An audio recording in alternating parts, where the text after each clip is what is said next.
चमकी चाट से क्या बना है? सैंडविच, लस्सी और छाछ।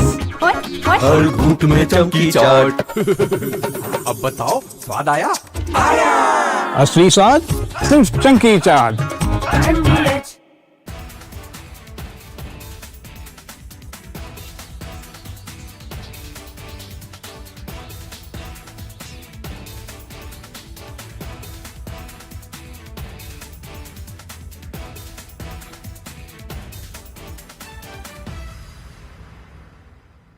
वहाँ पे 5:30 बजे शाम को आज जो है बहुत तेज फैसला आया है। इस कारण जो है वहाँ पे एक बेली था जो कि बह गया और वहाँ पे हमने इसको के लिए हम लोगों ने एनडीआरएफ की जगह पे टीम भेज दी गई है। फैसलार और टीम चली गई है मौके के लिए।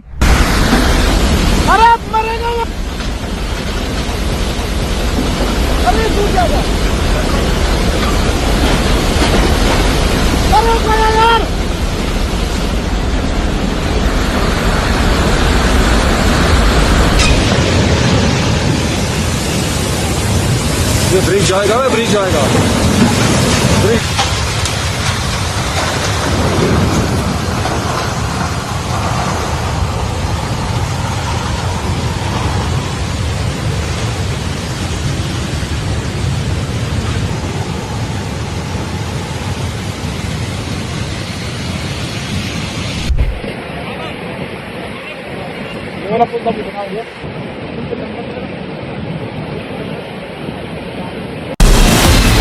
From Asia's largest news headquarters, setting the agenda for Bharat.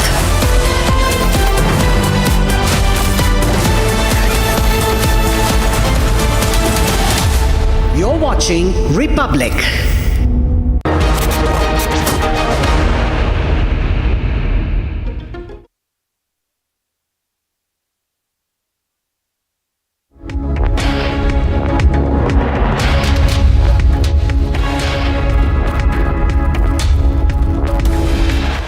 Headlines brought to you by Canara Bank. Together we can. N. Chandrasekharan has stepped down.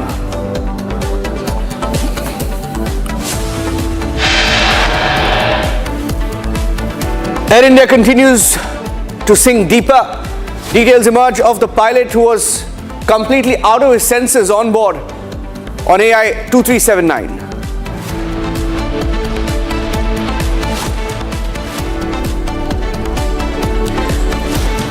Jharkhand student agitation continues. We have some breaking news coming in from Parliament. Let's go across straight to Amit Shah's speech.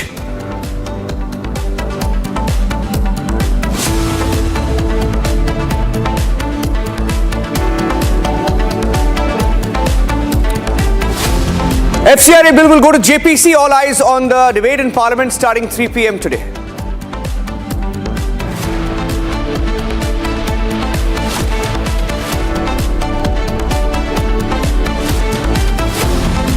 The Home Minister asks opposition to be present in Parliament. He says, let's start the debate at 3 p.m. He says he will continue all the way until 3 p.m. tomorrow. Requests opposition to start the debate at any cost today.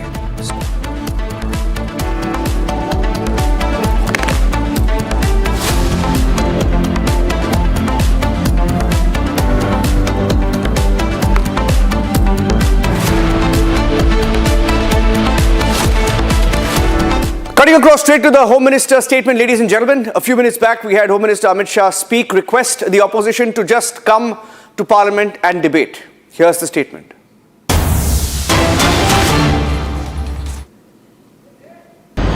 जब से संसद सत्र शुरू हुआ तब से लगातार मैं संसद में आता हूं, मेरी चैम्बर में बैठा हूं। चूंकि संसद भवन के अंदर विपक्ष संसद को चलने ही नहीं दे रहा है दोनों गृहों में, तो कोई जाकर क्या करेगा। जहां तक चर्चा का सवाल है, सरकार की ओर से किरण रिजिजू जी ने, जो हमारे पार्लियामेंट्री अफेयर्स मिनिस्टर है, उन्होंने बहुत स्पष्ट कर दिया कि जो नीट आंदोलन के छात्र प्रदर्शन पर सभी प्रकार की चर्चा करने के लिए सरकार तैयार है और चर्चा के लिए समय सुनिश्चित किया जाए और विपक्ष तैयार हो जाए। पहले तो ये यही मांग कर रहे थे, हमने हाँ बोल दिया। मेरी ओर से भी मैंने कह दिया है कि मैं किसी भी सवाल का जवाब देने के लिए संसद में तैयार हूं, मगर वो चर्चा ही नहीं होने देना चाहते। अब जनता तय करे कौन भाग रहा है। आज 3 बजे तक स्पीकर साहब को वो पत्र दे दे, 3 बजे से लेकर कल 3 बजे तक सभी प्रकार की चर्चा के लिए हम तैयार हैं। मैं सदन में ही बैठूंगा, सबको सुनूंगा और सब चीजों का जवाब दूंगा। सरकार के पास छुपाने के लिए कुछ नहीं है। वो भी चर्चा करूंगा कि आपने क्यों चर्चा नहीं चाहिए। भारतीय जनता पार्टी की मोदी जी के नेतृत्व में सरकार, एनडीए की मोदी जी के नेतृत्व में सरकार हर चीज पर चर्चा के लिए तैयार है। संसद वो चलने दे बस।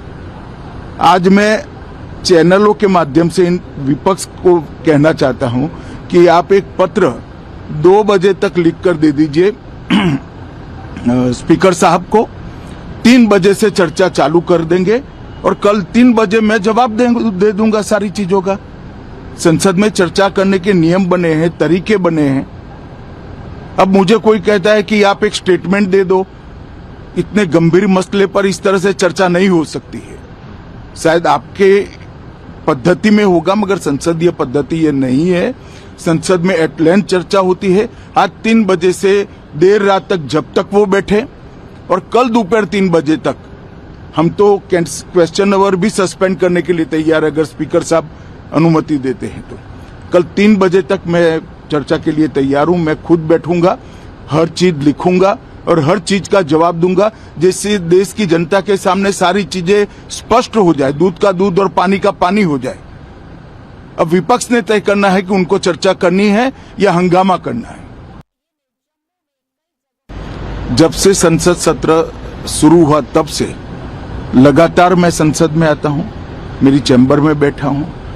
चूंकि संसद भवन के अंदर विपक्ष संसद को चलने ही नहीं दे रहा है, दोनों गृहों में, तो कोई जाकर क्या करेगा।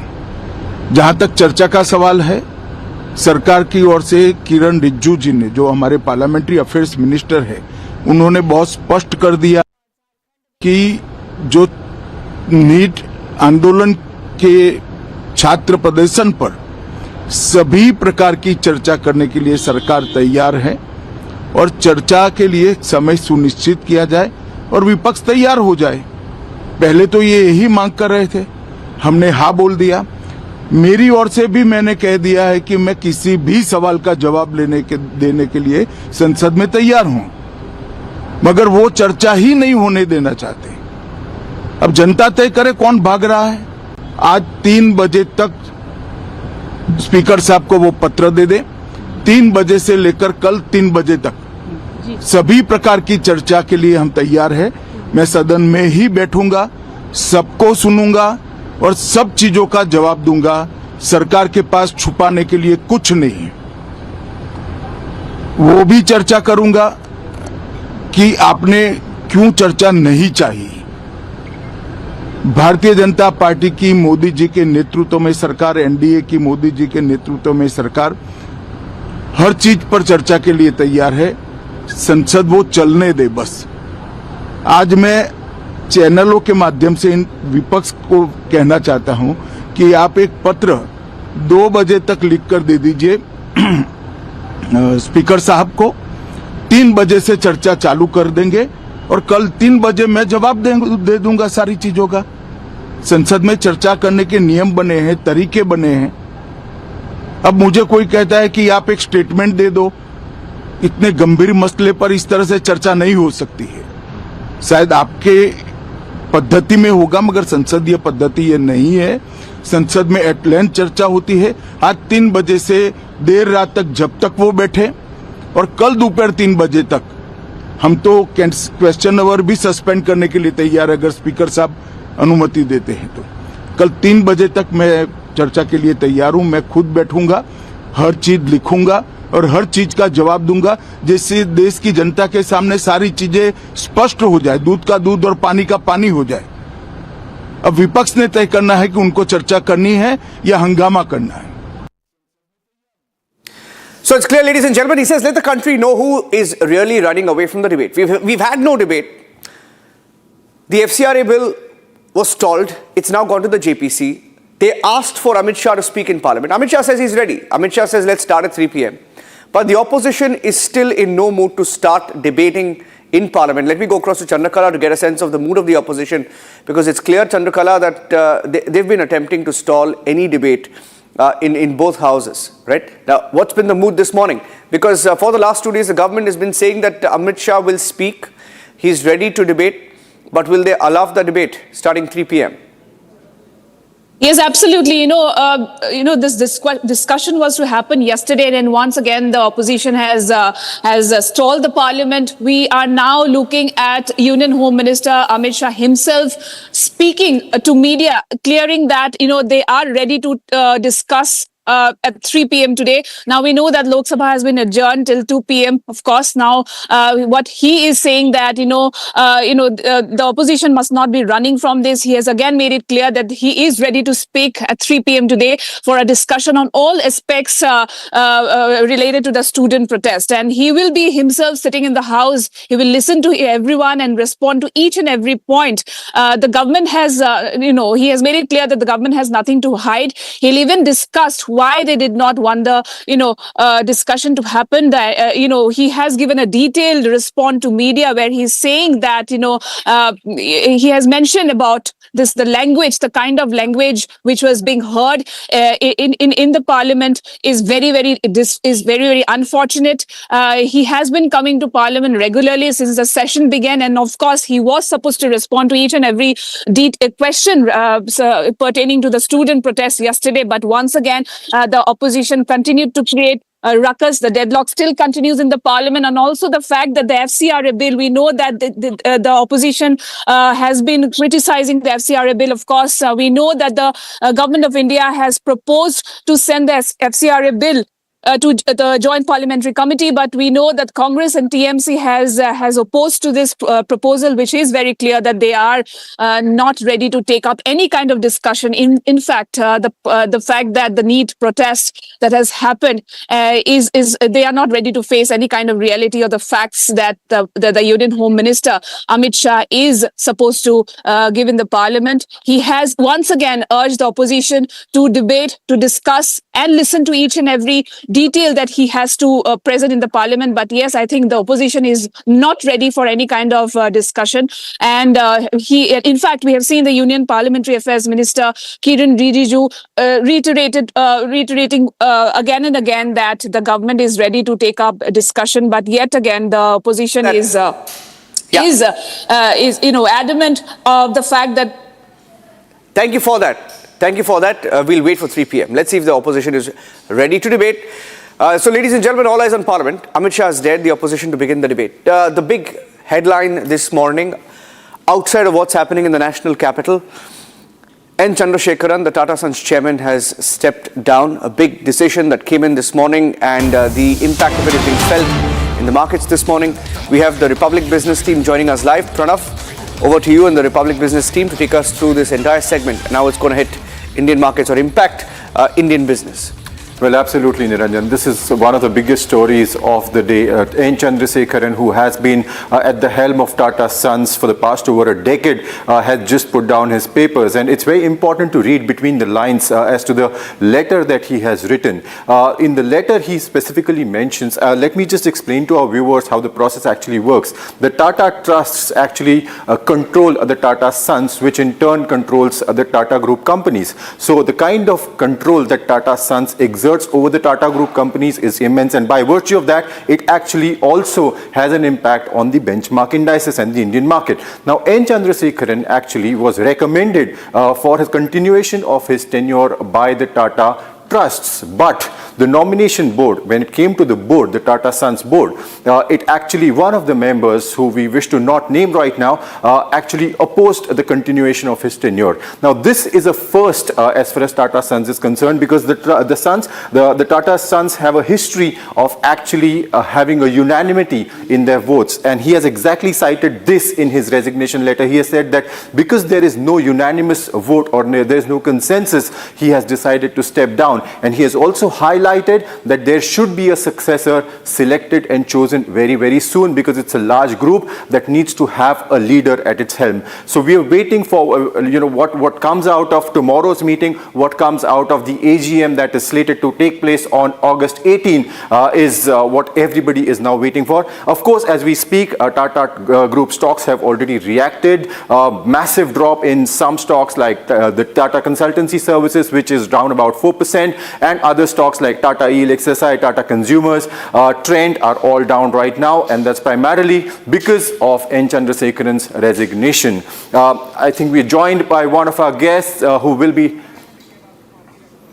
PK Basu and Ajay Bagga are joining us on this very, very important story. Let me come across to Mr. Bagga first. Mr. Bagga, this is a huge, huge development. Fundamentally, what do you think happens next? How does the Tata Trust, Tata Sons board go on choosing the successor for N. Chandrasekaran? What would be the process that would be followed, sir?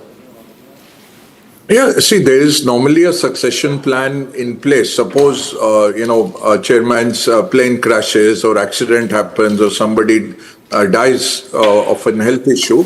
There are normally succession plans, and at these levels, these things are not done like this. We had the very poor case of HDFC Bank, where the chairman resigned saying that there were ethical issues, moral issues, and that caused a big issue with the HDFC Bank share price. Again, this one has come unilaterally.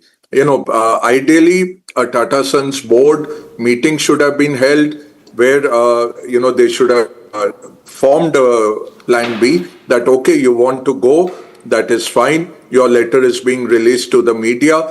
And we will reassure the markets, the economy, the regulator, the employees at large. Lakhs of employees are there. Hundreds of Tata Group companies are there.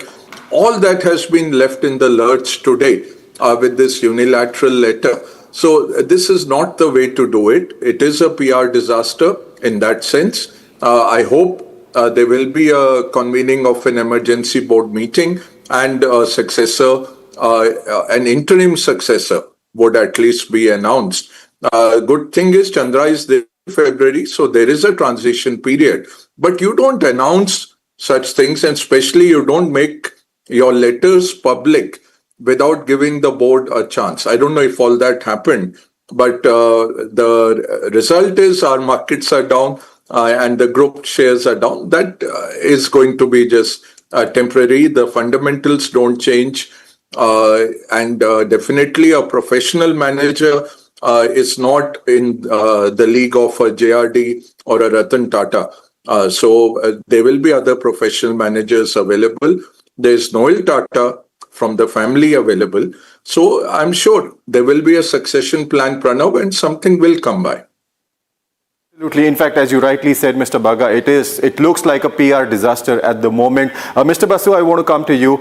In his letter, he has specifically mentioned that there was no unanimity in the Tata Sons board. Now, that's an underline or reading between the lines. I really want to ask you, even if N. Chandra moves on, what do we could you elaborate upon what exactly happens within the Tata Sons board? Does the boardroom banter or the so to say disagreements that continue to exist, will that continue to hamper the Tata Group companies as well as haunt the board in the days ahead? I don't think it has any real impact on the operating companies. But yes, it's been in the public domain that there have been some disagreements within the Tata Sons board. And Tata Sons being the holding company, it does have some impact. But it's important to understand that Chandra will essentially have completed 10 years in office in February, and that's a very long tenure. In any corporate environment, 10 years is a long time. He will be around 64 years old, so approaching retirement age in most circumstances. So the fact that there were some disagreements, I think, emanated partly from the management of Air India. Air India has been an area of relative lack of success for the Tatas. Most of the other firms in the Tata stable have done very well. I'm a happy shareholder of many of them. And Air India is the exception. It hasn't yet stabilized, and that is becoming somewhat controversial. Not only is Tata Sons concerned, but the minority shareholder of Air India, Singapore Airlines, has expressed some concerns as well. And shareholders of Singapore Airlines are questioning the commitment of that airline to Air India. So that is one area of concern. Otherwise, I think it's fairly normal for corporates to go through management change. Surely a very able successor will be found. But there is a little bit of uncertainty in the immediate aftermath of the resignation, which appears to have happened this morning. I haven't seen his resignation letter, but the disagreements have been in the public domain. So it's not an entirely surprising development. There are still 6 months to go before he leaves the scene. That provides enough of a transition period during which a successor can be selected and be in place by the time N. Chandrasekharan's term ends in February. Absolutely. Speaking about PR disaster, Pranav, if you can just take one question with Mr. Bagga. Yeah, absolutely. Speaking of PR disasters and what PK Basu. In fact, in fact, Mr. Bagga, you mentioned that it's quite a PR disaster. Yeah, the Air India, which is happening at a time when the Air India, we've had a second incident. Absolutely. And in this right now, what we are hearing, the details coming out, the handling of this once again has been disastrous. You had details that we just broke this morning of the pilot, smoking on the plane, on the deck of the plane, and they literally had to hold him and bring him back to his seat. And the pilot and a co-pilot had to sort of take over. Now, all of these details are coming out. Now, for a large company like Tata Sons, will any incident like this have any bearing on what we are seeing playing out now, Mr. Bagga?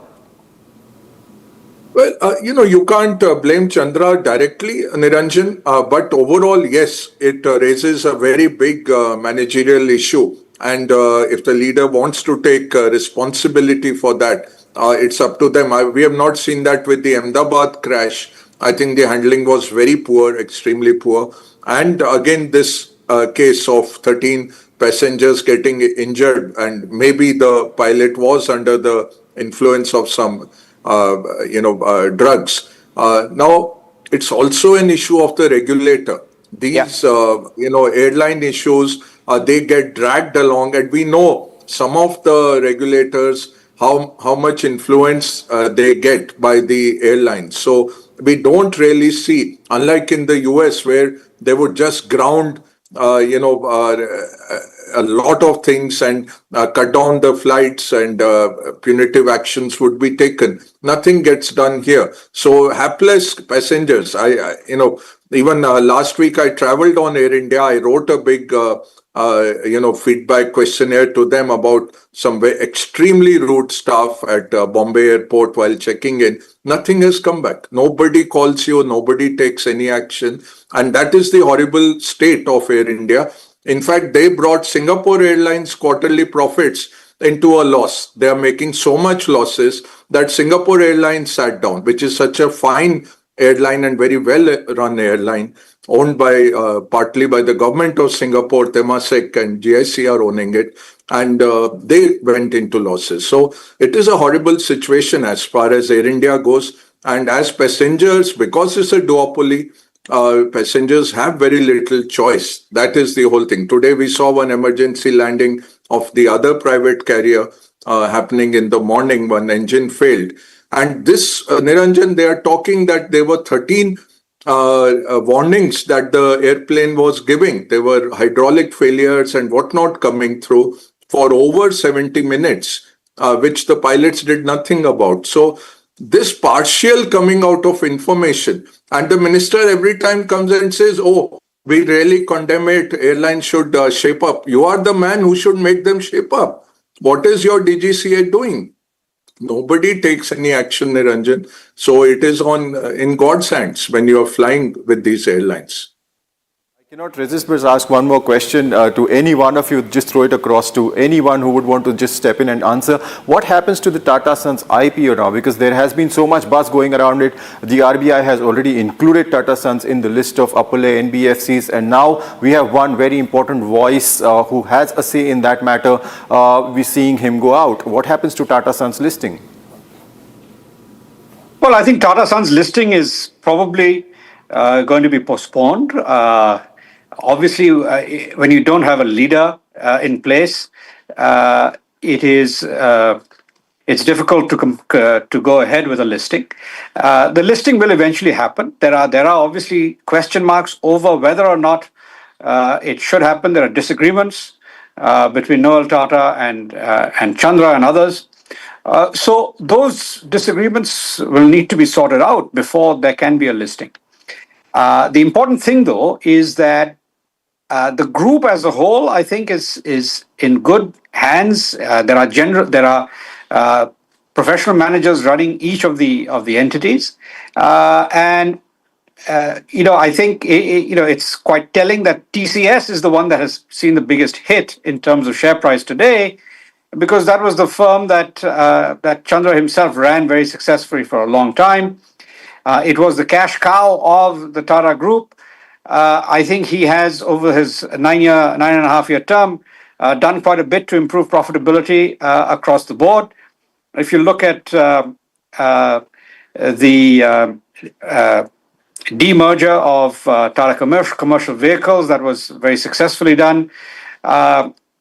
Tata Steel and Tata Motor, the passenger vehicles division, are all doing very well. So the only problem is Air India, as both of us, both Mr. Bagga and I have been pointing out. I mean, we all have our stories. I mean, last week I flew from Kolkata, and we unnecessarily, late at night, the plane was parked far away from an aerobridge. I mean, why doesn't Air India just pay the small fee required to have all its planes at an aerobridge? These are small things that contribute to the lack of goodwill for the airline. And unfortunately, that coupled with incidents like the ones that you've been reporting on, and of course the horrific Ahmedabad crash. I mean, this is beginning to resemble what Malaysian Airlines suffered. If you remember, Malaysian Airlines had MH370. Before that, there was that shooting down of one plane over Ukraine, etc. Bad news just compounds itself. So if the basic entity is not in good shape, then bad luck builds on itself. But what Air India can do is at least ensure that the basic service is high class, that it does not go down to the lowest common denominator, competing with a low-cost airline and becoming low cost in its orientation. It should be operated as a proper full-service airline like Vistara was. Vistara should be the goal of Air India. Air India should try to become the real successor of Vistara, not a hybrid between what Vistara was as a service provider and the horrific reputation that Air India always had.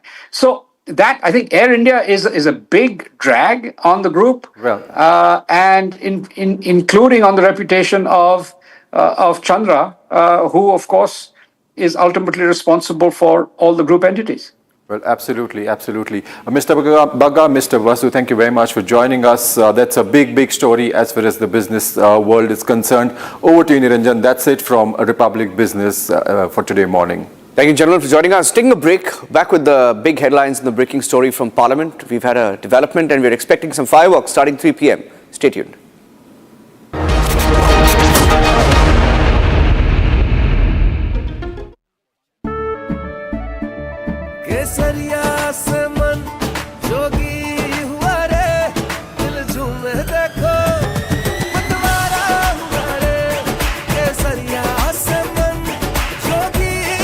हर पल मनाओ केसरी त्योहार।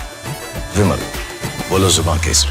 कुछ तो सस्ता लो, सब बढ़िया लो। इसमें क्या खास बात है? थोड़े में ज्यादा स्वाद, यही तो है इसकी खास बात। AU सेविंग्स अकाउंट में मिलते हैं amazing benefits, paperless banking and higher interest, वो भी हर महीने। Money money money money every month. सोच बदलो और बैंक भी। चमकी चाट से क्या बना है? सैंडविच, लस्सी और छाछ। हर घूंट में चमकी चाट। अब बताओ, स्वाद आया? असली स्वाद सिर्फ चमकी चाट।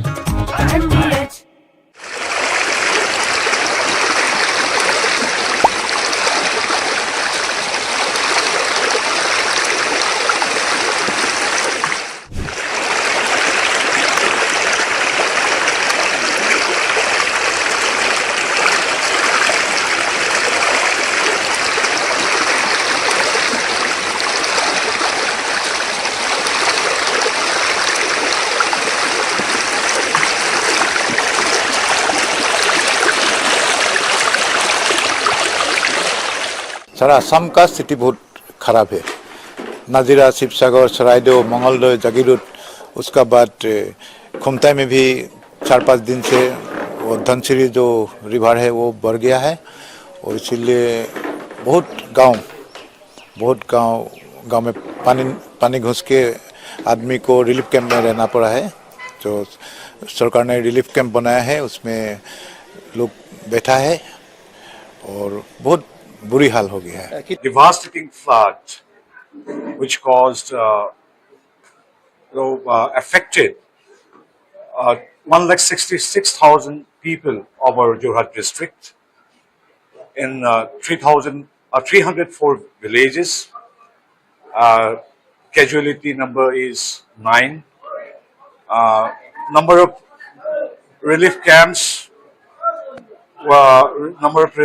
were 39, and the total number of inmates in the camp is 9,659.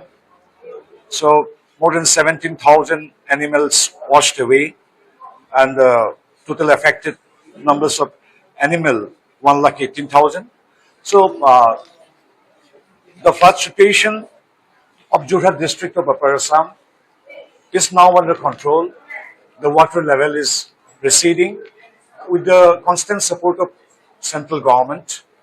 State government is extending all support for rehabilitation, for relief, medical assistance, and right from public health to medical aid in each and our state government, with the support of state government, are giving full support and cooperation to the flood affected people. हमारी village तक, क्योंकि जितने भी हमारे सामान नुकसान हुआ है, जितने भी हमारे खेत नुकसान हुआ है, ये सभी का भरपाई नहीं मिला है अभी तक, क्योंकि सरकार की तरफ से हम लोग को वादा कर गई थी कि जो सेंट्रल मिनिस्टर आए थे हमारे यहाँ पे, शिवराज सिंह चौहान जी और किरण रिजिजू जी, बहुत हमारे विलेज को आशा देकर गई थी कि जितने भी हमारे विलेज का सामान, गाय, घर टूट गया है। और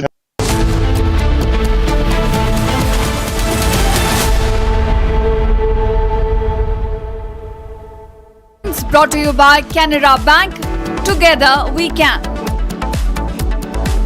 सरकार की ओर से किरण रिजिजू जी ने, जो हमारे पार्लियामेंट्री अफेयर्स मिनिस्टर है, उन्होंने बहुत स्पष्ट कर दिया है कि जो नीट आंदोलन के छात्र प्रदर्शन पर सभी प्रकार की चर्चा करने के लिए सरकार तैयार है। Viewers, top headlines. Union Home Minister Amit Shah says ready for discussion on all issues, asks opposition not to run away from the debate. आज भी मैं कहता हूं, आज 3 बजे तक स्पीकर साहब को वो पत्र दे दे। 3 बजे से लेकर कल 3 बजे तक सभी प्रकार की चर्चा के लिए हम तैयार हैं। मैं सदन में ही बैठूंगा, सबको सुनूंगा और सब चीजों का जवाब दूंगा। सरकार के पास छुपाने के लिए कुछ नहीं है।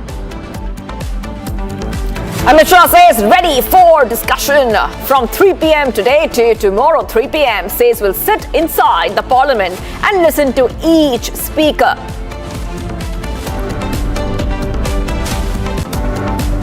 Tata Sons Chairman N. Chandrasekaran tenders his resignation.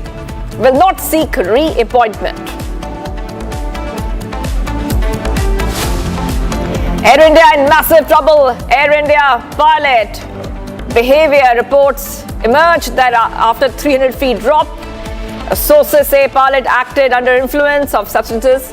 Cabin crew complained against pilot's behavior. And major action by the SIA, the 1990 Kashmiri Pandit's killing case, raids underway in Jammu and Kashmir in connection with murder.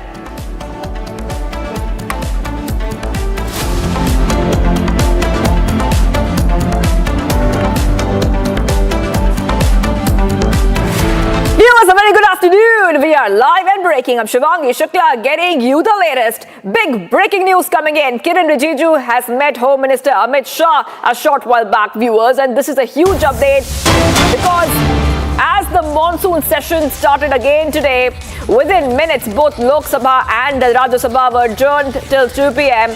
over protests from the opposition. After that, viewers, we are getting to know some big news coming in. Kiran Rijiju has met the Home Minister Amit Shah. And the bigger news story and news point we have for you is that the meeting happened approximately the same time after Union Home Minister hit out at the opposition over continued logjam and disruptions in the parliament, saying he's ready to discuss and address all issues, but the opposition had decided that they do not want to debate. He's saying the opposition should not run away from the debate. He's ready to debate from 3 p.m. to 3 p.m. tomorrow, from today to tomorrow. And I want to go across to my colleague who's joining us.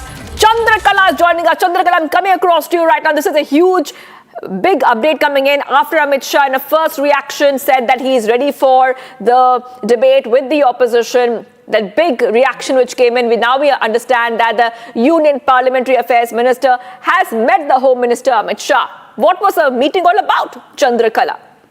Well, there has been multiple meetings underway as far as this entire, fuss is concerned, as far as the opposition demand, seeking accountability on the student protest from Union Home Minister Amit Shah. Now, of course, that the government is now clearing up that, yes, they are ready to take up this discussion.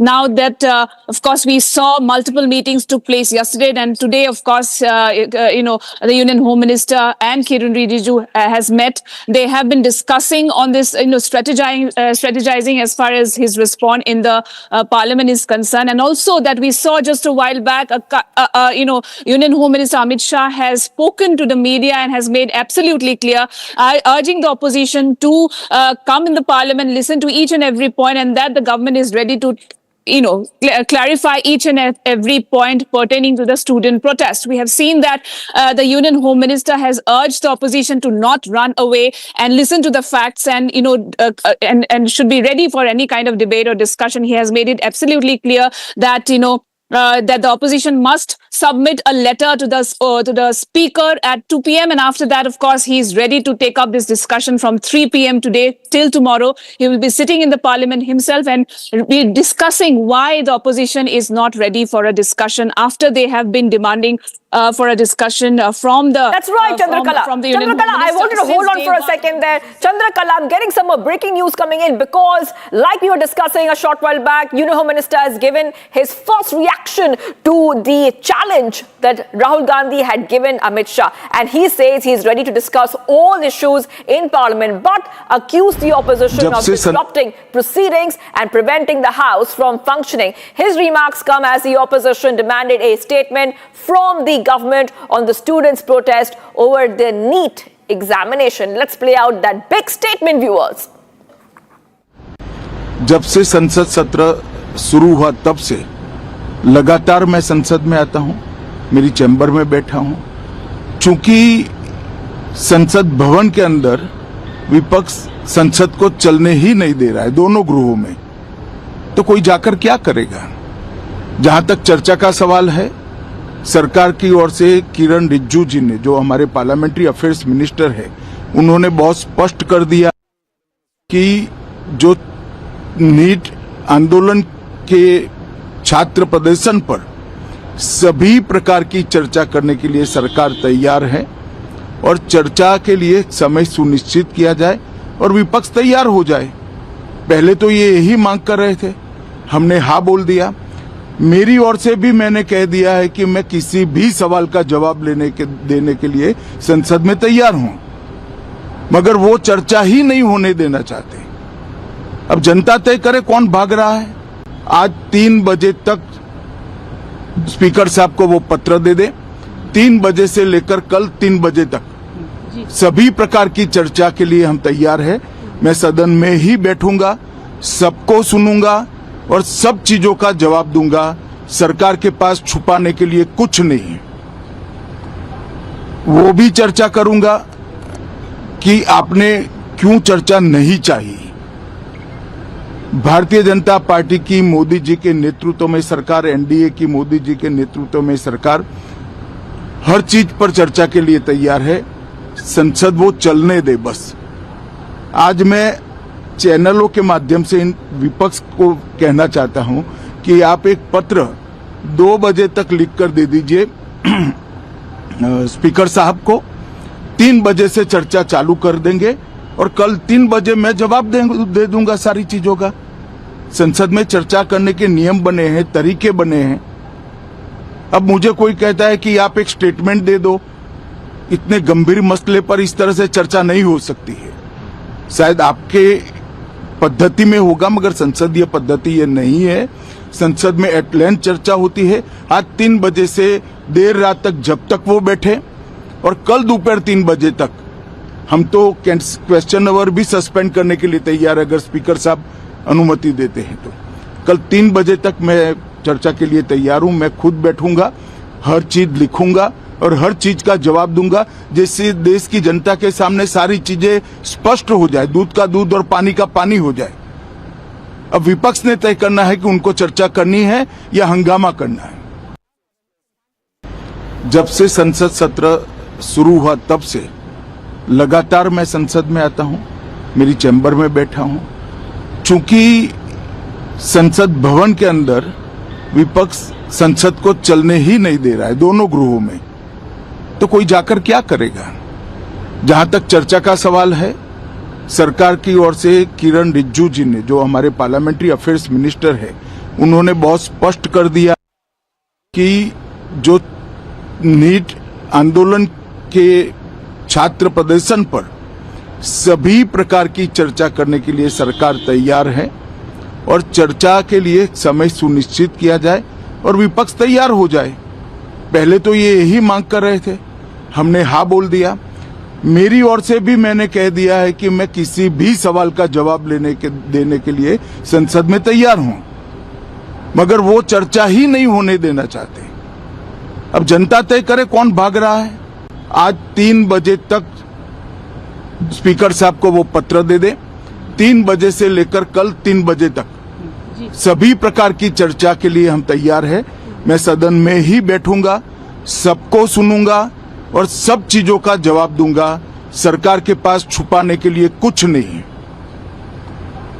वो भी चर्चा करूंगा कि आपने क्यों चर्चा नहीं चाहिए। भारतीय जनता पार्टी की मोदी जी के नेतृत्व में सरकार, एनडीए की मोदी जी के नेतृत्व में सरकार हर चीज पर चर्चा के लिए तैयार है। संसद वो चलने दे बस। आज मैं चैनलों के माध्यम से इन विपक्ष को कहना चाहता हूं कि आप एक पत्र 2 बजे तक लिख कर दे दीजिए स्पीकर साहब को। 3 बजे से चर्चा चालू कर देंगे और कल 3 बजे मैं जवाब दे दूंगा सारी चीजों का। संसद में चर्चा करने के नियम बने हैं, तरीके बने हैं। अब मुझे कोई कहता है कि आप एक स्टेटमेंट दे दो, इतने गंभीर मसले पर इस तरह से चर्चा नहीं हो सकती है। शायद आपके पद्धति में होगा, मगर संसदीय पद्धति ये नहीं है। संसद में एट लेंथ चर्चा होती है। आज 3 बजे से देर रात तक, जब तक वो बैठे, और कल दोपहर 3 बजे तक हम तो क्वेश्चन आवर भी सस्पेंड करने के लिए तैयार है, अगर स्पीकर साहब अनुमति देते हैं तो। कल 3 बजे तक मैं चर्चा के लिए तैयार हूं। मैं खुद बैठूंगा, हर चीज लिखूंगा और हर चीज का जवाब दूंगा, जिससे देश की जनता के सामने सारी चीजें स्पष्ट हो जाए, दूध का दूध और पानी का पानी हो जाए। अब विपक्ष ने तय करना है कि उनको चर्चा करनी है या हंगामा करना है। All right, viewers, that was the first statement that we saw coming in from the Union Home Minister Amit Shah, and he said very, very clearly that if the opposition is ready from 3 p.m. onwards today, they can go ahead, debate on whatever they want to talk about. They want to talk about the NEET examination or the student issue. They can debate on it, and at 3 p.m. tomorrow, the Union Home Minister said that he will be ready for every reply. So he's telling the opposition that he's ready to address all the issues, but the opposition is not participating. They're running away from the debate. The Union Home Minister said the opposition MPs should write to Lok Sabha Speaker Om Birla if he wanted a discussion. We're getting some more reactions coming in from Rahul Gandhi. Let's play it out. We're not interested in listening to Mr. Amit Shah's imagination. We're not interested in him giving us a lecture or a discussion. We're interested in one simple thing. And when I say we, I mean the younger generation of this country. Who shot those students? Who gave the order to shoot those students? Who blinded one of the students? Who shot one of the students in the ear? Who gave the order to beat the students with lathis, with nails? Who gave that order? That order was implemented by the Home Ministry. Delhi Police and RAC are both Home Ministry systems. Did Mr. Amit Shah give this order to shoot our children, or did he not? If he did, he should resign because he is culpable. And if he did not, he should resign because he is incompetent. So the question is not whether Mr. Amit Shah comes and opines. We don't care what he has to say. Okay? First of all, the most important thing to understand is 20 दिन के लिए गायब हो गए. यहाँ बैठे थे, गाड़ी आती थी जाती थी, 30 गाड़ियां उनके. Student should know this. 30 cars around Amit Shah. उनके घर के सामने जाइए, वहां पे मतलब 1000 पुलिस वाले खड़े हुए हैं कि कोई बच्चा ना आ जाए. तो गुब्बारे में से गैस निकल गई. अब लास्ट मिनट वो उसमें फिर से गैस भरने की कोशिश कर रहे हैं, बट गुब्बारा फट गया है. Amit Shah has no courage. The home minister of India has no courage. He cannot come to the house. We are not interested in listening to Mr. Amit Shah's imagination. We are not interested in him giving us a lecture or a discussion. We are interested in one simple thing. And when I say we, I mean the younger generation of this country. Who shot those students? Who gave the order to shoot those students? Who blinded one of the students? Who shot one of the students in the ear? Who gave the order to beat the students with lathis, with nails? Who gave that order? That order was implemented by the Home Ministry. Delhi Police and RAC are both Home Ministry systems. Did Mr. Amit Shah give this order to shoot our children, or did he not? If he did, he should resign because he is culpable. And if he did not, he should resign because he is incompetent. So the question is not whether Mr. Amit Shah comes and opines. We don't care what he has to say. Okay? First of all, the most important thing to understand is 20 दिन के लिए गायब हो गए. यहाँ बैठे थे, गाड़ी आती थी जाती थी, 30 गाड़ियां उनके. Student should know this. 30 cars around Amit Shah. उनके घर के सामने जाइए, वहां पे मतलब 1000 पुलिस वाले खड़े हुए हैं कि कोई बच्चा ना आ जाए. तो गुब्बारे में से गैस निकल गई. अब लास्ट मिनट वो उसमें फिर से गैस भरने की कोशिश कर रहे हैं, बट गुब्बारा फट गया है. Amit Shah has no courage. The home minister of India has no courage. He cannot come to the house. Getting us some big updates coming in, viewers on Republic TV. Let's move ahead to the next set of breaking news that we're getting for our viewers. Okay, let's put out those pictures. And this is coming in as one terrorist has been arrested from Bengal, West Bengal, by the Bengal STF. So we're getting these live pictures coming in. This is from our Republic Bangla team. Exclusive pictures coming in on Republic TV. And this spy has been arrested from West Bengal. He was using the name Wahab, and he had an Aadhaar card and a voter card as well, viewers. So back-to-back updates coming in, pictures coming in on the screen of this big breaking news development. This spy was passing information related to a lot of places. For example, the railways and the army, navy. He was giving a lot of classified information out. He infiltrated into West Bengal through Nepal. So we're getting these updates coming in, viewers on Republic TV. And this Pakistani spy has been arrested from West Bengal. These are the pictures we're getting for you from a Republic Bangla team. Exclusive pictures coming in here on Republic TV. And the plan that Wahab had was to escape to Bangladesh. He tried to escape to Bangladesh, but before that could happen, the Pakistani spy has been arrested from West Bengal. So those are the pictures we're getting for you viewers on Republic TV. Back-to-back updates coming in here on the latest development coming in from West Bengal. So what you see on the screens is the latest development coming in from West Bengal. A Pakistani spy has been arrested by the West Bengal STF. This spy had a card. He even had an Aadhaar card. He even had a voter ID card. He was using the name Wahab. And he also had one more name, Rana Rauf. So Rana Rauf alias Wahab was arrested from Habra. This spy was passing information about the country to Pakistan. He had come into West Bengal through the Nepal border, and from what we understand, the inputs we're getting for you here, Republic TV viewers, this Pakistani spy was also planning his exit. He was planning to run away, and he was planning to run away and escape to Bangladesh. So after one more suspicious spy and militant, Hamid Mondal, Rana has also been caught.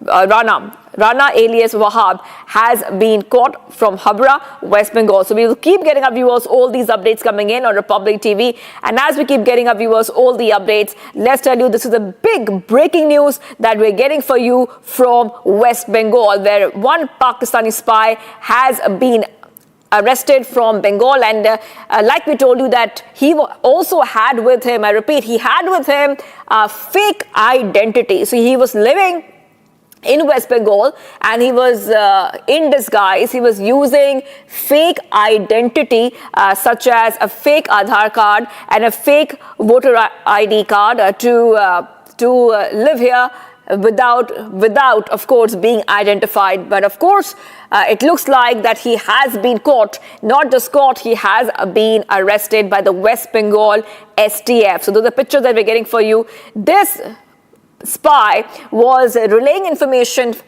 to Pakistan on various issues. It was relaying information about the railways and defense to Pakistan. I want to go to my colleague who's joining us. Let's go straight to my colleague, Shivam. Shivam, this Pakistani spy has been arrested. He, of course, was trying to live in West Bengal using fake IDs. But before he could escape to Bangladesh, he has been arrested. Yes, Shivam.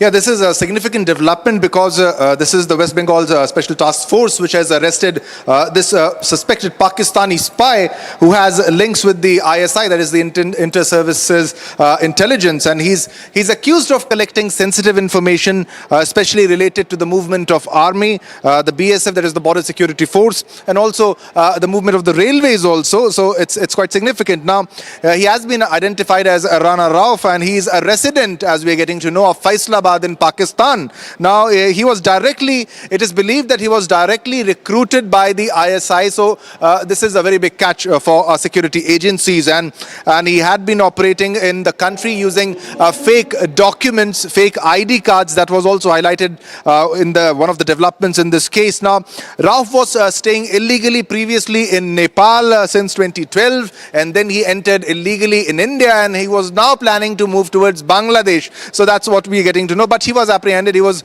arrested in Kolkata, and where he allegedly attempted to establish a permanent identity also. That's what we are getting to know. This is also significant because he changed his name so that he could blend in that environment, and he was carrying fictitious identity, fake identity card, fictitious address in Kolkata. So this is huge. This is big because he was caught and he was spying on the army, the BSF, our security forces, and also he was tracking the railway movement. Now it's time to slip into a short commercial break, but don't go anywhere. We are coming back with more details on the Pakistani spy who has been arrested in Kolkata.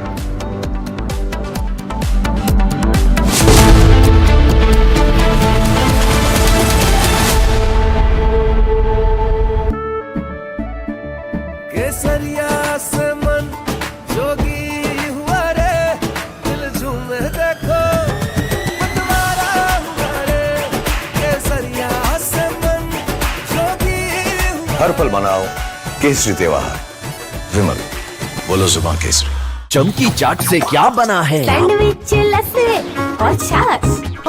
हर घूंट में चमकी चाट। अब बताओ, स्वाद आया?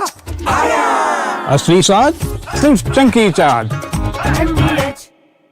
Amity has been ranked India's #1 not-for-profit private university for 11th year, with top 10 ranked institutions in management, engineering, biotech, law, mass-comm, telecom, hospitality, fashion and more. Yet another top ranking for Amity University. कुछ तो सस्ता लो, सब बढ़िया लो। इसमें क्या खास बात है? थोड़े में ज्यादा स्वाद, यही तो है इसकी खास बात। राजा आरती और मसाला।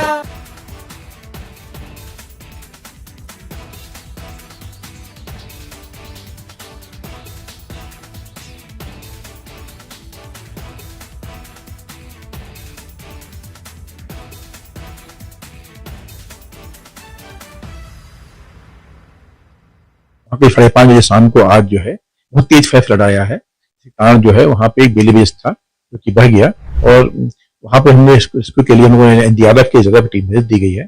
फिलहाल और टीम चली गई है मौके के लिए।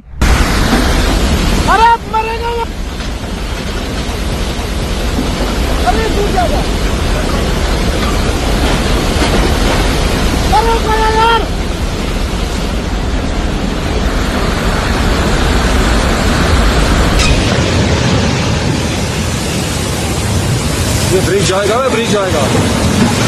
Bridge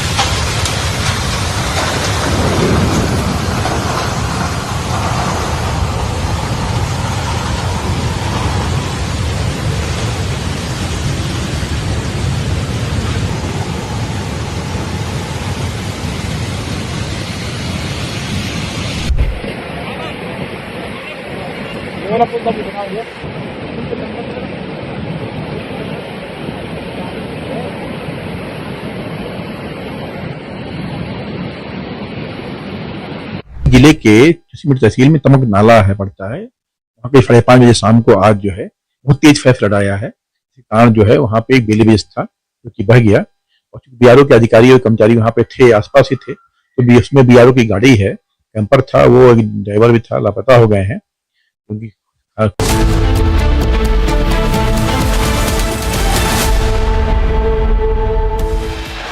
Coming up, viewers, Amit Shah says he's ready for the discussion from 3 p.m. today to tomorrow 3 p.m. Says we'll sit inside the parliament and listen to every speaker.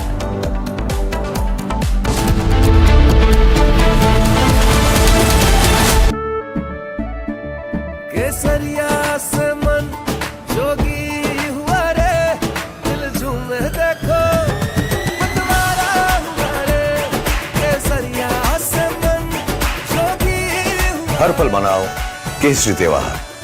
विमल, बोलो जुबान केसरी। चमकी चाट से क्या बना है? सैंडविच, लस्सी और छाछ।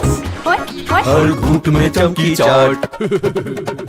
ड्राई फ्रूट और दही बड़े। चमकी चाट से स्वाद बढ़े। असली स्वाद सिर्फ chunky chaat. AU savings account में मिलते हैं amazing benefits, paperless banking and higher interest, वो भी हर महीने। Money money money money every month. सोच बदलो और बैंक भी।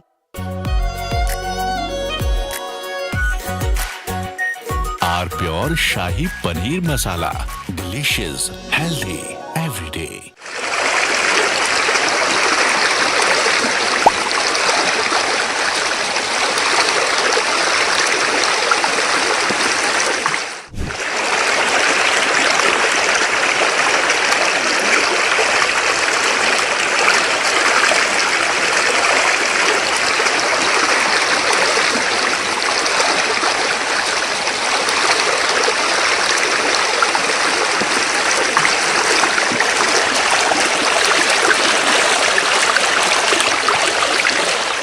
सारा असम का स्थिति बहुत खराब है।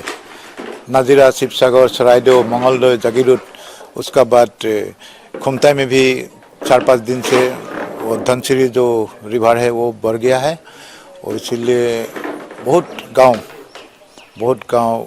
में पानी घुस के आदमी को रिलीफ कैंप में रहना पड़ा है। जो सरकार ने रिलीफ कैंप बनाया है उसमें लोग बैठा है और बहुत बुरी हाल हो गया है. Devastating flood, which caused, affected 166,000 people of our Jorhat district in 304 villages.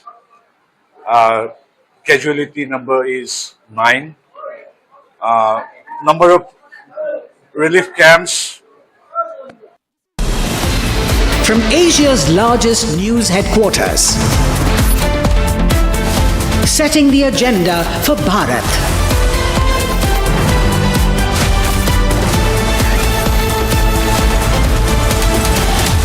You're watching Republic.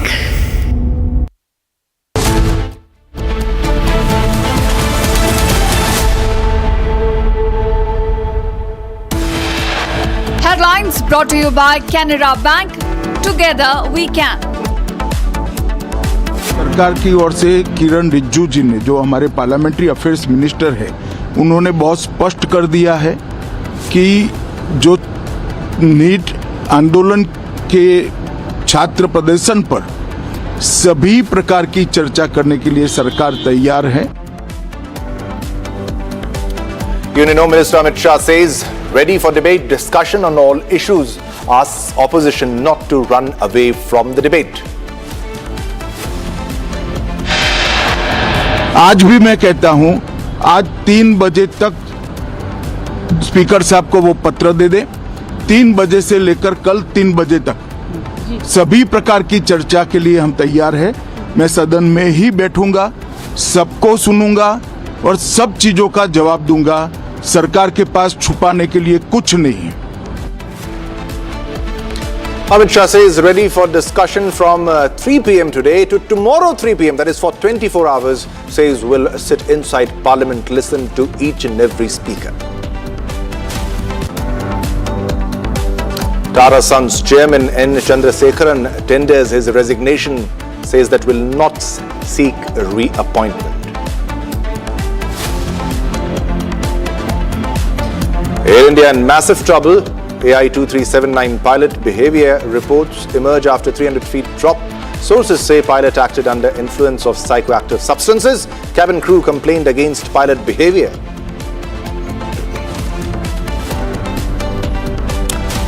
Justice for Kashmiri Pandits. Major action by SIA in 1990s Kashmiri Pandits killings case. Raids underway in Jammu and Kashmir in connection with murder of 2 Kashmiri Pandits in 1990.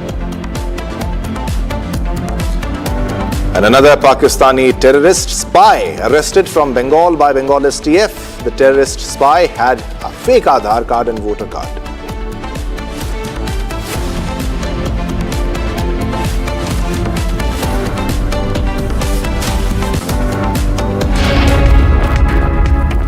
Very warm welcome viewers, you're watching Republic TV. This is Shivam Dutt Mehta, and let's go across to a big development that we are getting in the case of AI 2379. A statement has come now, which says that the co-pilot, Republic has accessed the details of Air India mid-air scandal. The co-pilot stabilized and landed Air India flight after 300 feet altitude drop. Now pilot in command was not in control.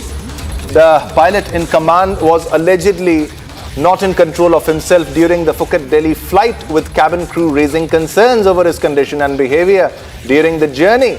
Now, as the situation unfolded, the co-pilot is understood to have alerted ground personnel about the pilot in command's behavior. So he alerted the ground crew, and he subsequently took control and stabilized the aircraft after the sudden altitude loss, which briefly created a negative G situation and left passengers and crew injured. As per inside details, the co-pilot landed the plane. He was the co-pilot only who landed the plane safely before reaching Delhi. And crew members reportedly complained that the PIC, that the pilot in command, was behaving unusually, including allegedly sitting on the cockpit floor. Harsh is live with us with all the latest updates on the story. Harsh, this is exclusive and this is huge, and the kind of developments that have surfaced, it's shocking The pilot in command, that is the main pilot of the aircraft, was behaving strangely as if he was under influence of psychoactive substances. He was sitting on the cockpit floor and he required assistance to return to his seat. Just imagine the horror for the passengers also and for the cabin crew also in that aircraft when they come to know that the pilot is not stable. He's sitting on the cockpit floor and he needs assistance to walk towards the main cockpit, and it's the co-pilot who is landing the aircraft, a junior pilot, Harsh. Very rightly pointed out by you, Shivam. Now, this is an exclusive detail that the Republic has accessed. In fact, now what we are learning is that the co-pilot was the pilot who in fact took control of the aircraft after it lost nearly 300 feet in altitude. Now, this is massive. In fact, the co-pilot was the one in charge who took command of the aircraft and landed it safely at the Delhi airport after it lost nearly 300 feet in altitude mid-air. Now, we are also learning that co-pilot also quickly alerted the ground staff there at the IGI airport in Delhi, clearly mentioning that the pilot in command is not in a very stable position and he is not in a position to take control of an aircraft mid-air. Now, we are talking about an A320 aircraft that was operated between Phuket and New Delhi by Air India that witnessed an altitude drop of nearly 300 feet mid-air above the skies of Odisha. Now, what we are also learning is that the cabin crew of this particular aircraft has also lodged a complaint with the airline, clearly pointing out that the pilot in command was not in a stable position. In fact, there were instances when they found the pilot in command to be sitting on the floor of the cockpit of the aircraft, and this is, we are talking when the plane was mid-air, the plane was airborne, and this is exactly what we are learning. In fact, there were instances when crew had to help the pilot to even walk back to the cockpit. Now, this is an exclusive detail that Republic has accessed. Now, this is something we are talking about, the crew of the aircraft lodging a complaint with the airline with regards to the pilot in command. We earlier broke this information that when the first test was conducted on both of these pilots, it showed a non-negative report. However, now we have a confirmed report that clearly proves that the pilot in command was under the influence of marijuana, and this has been confirmed. This, in fact, was a Republic news break 2 days back, and now it has been confirmed that the pilot in command was under the influence of drugs. In fact, that could be the very reason why this particular aircraft, this was, I'm again repeating, a A320 aircraft that was flying from Phuket to New Delhi, operated by Air India, that lost nearly 300 feet in altitude, that ultimately led to at least 17 people suffering critical injuries, including 4 crew members on board. Shivam. All right. Thanks a lot for all the updates in the story. Keep a track of all the developments. We'll come back to you as more details emerge. Thanks a lot, Harsh. All right, viewers, now let's move on to another top story that we are tracking. It's about Union Home Minister Amit Shah, who has said today that he is ready to discuss all issues in Parliament, to debate all issues in Parliament, but has accused the opposition of disrupting the proceedings and even preventing the House from functioning. Now, his remarks came as the opposition demanded a statement from the government on the students' protest over NEET. So Amit Shah has asked the opposition to begin debate at 3 p.m. and not disrupt the Parliament functioning of the Parliament, and also he has challenged them to join for a debate from 3 p.m. and he is ready for a 24-hour debate with the opposition, and he says that he's ready to listen into each and every speaker. Let's listen into what Amit Shah has said. जब से संसद सत्र शुरू हुआ तब से लगातार मैं संसद में आता हूं, मेरी चैम्बर में बैठा हूं। चूंकि संसद भवन के अंदर विपक्ष संसद को चलने ही नहीं दे रहा है दोनों गृहों में, तो कोई जाकर क्या करेगा। जहां तक चर्चा का सवाल है, सरकार की ओर से किरण रिजिजू जी ने, जो हमारे पार्लियामेंट्री अफेयर्स मिनिस्टर है, उन्होंने बहुत स्पष्ट कर दिया कि जो नीट आंदोलन के छात्र प्रदर्शन पर सभी प्रकार की चर्चा करने के लिए सरकार तैयार है और चर्चा के लिए समय सुनिश्चित किया जाए और विपक्ष तैयार हो जाए। पहले तो ये यही मांग कर रहे थे, हमने हाँ बोल दिया। मेरी ओर से भी मैंने कह दिया है कि मैं किसी भी सवाल का जवाब देने के लिए संसद में तैयार हूं, मगर वो चर्चा ही नहीं होने देना चाहते। अब जनता तय करे कौन भाग रहा है। आज 3 बजे तक स्पीकर साहब को वो पत्र दे दे, 3 बजे से लेकर कल 3 बजे तक सभी प्रकार की चर्चा के लिए हम तैयार हैं। मैं सदन में ही बैठूंगा, सबको सुनूंगा और सब चीजों का जवाब दूंगा। सरकार के पास छुपाने के लिए कुछ नहीं है। वो भी चर्चा करूंगा कि आपने क्यों चर्चा नहीं चाहिए। भारतीय जनता पार्टी की मोदी जी के नेतृत्व में सरकार, एनडीए की मोदी जी के नेतृत्व में सरकार हर चीज पर चर्चा के लिए तैयार है। संसद वो चलने दे बस। आज मैं चैनलों के माध्यम से इन विपक्ष को कहना चाहता हूं कि आप एक पत्र 2 बजे तक लिखकर दे दीजिए स्पीकर साहब को। 3 बजे से चर्चा चालू कर देंगे और कल 3 बजे मैं जवाब दे दूंगा सारी चीजों का। संसद में चर्चा करने के नियम बने हैं, तरीके बने हैं। अब मुझे कोई कहता है कि आप एक स्टेटमेंट दे दो, इतने गंभीर मसले पर इस तरह से चर्चा नहीं हो सकती है। शायद आपके पद्धति में होगा, मगर संसदीय पद्धति ये नहीं है। संसद में एट लेंथ चर्चा होती है। आज 3 बजे से देर रात तक, जब तक वो बैठे, और कल दोपहर 3 बजे तक हम तो क्वेश्चन आवर भी सस्पेंड करने के लिए तैयार है, अगर स्पीकर साहब अनुमति देते हैं तो। कल 3 बजे तक मैं चर्चा के लिए तैयार हूं। मैं खुद बैठूंगा, हर चीज लिखूंगा और हर चीज का जवाब दूंगा, जिससे देश की जनता के सामने सारी चीजें स्पष्ट हो जाए, दूध का दूध और पानी का पानी हो जाए। अब विपक्ष ने तय करना है कि उनको चर्चा करनी है या हंगामा करना है। ये दुर्भाग्य है जिस तरह से राहुल गांधी है नेता प्रतिपक्ष, क्योंकि जिस भाषा का संसदीय परंपरा में उपयोग कर रहे हैं, ये शायद नेता प्रतिपक्ष होने लायक नहीं है। यहाँ लेक्चर होता है। देश के जनता के द्वारा चुने हुए जनप्रतिनिधियों पे ये मांग क्या कर रहे थे? देश के गृह मंत्री से मांग कर रहे थे कि छात्रों पे चर्चा का जवाब गृह मंत्री दें, और गृह मंत्री जी ने स्वयं कह दिया कि मैं एक एक बिंदु पे जवाब देने के लिए तैयार हूँ, सदन में विस्तार से जवाब देने के लिए तैयार हूँ। अब विपक्ष भाग रहा है। पूरे देश की जनता समझ रही है कि आखिर ये क्यों भाग रहे हैं, क्योंकि जानते हैं कि अगर चर्चा आएगी तो रांची का भी सवाल उठेगा, वहाँ के छात्रों पे जो हमला हुआ है, कर्नाटका के भी जो परीक्षा का लीक हुआ, केरला के भी, पंजाब के भी, तो ये चर्चा, इसलिए इनको चर्चा से मतलब नहीं, इनको पार्लियामेंट्री डेमोक्रेसी से मतलब नहीं है। इनको मतलब केवल सदन में हंगामा करना, सदन, और इस हंगामे से केवल राजनीति करना। लेकिन सरकार चर्चा के लिए तैयार होगी तो राहुल गांधी अब चुप्पी साध ले। चुप्पी साध लिया और यहाँ से भाग लिए, गोल पोस्ट चेंज कर रहे हैं। लेकिन देश की जनता जान गई कि आप जो लगातार मांग करके सदन नहीं चलने दे रहे थे, आज जब गृह मंत्री जी या कल संसदीय कार्य मंत्री सबने कहा कि गृह मंत्री जी जवाब देंगे, और उसके बाद भी आप कह रहे हैं कि नहीं, हम चर्चा नहीं चाहते हैं, तो इससे साफ है कि सदन को कौन रोक रहा है, या सदन को कौन रोक रहा है, या इस लोकतंत्र का अपमान कौन कर रहा है। राहुल गृह मंत्री ने एक और बात की कि जिस तरीके से शब्दों का उपयोग किया गया, मैंने इस तरीके से पहले शब्द नहीं सुने। नहीं, कम से कम एक डेकोरम है पार्लियामेंट्री डेमोक्रेसी में, अनपार्लियामेंट्री वर्ड्स हैं चीजों को। लेकिन जिस तरीके से रोज वो सदन में भी अंदर जिस तरह के शब्दों का प्रयोग करते हैं, जिस तरह बाहर करते हैं, ये दुर्भाग्य है कि आज एक ऐसा नेता है जिसको शब्दों का भी ज्ञान नहीं, भाषा का। Meanwhile, the LOP, Congress MP Rahul Gandhi has said that the opposition is not interested in Amit Shah giving a lecture. Let's listen into what he has said. We're not interested in listening to Mr. Amit Shah's imagination.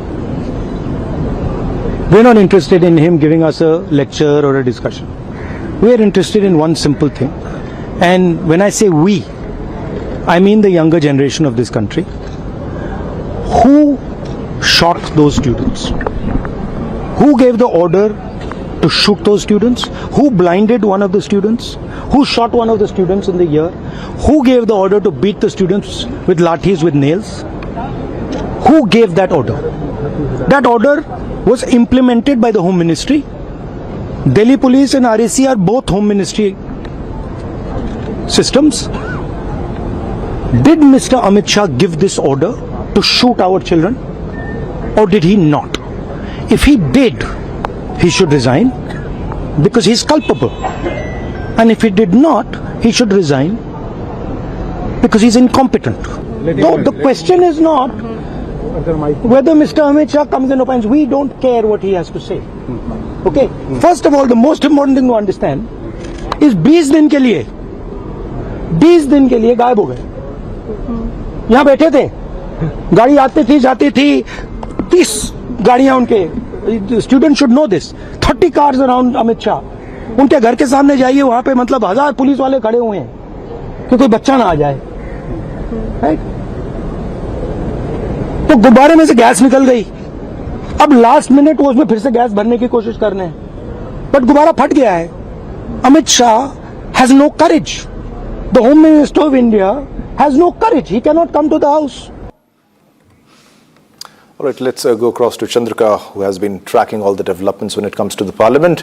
Chandrikala, the Union Home Minister Amit Shah has said that we are ready for a debate and have asked the opposition not to run from the debate as usual, because the opposition always behaves in a certain in a manner where they are disrupting the Parliament and they're wasting the valuable time of the public and all the MPs who are present there. But he has challenged them to join for a debate till 3 p.m. and he says that I'll be ready to debate for more than 24 hours if the opposition is ready. Over to you for all the latest.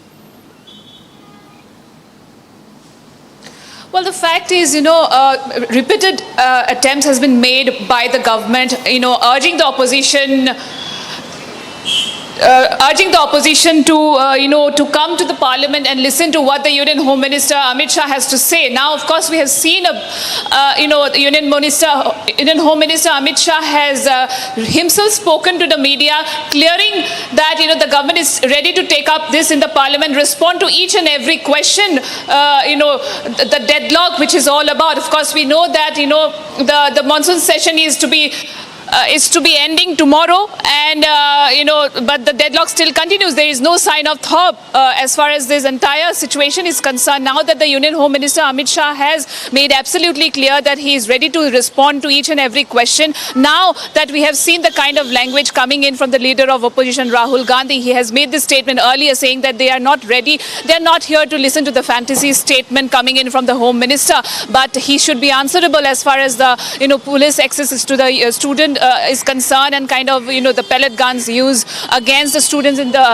during the Jantar Mantar protest. Now, Union Home Minister Amit Shah has said, in fact, he has spoken to the media saying that a letter should be submitted by the opposition by 2 p.m. to the Lok Sabha Speaker, and today from today 3 p.m. onwards till tomorrow he is ready to sit and respond to each and every question. But it seems that the opposition is still adamant, he is not ready to listen to each and every point that the Union Home Minister Amit Shah is to be making in the Parliament. We saw that multiple meetings are underway. The fact that the NDA MPs have also held a protest calling out the leader of opposition to be answerable to what has happened in Jharkhand is also something that is the opposition is conscious about, because they also need to be answerable as far as the violent protest or the kind of casualties that has been reported, or the brutalities against the students in Jharkhand we have seen in the last few days. We also know that over the in the last few weeks the monsoon session of the Parliament was not functioning. And it has been a stormy monsoon session and the opposition is not ready for a debate. We'll have to wait and watch that whether they will be agreeing for a debate or not. Thanks a lot, Chandrikala. Keep a track of all the developments. We'll come back to you as more details emerge. All right, viewers, it's now time to slip into a short commercial break, but don't go anywhere because we have a lot more lined up for you after the break. Coming up, more details. Now, Air India in massive trouble. AI2379 pilot behavior reports emerge after 300 feet drop. Pilot was drugged out. More details on that after the break.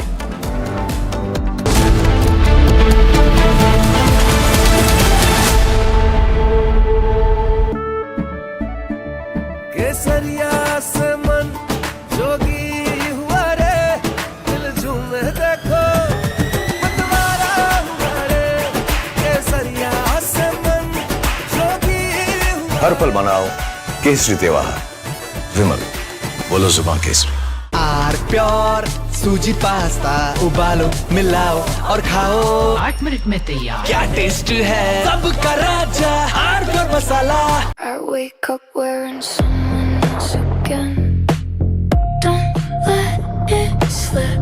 I'm losing control. I don't wanna be safe anymore. Finding myself. That's my moment of Sarah. चमकी चाट से क्या बना है? Sandwich लस्सी और छाछ हर घूंट में चमकी चाट। अब बताओ स्वाद आया? असली स्वाद सिर्फ चंकी चाट।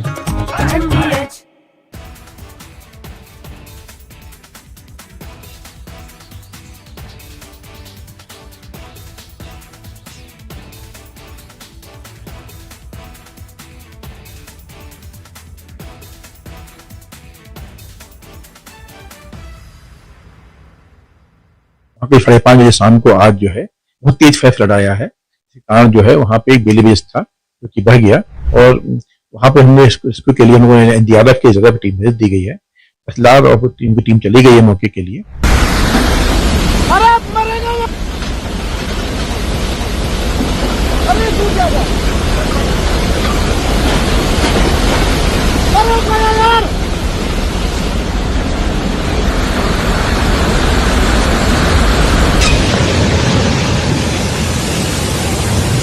ये ब्रिज जाएगा, ब्रिज जाएगा, bridge.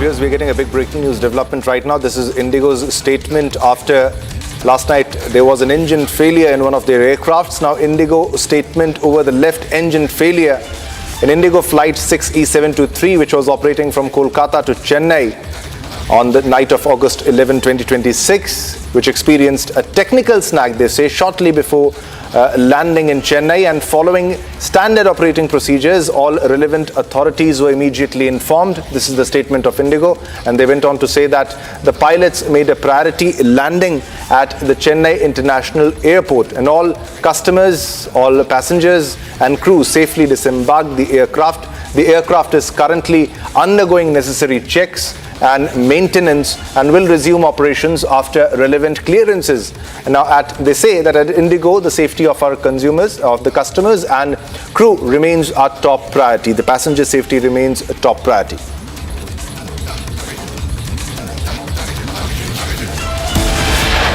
All right, it's time to step into a short commercial break, but don't go anywhere.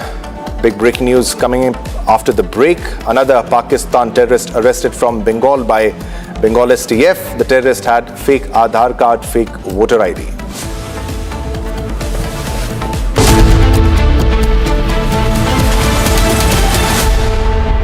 कुछ तो सस्ता लो, सब बढ़िया लो। इसमें क्या खास बात है? थोड़े में ज्यादा स्वाद, यही तो है इसकी खास बात। भारत की सबसे बड़ी gold loan NBFC Muthoot finance से गोल्ड लोन लीजिए और फिर देखिए सोना क्या नहीं कर सकता। कॉल कीजिए 1-800-313-1212। चमकी चाट से क्या बना है? आलू चाट या फ्रूट चाट, स्वाद बनाए चमकी चाट। क्या बात है? स्वादिष्ट पकोड़े और फरसान, अरे चमकी चाट है इसकी जान। असली स्वाद सिर्फ chunky chaat.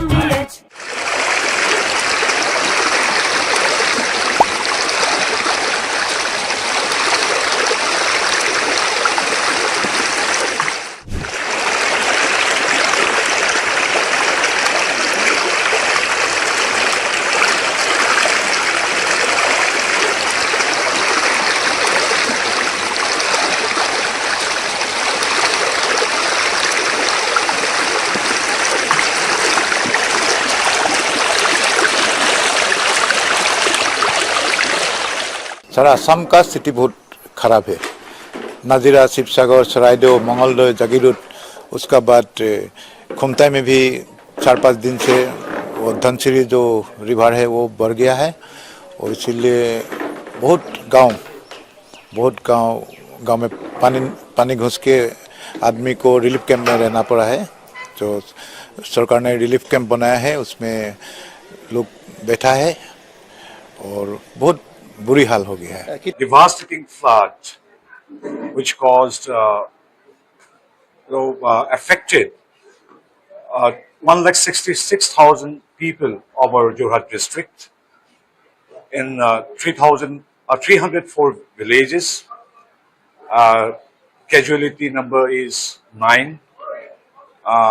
Number of relief camps were 39, and total number of inmates in the camp is 9,659.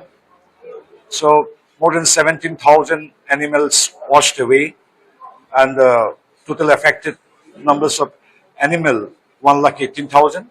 So the flood situation of Jorhat district of Upper Assam is now under control. The water level is receding with the constant support of central government. State government is extending all support for rehabilitation, for relief, medical assistance, and right from public health to medical aid in each and our state government, with the support of state government, are giving full support.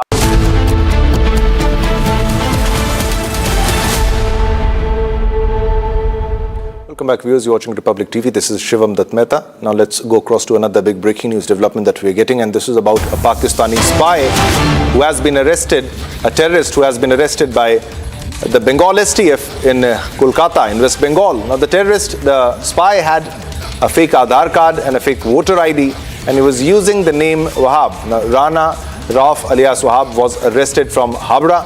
Now this Pak spy was passing information related to the Indian Army, the railways and Navy also, the BSF also, to Pakistan. He infiltrated into Bengal via the Nepal border route. Now Rana alias Wahab had a plan to escape to Bangladesh. Now after militant Hamim Mondal, this is Rana who has been caught. Another Pakistani spy who has been caught was arrested by Bengal STF. Let's go across to Kishle, who's joining us from the Kolkata newsroom with all the latest updates in the story. Kishle, coming to you. What are the details that you're getting in this regards? We're getting to know he was passing sensitive information to the handlers in Pakistan about the movement of the army, navy, and even railways. Well, exactly. I'll give you an update of this particular news story where this Pakistani terrorist was arrested by Bengal STF. After interrogating him, now another terrorist, his associate, Aziz, has also been arrested from Kolkata Topshia. This is a live breaking news that I'm giving right now from Republic Bangla newsroom. All right, viewers, we're getting another big breaking news development. Let's go across to that breaking news. This is the government to move motion to send FCRA bill to Joint Parliamentary Committee, JPC. This is huge. And this is regarding the showdown which is happening in the parliament and the way opposition was adamant on not letting this bill pass or a discussion happen in the parliament in this regards. But now we're getting to know that the government, keeping in mind that they need to discuss and debate this FCRA bill, the government is set to move motion to send the FCRA bill to a joint parliamentary committee today at 2 p.m. as per sources.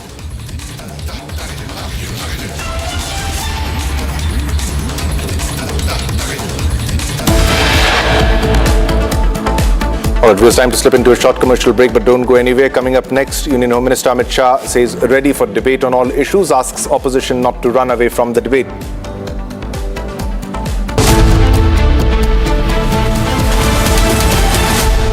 चमकी चाट से क्या बना है? आलू चाट या fruit चाट, स्वाद बनाए चमकी चाट। क्या बात है? स्वादिष्ट पकोड़े और फरसान, अरे चमकी चाट है इसकी जान। असली स्वाद सिर्फ चमकी चाट। Amity has been ranked India's #1 not-for-profit private university for 11th year, with top 10 ranked institutions in management, engineering, biotech, law, masscom, telecom, hospitality, fashion and more. Yet another top ranking for Amity University. Our pure Shahi Paneer Masala. Delicious, healthy, every day. AU savings account में मिलते हैं amazing benefits, paperless banking and higher interest, वो भी हर महीने। Money money money money every month. सोच बदलो और बैंक भी।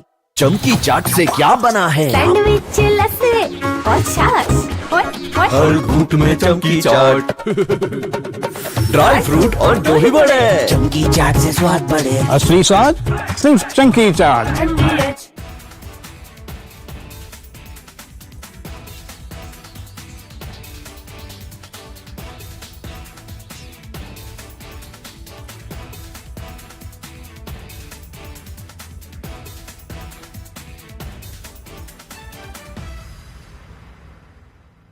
वहाँ पे 5:30 बजे शाम को आज जो है बहुत तेज फैसला आया है। कारण जो है वहाँ पे एक बेलीबेज था जो कि बह गया और वहाँ पे हमने इसको के लिए हम लोगों ने NDRF की जगह पे टीम भेज दी गई है। फिलहाल और टीम चली गई है मौके के लिए।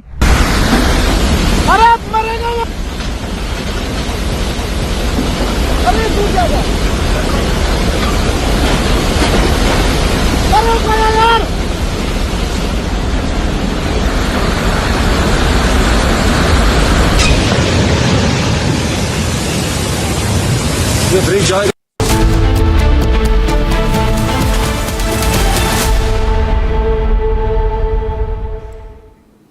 Welcome back, viewers. You're watching Republic TV. This is Shivam Dutt Mehta. Infrastructure is powering India's transformation, driving growth, connectivity and opportunity from world-class airports and expressways to high-speed rail, smart cities, renewable energy and multimodal logistics. India is building at an unprecedented scale. With a 111 lakh crore rupees national infrastructure pipeline and 11.21 lakh crore rupees in union capital expenditure for financial year 25-26, the country is laying the foundation for a stronger, faster and more connected future. And as India moves towards the vision of Viksit Bharat 2047, the conversation on infrastructure and realty takes center stage. Republic proudly presents the Viksit Bharat 2047 Infra and Realty Edition on Thursday, 13th August, bringing together policymakers, industry leaders, investors and innovators to shape the future of India's built environment. Republic Viksit Bharat 2047 Infra and Realty Edition, shaping future infra and real estate. Now, let's move ahead and go to a big breaking news development that we are getting. This is from Pakistan, and these are Pakistani fighter jets which have carried out airstrikes on civilian homes in the Sorab and Gwadar areas of Balochistan last night and allegedly killing 27 people, including women and children, and injuring many others. Now, according to reports, Pakistani military fighter jets carried out airstrikes on civilian areas in the Gidar area of Sorab district in Balochistan last night. Now, preliminary reports indicate that at least 27 civilians, including women and children, were killed in the attacks. Now, these are the exclusive pictures, the visuals of the aftermath and the injured. Now, according to sources, the airstrikes also caused heavy human and material damage to civilian areas. Now, however, further details regarding the extent of the damage and the exact number of casualties have not yet been released. Now, the bodies of those killed were reportedly taken into custody by security forces, and further details in this case is pending. More details are awaited. We yet to get more details on the story, but this is big. All right, we have Gursimran with us with all the latest updates in the story. Gursimran, this is yet another story, another development where we get to know that the Pakistani Air Force is bombing civilians, killing civilians using the Air Force. Yes, what it seems that it's the Pakistan's retaliation, or you can say the frustration against the independence that has been declared by the group, that is the Balochistan rebels group. These groups have declared that they are not part of Pakistan. So that is very clear that Pakistan is frustrated, and out of sheer frustration, they have carried out this kind of airstrikes that have taken place not only in the Gidra area but also in the Sorab area, wherein 27 civilians have been killed. Of these 27 civilians that have been killed, majority minority are the women and the children, which clearly shows that this was not an intended target of the Pakistan, but it is a deliberate actually target for the civilians. Pakistan wanted to send a message that they can kill the people of Baluchistan as and when they want it, and they have also taken in custody the bodies of the civilians that have been killed, that primarily include the minors. Now coming to this attack that has been carried out, we are told that this attack, as per the reports that are flowing in, has been carried out in the dead of the night using the Pakistani bombers that have targeted these locations. Now this is also seen as the Pakistan's nefarious plot to actually instill fear among locals so that they do not support rebel groups. Reason being that we have seen large-scale damage being done by the rebel groups when they have carried out the attacks on the Pakistani establishment, and that purely has been done with the help of Pakistani locals that are against the security forces and their brutalities that they have been committing upon the people by the excessive use of force. All right, Goswami, thanks a lot for all the developments. Keep a track of all the developments. We'll come back to you as more details emerge. All right, viewers, we have another breaking development that we are tracking, and this is about the FCRA. And government is set to move motion to send the FCRA bill to a joint parliamentary committee today at 2 p.m. as per the sources. So in a short while, after half an hour, within 25 minutes, the FCRA bill will be sent to the JPC, that is the Joint Parliamentary Committee, today at around 2 p.m. as per the sources that we are getting. So more discussions possible on FCRA and more assessment of the nitty-gritties and details of the bill, because the opposition was adamant on stalling and objecting and going against the FCRA bill, especially when it comes to introduction of the amendments of the FCRA, the amendments to be done in the FCRA where foreign funding will be tracked. All right, let's go across to Chandrakala, who has been tracking all the developments in this case. Chandrakala, we're getting to know that the government is set to move the motion to send the FCRA bill to JPC at 2 p.m. Yes, that is what is expected, but this whole fiasco on the FCRA bill still continues. You know, the monsoon session of Parliament is about to be ended tomorrow, but the deadlock, there is no sign of, deadlock to be ending. Now what we are learning is that the FCRA bill will be moved to, the government is ready to move motion to send FCRA bill to the Joint Parliamentary Committee at around 2 p.m. when the House adjourns. But yes, there was this multiple meetings that is underway as far as this FCRA bill is concerned. We also know that yesterday a very crucial meeting has taken place between Kiran Rijiju and Rahul Gandhi, which has failed because we know that Congress and TMC have been opposing the government's proposal to send the FCRA bill to Joint Parliamentary Committee, which is very crucial because we are aware that, since day one of the monsoon session of Parliament, there has been continuous deadlock in the Parliament over the FCRA bill, and also to the issue of the student protests that the opposition has been demanding, answers from the Union Home Minister Amit Shah. And now that the government is ready to take up, the opposition is not ready to listen to each and every point as far as the student protest is concerned. And now this all eyes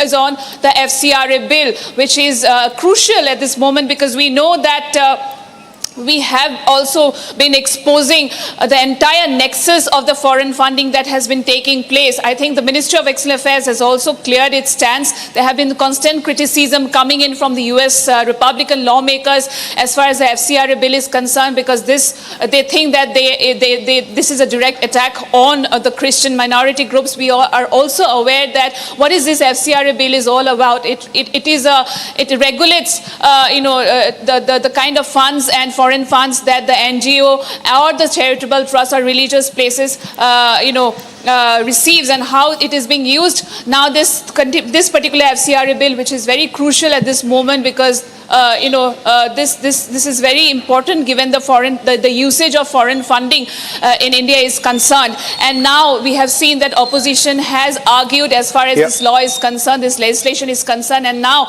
at 2 p.m. This will be moved to motion and hope it will be taken up in the Parliament and there will be no ruckus created by the thanks a lot. Thanks a lot for all the updates. Keep a track of all the developments. We'll come back to you as more details emerge in the story. All right, viewers, let's go across to another breaking news development that we're tracking. This is about the I-2379 And the development in that story, Republic accesses details of Air India mid-air scandal, where we're getting to know that it's exclusive that the co-pilot stabilized and landed the flight. The co-pilot stabilized and landed Air India flight after 300 feet altitude drop. The pilot in command was not in control. The main pilot was not in command. The pilot in command, that is the PIC, was allegedly not in control of himself during the Phuket-Delhi flight, with cabin crew raising concerns over his condition and behavior during the journey. Now, as the situation unfolded, the co-pilot is understood to have alerted the ground personnel about the pilot in command's behavior. He subsequently took control and stabilized the aircraft after the sudden altitude loss, which briefly created a negative G situation and left passengers and crew injured after a sudden drop of 300 feet. Now, as per inside details, the co-pilot landed the plane after reaching Delhi. All right, so these are the graphics to explain the story better. The pilot in command was under influence of drugs, so he was indeed high. The disoriented pilot was found sitting on the cockpit floor, so he completely lost control. Let's go across to Harsh for all the latest updates in this case. Harsh, we're getting to know that the pilot in command required assistance to return to his seat.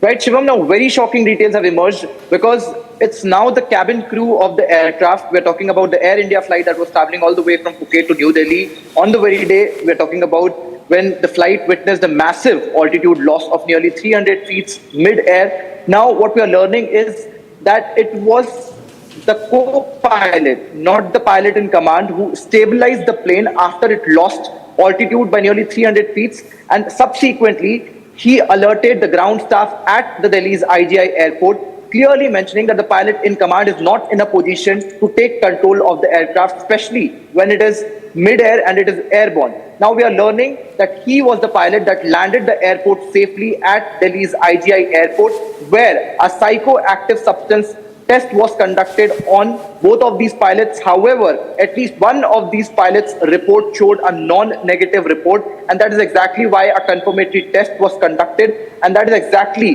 when the result came out to be positive. And now we are learning that the pilot in command was under the influence of marijuana, and this is massive because a pilot who was in fact the first pilot of the aircraft, the senior pilot of the aircraft, was under the influence of drugs.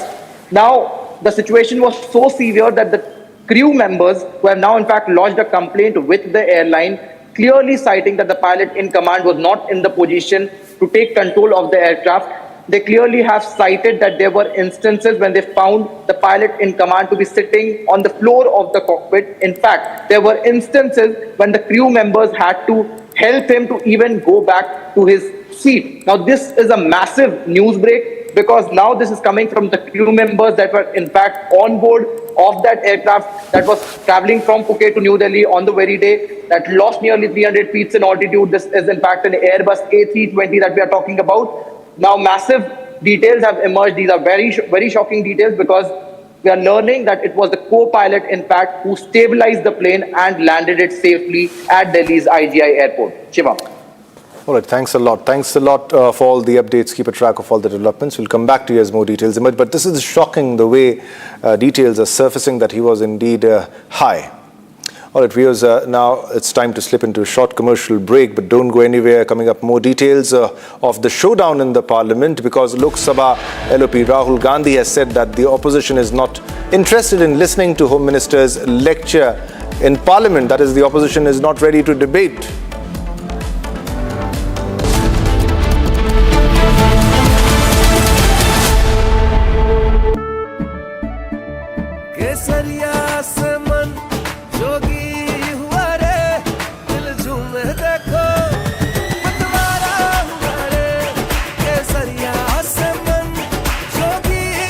हर पल मनाओ केसरी त्योहार।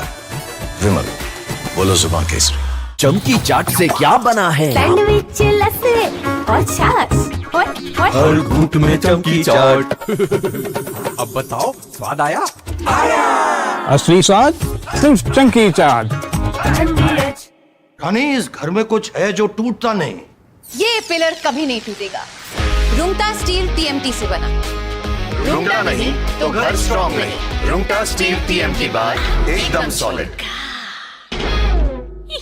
Are pure सूजी pasta उबालो मिलाओ और खाओ 8 minute में तैयार। क्या टेस्ट है सबका राजा आर प्योर मसाला।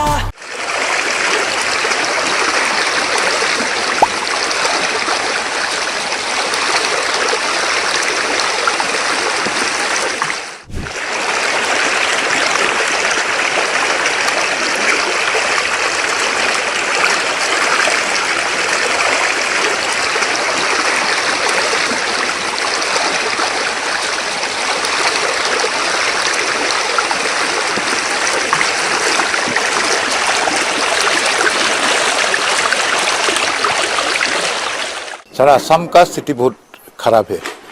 नाजिरा, शिवसागर, सरायदेव, मंगलदोय, जागीरोड, उसका बाद खुमताई में भी 4-5 दिन से वो धनसिरी जो रिवर है वो बढ़ गया है और इसीलिए बहुत गांव में पानी घुस के आदमी को रिलीफ कैंप में रहना पड़ा है। तो सरकार ने रिलीफ कैंप बनाया है, उसमें लोग बैठा है और बहुत बुरी हाल हो गया है। Devastating flood, which caused, affected 1,66,000 people of our Jorhat district in 3.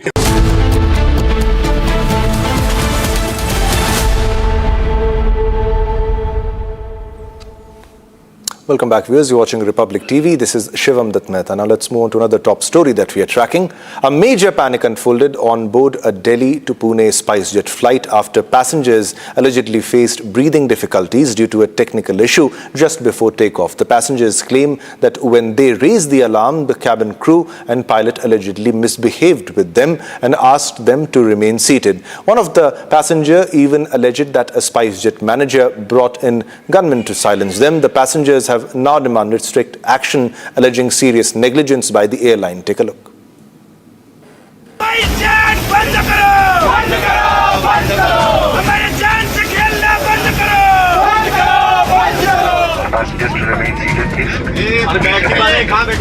A technical emergency in Pune-bound SpiceJet flight from Delhi created a major panic. The technical issue led to passengers facing breathing issues. The incident unfolded moments before the takeoff as the aircraft was moving towards the runway.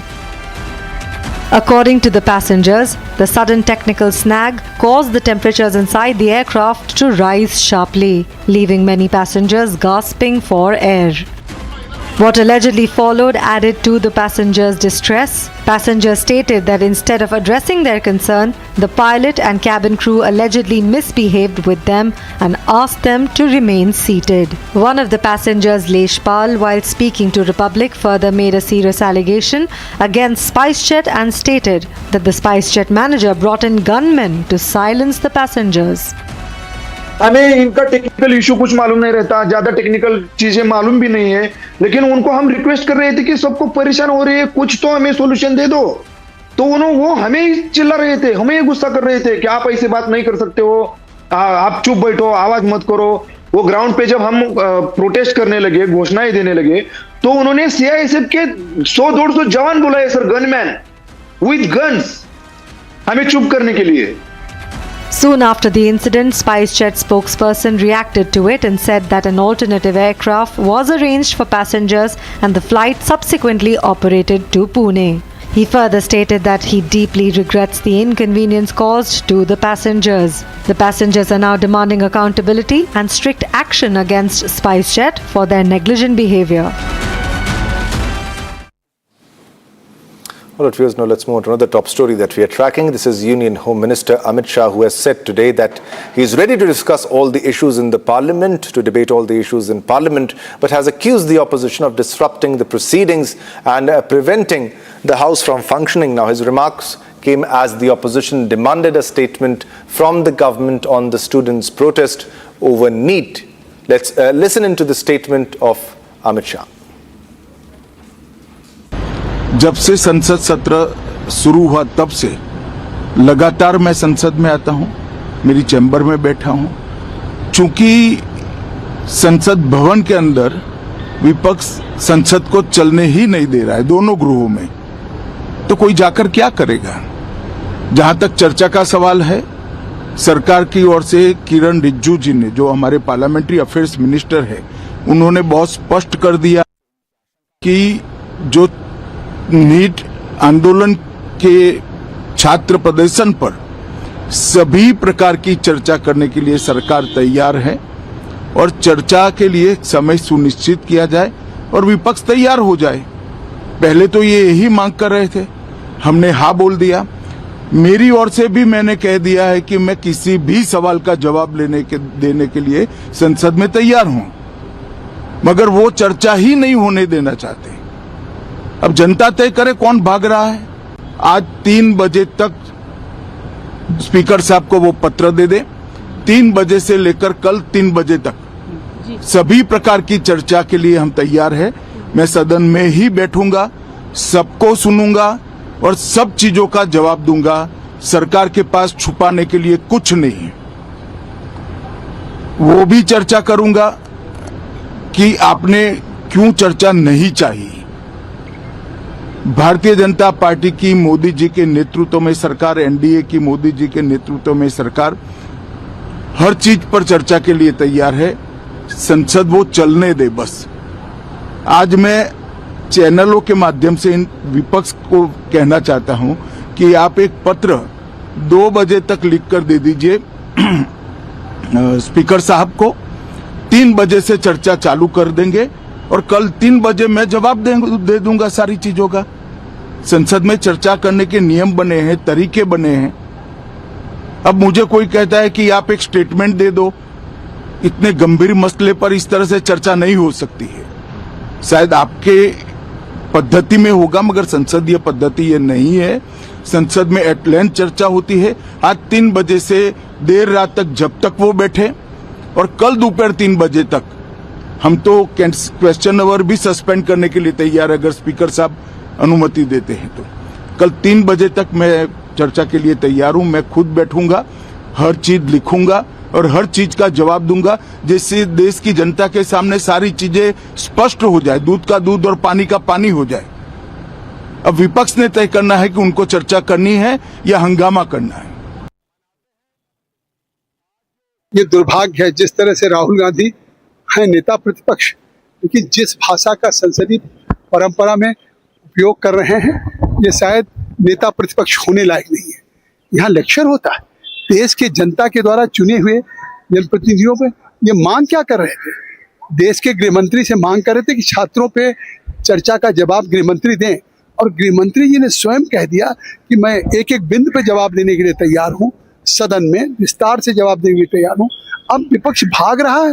पूरे देश की जनता समझ रही है कि आखिर ये क्यों भाग रहे हैं, क्योंकि जानते हैं कि अगर चर्चा आएगी तो रांची का भी सवाल उठेगा, वहाँ के छात्रों पे जो हमला हुआ है, कर्नाटका के भी जो परीक्षा का लीक हुआ, केरला के भी, पंजाब के भी, तो ये चर्चा, इसलिए इनको चर्चा से मतलब नहीं, इनको पार्लियामेंट्री डेमोक्रेसी से मतलब नहीं है। इनको मतलब केवल सदन में हंगामा करना, सदन और इस हंगामे से केवल राजनीति करना। लेकिन सरकार चर्चा के लिए तैयार होगी तो राहुल गांधी अब चुप्पी साध ले। चुप्पी साध लिया और यहाँ से भाग लिए, गोल पोस्ट चेंज कर रहे हैं।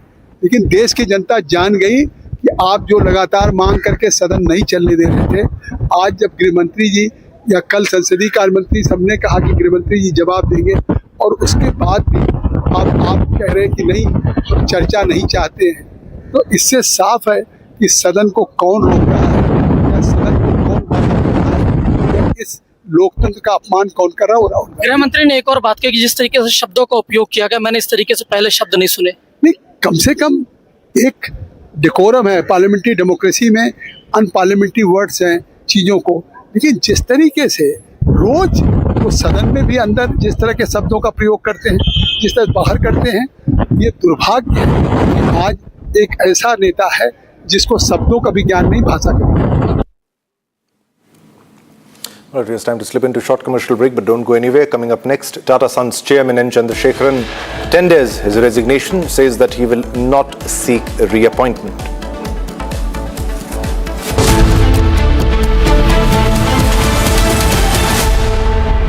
चमकी चाट से क्या बना है? आलू चाट या फ्रूट चाट, स्वाद बनाए चमकी चाट। क्या बात है? स्वादिष्ट पकोड़े और फरसान, अरे चंकी चाट है इसकी जान। असली स्वाद सिर्फ chunky chaat. Amity has been ranked India's #1 not-for-profit private university for 11th year, with top 10 ranked institutions in management, engineering, biotech, law, masscom, telecom, hospitality, fashion and more. Yet another top ranking for Amity University. कुछ तो सस्ता लो, सब बढ़िया लो। इसमें क्या खास बात है? थोड़े में ज्यादा स्वाद, यही तो है इसकी खास बात। राजा और pure masala.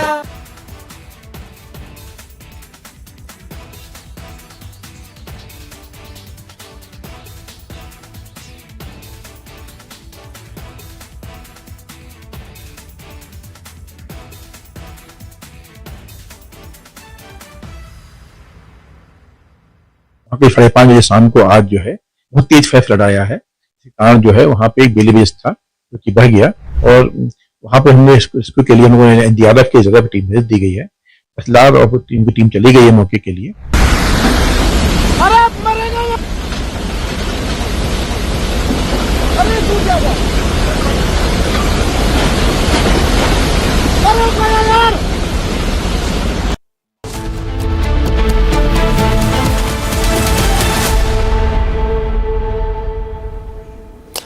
All right, viewers, there are shocking developments that have surfaced in the case of AI 2379, where it is being found out that the pilot was high on marijuana and he was assisted by the crew member back to his cockpit, and he was sitting on the floor of the cockpit also, and it was the co-pilot who landed the plane safely. Now we'll get you all the details of that story and a lot more after a short break. And coming up next, exclusive details of Air India mid-air scandal has been accessed by Republic. It is confirmed now that the pilot in command was under influence of drugs.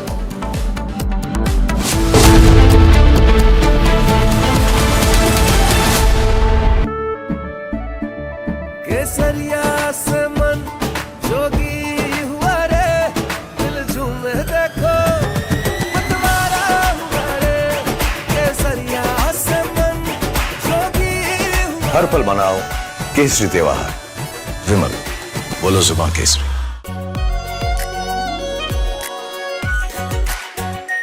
Are pure shahi paneer masala, delicious, healthy every day. I wake up wearing someone else again. Don't let it slip. I'm losing. I don't wanna be safe anymore. Finding myself. That's my moment of Sarah. चमकी चाट से क्या बना है? Sandwich, लस्सी और छाछ। हर घूंट में चमकी चाट। ड्राई फ्रूट और दही बड़े। चमकी चाट से स्वाद बढ़े। असली स्वाद सिर्फ chunky chaat.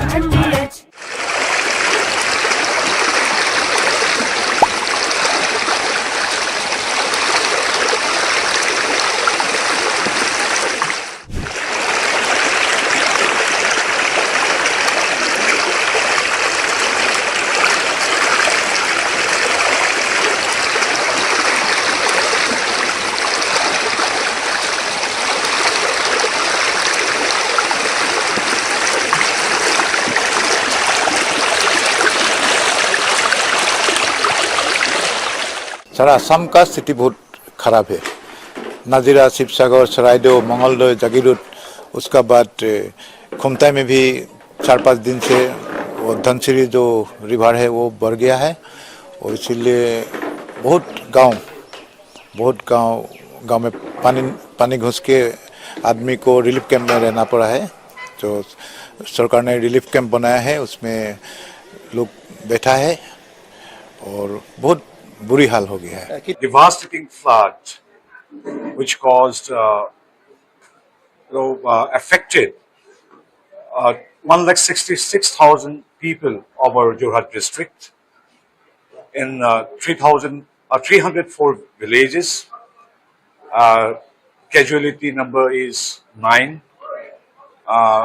Number of relief camps were 39, and the total number of inmates in the camp is 9,000. From Asia's largest news headquarters, setting the agenda for Bharat.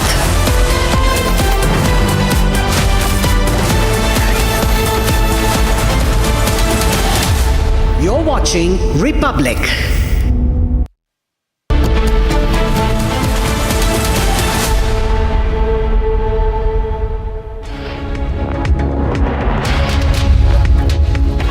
Hello viewers, a very good afternoon. We are live and we are breaking. I'm Shivangi Shukla getting you the latest. This Independence Day, Republic TV brings you the Nationalist Collective Conclave, an Independence Day special, a powerful tribute to the extraordinary men and women who served India with courage, pride and unwavering devotion. From the stories of our brave hearts and their ultimate sacrifice to the families who continue to carry their legacy with them, with strength and pride, the conclave brings you powerful conversations on courage, service, and a lot more. A day to remember those who put the nation before self. Nationalist Collective Conclave. Their sacrifice, our freedom. Only on Republic TV. It's time for the headlines. Headlines brought to you by Canara Bank. Together we can. सरकार की ओर से किरण रिजिजू जी ने, जो हमारे parliamentary affairs minister है, उन्होंने बहुत स्पष्ट कर दिया है कि जो नीट आंदोलन के छात्र प्रदर्शन पर सभी प्रकार की चर्चा करने के लिए सरकार तैयार है. Amit Shah says ready for discussion in the parliament. Dares opposition, asks opposition not to run away from the debate.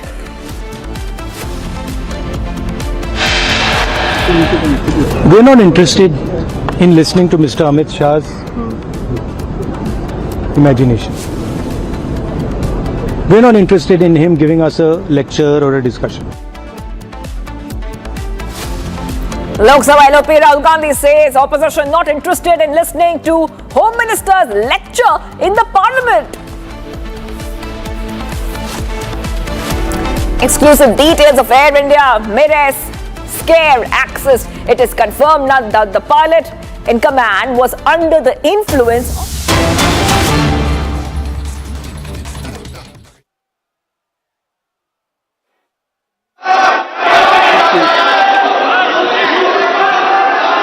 ठीक इसको लगाओ भाई कान में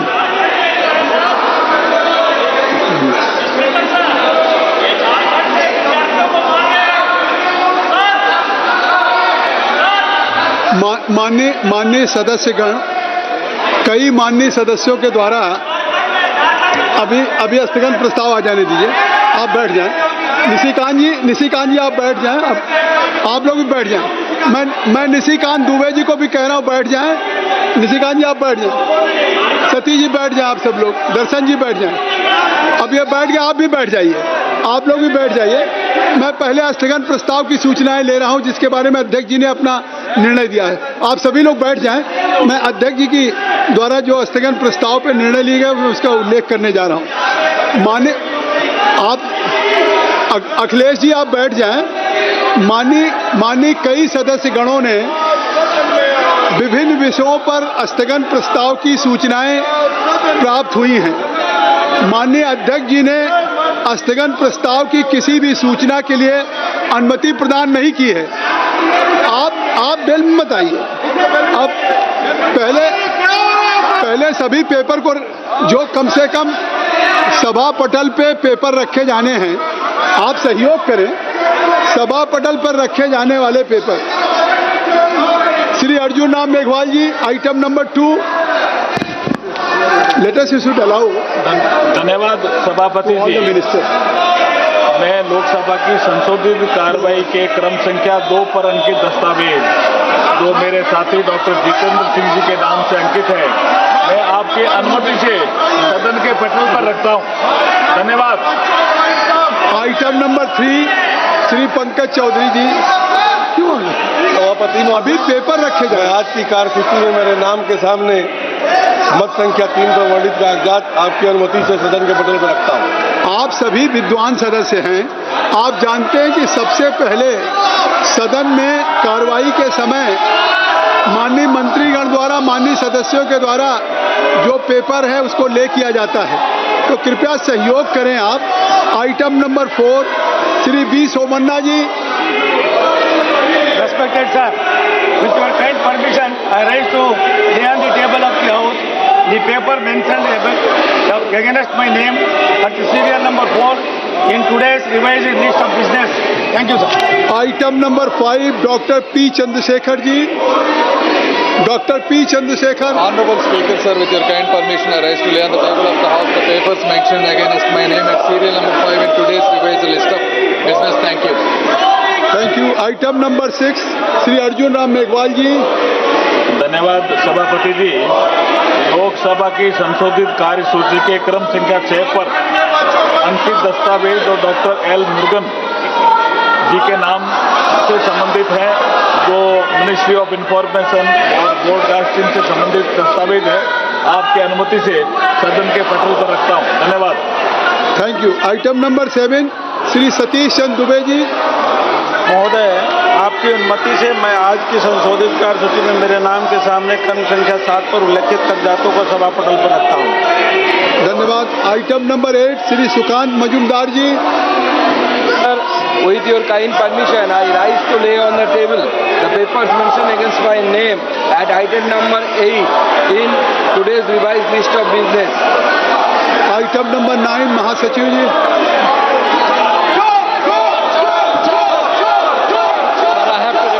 Rajya Sabha at its sitting held on the 11th August 2026 agreed without any amendment to the Tribunals Reforms Bill 2026 as passed by Lok Sabha. Item number 10 महासचिव जी।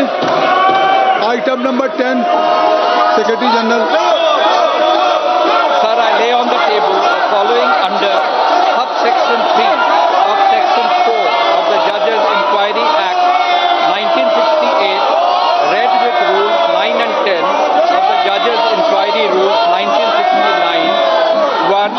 Reports volumes 1 and 2, Hindi and English versions of the Inquiry Committee, constituted under the Judges Inquiry Act 1968, in respect of Mr. Justice Yashwant Verma, Judge Allahabad. इस पहले से शुरू हो रही है। धन्यवाद उपसभापति महोदय। मैं आज सहकार संशोधन नंबर 11 डॉक्टर संजय जायसवाल जी।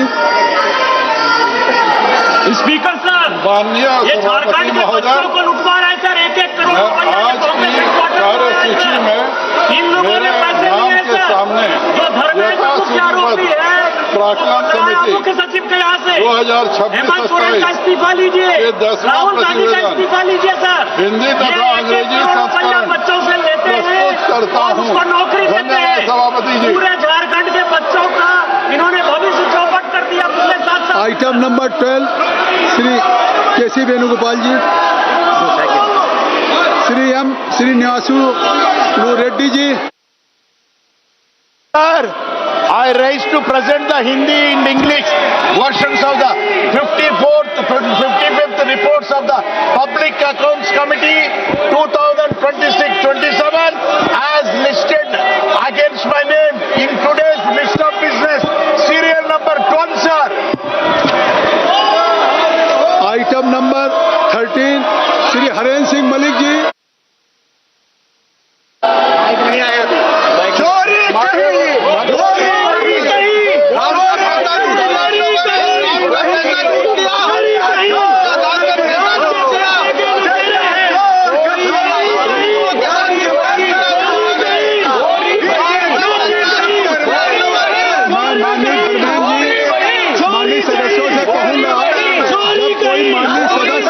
माननीय सदस्य अगर पेपर लेकर रहे हैं तो उनको माइक से आप नारे मत लगाएं।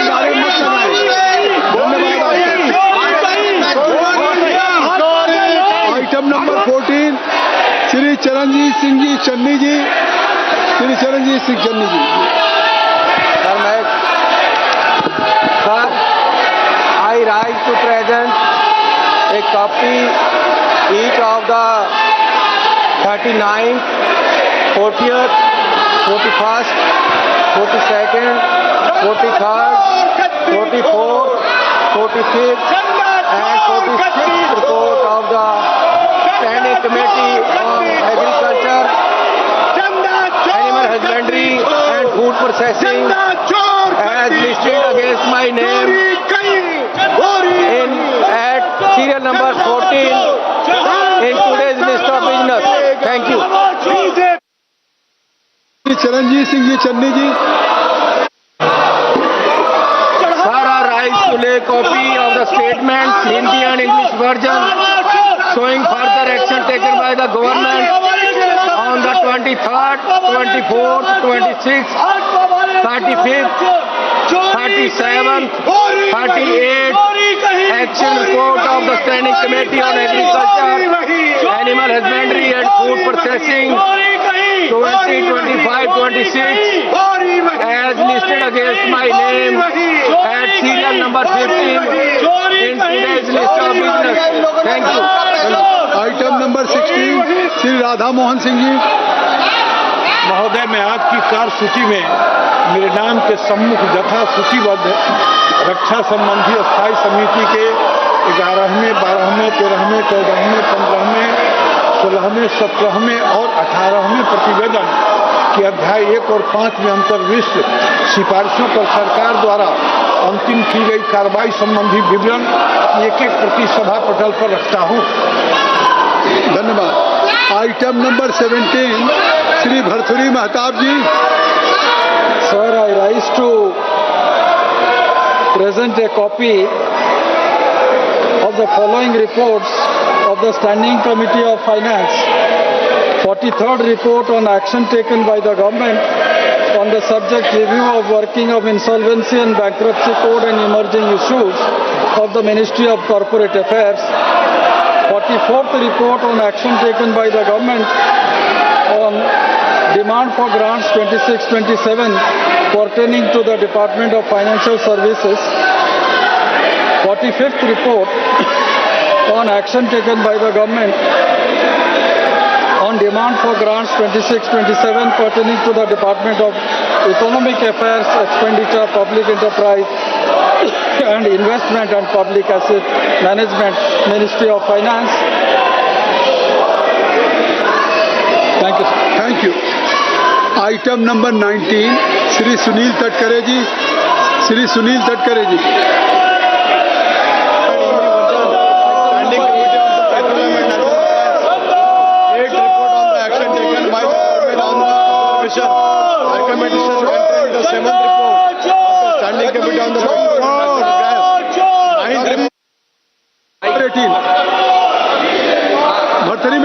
Bharthari Mahtab ji Sir, I rise to lay the statement Hindi and English version showing final action taken by the government on the observation recommendations contained in Chapter 1 of 29th report, 18th Lok Sabha of the Standing Committee of Finance on action taken by the government on observation recommendations, 26th report on the subject roadmap for Indian economic growth in light of global economic and geopolitical circumstances pertaining to the Department of Economic Affairs, Ministry of Finance. Thank you, sir.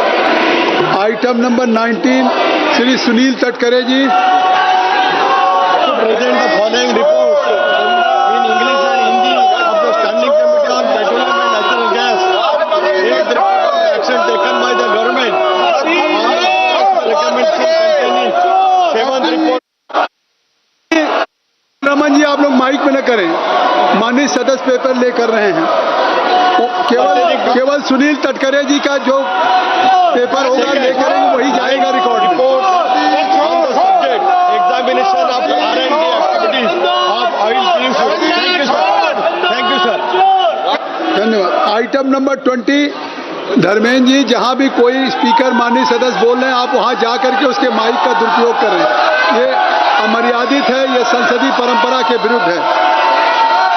Item number 20 doctor Mannalal Rawat ji.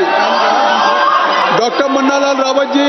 जी, आदरणीय सभापति महोदय, आपकी अनुमति से मैं आज की संशोधित कार्यसूची में मेरे नाम के समक्ष यथा सूचीबद्ध कोयला खान और इस्पात संबंधी स्थायी समिति के 2025-26 का 29वां प्रतिवेदन हिंदी और अंग्रेजी संस्करण प्रस्तुत करता हूं।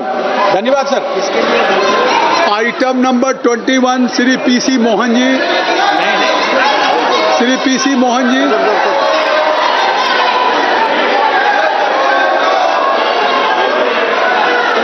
महोदया, मैं आज की कार्यसूची में मेरे नाम के सामने क्रम संख्या 21 पर यथासूचीबद्ध सामाजिक न्याय और अधिकारिता संबंधित स्थायी समिति का 25वीं प्रतिवेदन हिंदी और अंग्रेजी संस्करण प्रस्तुत करता हूं। धन्यवाद अध्यक्ष जी। Item number 22 Shri Rahul Kaswan ji. Rahul Kaswan ji. Sir mic. Yes, sir. Rise today, 395 report on from Mansi Commission to the mapping concerning India's cultural heritage in the area of artificial intelligence.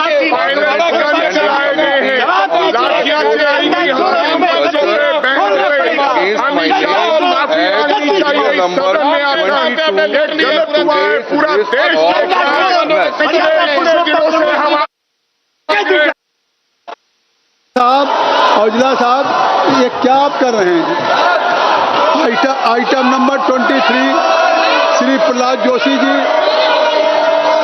I write to lay the following statement regarding the present status of implementation of recommendation made in the following report of the standing. News coming in right now, viewers. Huge updates coming in on Republic TV, and this is about the FCRA bill. The FCRA bill was sent to the Joint Parliamentary Committee consisting of multiple MPs, and now we see that, I'll read this out, that it also says that Shri Amit Shah to move the following motion, that the Foreign Contribution Regulation Amendment Bill be referred to a joint committee of the House consisting of 21 members of this House and to be nominated by the Honorable Speaker Lok Sabha and 10 members of Rajya Sabha to be nominated by the Honorable Chairman Rajya Sabha. Let's go straight across to Abhishek Kapoor, a senior executive editor from our newsroom. Abhishek, huge update coming in. Yesterday, we had told our viewers that the FCRA bill could be referred to the JCP, and that's exactly what is happening. Well, exactly, yes, and we are getting this from Parliament that if the opposition can allow the House to be in order, which does not seem to be happening as of now, and I'm keeping track of the screen there of the Sunset TV that beams the proceedings of the House. We have Jagdambika Pal as of now in the chair and not the Speaker, and all attempts being made so that the House can be in order. Remember, except for the Congress party and the Trinamool, rest of the opposition is of the view that JPC is a good mechanism to address the concerns, involve all the stakeholders, listen to them, and if need be, if the changes are suggested through that mechanism, then those changes to be incorporated in the FCRA, which is to be brought in after the JPC report. Now, JPC obviously gets time till the next session of Parliament or the first week of next session of Parliament, which is the winter session, typically happens in November.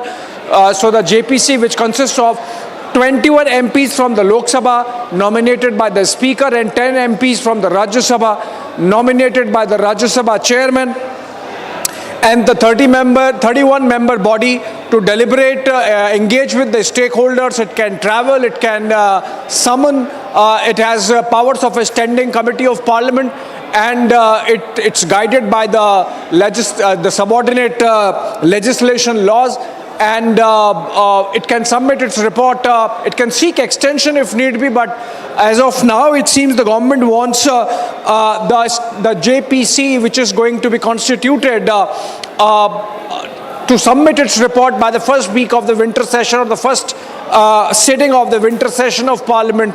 That's in November. So the report that we broke, or the information that we brought to our viewers yesterday, Shivangi, of JPC mechanism being looked at to break the impasse that's been there between the government and the opposition on the issue of FCRA, and the government there clearly sending across a message that is amenable to the idea of listening to all the stakeholders, listening to the opposition, and to incorporate suggestions made so that the FCRA has, across the broad and bipartisan consensus when it becomes a law, when it comes in the next session of Parliament. So very important development there happening in the Lok Sabha. But yes, we have to wait, because only when the House is in session is that Home Minister would be able to move that FCRA will be sent to a JPC to be constituted by the Speaker and the Chair of the Rajya Sabha respectively, with nomination of 21 and 10 MPs respectively,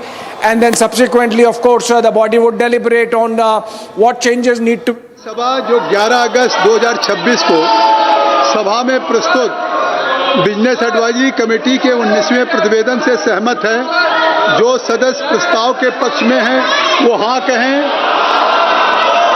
जो सदस्य प्रस्ताव के विपक्ष में वो ना कहें। मेरे विचार में निर्णय हाँ वालों के पक्ष में हुआ, हाँ वालों के पक्ष में हुआ, प्रस्ताव अनुमोदित किया जाता है।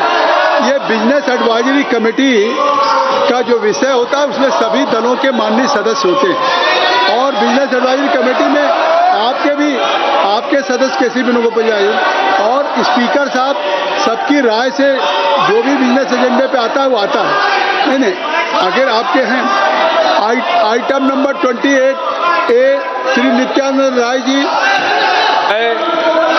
मैं माननीय गृह मंत्री जी की ओर से प्रस्ताव करता हूं कि विदेशी अभिदाय विनियमन संशोधन विधेयक 2026 को इस सभा के 21 सदस्यों जो कि माननीय अध्यक्ष द्वारा नामित किया जाए, और राज्यसभा के 10 सदस्यों जो कि माननीय सभापति द्वारा नामित किया जाए से मिलकर बनी दोनों सभाओं की संयुक्त समिति को सौंपा जाए, कि संयुक्त समिति की बैठक आयोजित करने के लिए गणपूर्ति संयुक्त समिति के सदस्यों की कुल संख्या का लगभग 1/3 होगी, कि समिति अगले सत्र के प्रथम सप्ताह के अंतिम दिन तक इस सभा को प्रतिवेदन प्रस्तुत करेगी, कि अन्य मामलों में संसदीय समितियों से संबंधित इस सभा की प्रक्रिया तथा कार्य संचालन नियम ऐसे परिवर्तनों और उपरांतरणों के साथ लागू होंगे जो अध्यक्ष तय करें, और कि यह सभा राज्यसभा से सिफारिश करती है कि राज्यसभा उक्त संयुक्त समिति में शामिल हो, और राज्यसभा द्वारा संयुक्त समिति में नियुक्त किए जाने वाले सदस्यों के नाम इस सभा को सूचित करे। Shri K.C. Venugopal ji, what do you want to say? But if I'm allowing you to K.C. Venugopal ji, now if I'm allowing to K.C. Venugopal ji, तो आप just now we got मैं उनको allow भी कर रहा हूँ और आप सदन नहीं खाली कर रहे हैं। Sir, just now we got an information. The bill is circulated for moving a resolution from the government on FCRA in the name of Honorable Amit Shah ji. Sir, this legislation is clearly for targeting NGOs and minority institutions, those who are doing good work. One side, RSS is getting complete donation from the foreign countries. On one side, RSS is getting. On the other side, government is trying to target the minorities and NGOs. The government should withdraw this bill. The government should withdraw this bill. We demand for the withdrawal bill. Shri Kiran Rijiju, Shri Kiran Rijiju, केसी वेणुगोपाल जी बिल्कुल गलत बात कर रहे हैं। श्री किरण रिजिजू, और ये कई दिनों से कांग्रेस पार्टी और बाकी लोगों ने मांग किया है कि जेपीसी में भेजा जाए। ये तो कांग्रेस पार्टी और बाकी विपक्ष के लोगों ने कहा कुछ प्रमुख बिल्स को ज्वाइंट पार्लियामेंट्री कमेटी या सिलेक्ट कमेटी या स्टैंडिंग कमेटी में रेफर किया जाए। जब आप महत्वपूर्ण बिल को रेफर कर रहे हैं तो इसका आपत्ति है। अगर किसी वेणुगोपाल जी या किसी पार्टी के मेंबर को इस बिल में आपत्तिजनक कोई चीज है या किसी वहां बिंदु पे इसका विरोध है तो जेपीसी में आप अपना मत रख सकते हैं। जेपीसी में पर्याप्त समय मिलेगा और भी लोगों को बुला करके आप हियरिंग करेंगे। वो तो खुश होने के चक्कर में उल्टा ये तो उल्टा बोल रहे हैं।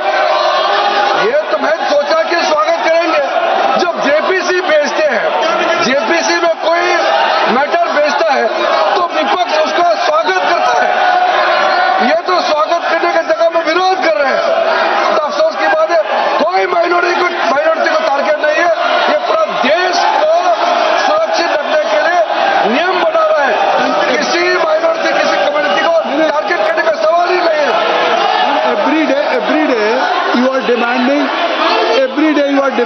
that bill should refer to the JPC. So it is every day. And अगर if government is now agreeing, and if parliamentary affairs minister या अगर नित्यानंद जी अगर वो JPC को भेज रहे हैं तो और थ्रेड बेस्ड डिस्कशन हो जाएगा, थ्रेड बेस्ड डिस्कशन होगा. गवर्नमेंट सीधे इस बिल को पास नहीं करा रही. नहीं, अभी ये आज तो क्या है, पार्लियामेंट्री डेमोक्रेसी में सरकार कोई बिल लेकर के आई है और उस बिल को सरकार ये कह रही कि इस पे और डिटेल डेलिब्रेशन और डिस्कशन हो जाए, इसलिए हम ज्वाइंट पार्लियामेंट्री कमेटी को रेफर करना चाहते हैं. तो जब आपने हमने कह दिया तो फिर इससे साफ है कि कम से कम नहीं क्या है. वो प्रार्थना करिए. एक मिनट अखिलेश को पूछिए. अखिलेश जी आप क्या कहना चाहते हैं?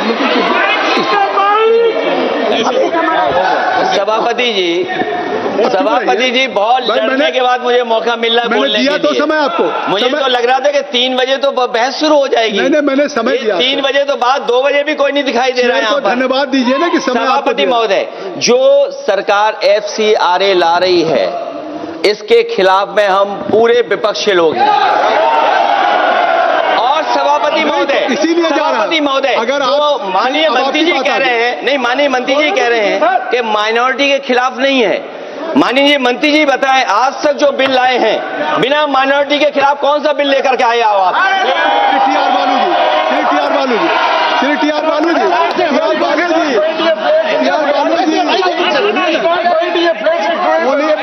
ओनली टी आर बालू जी.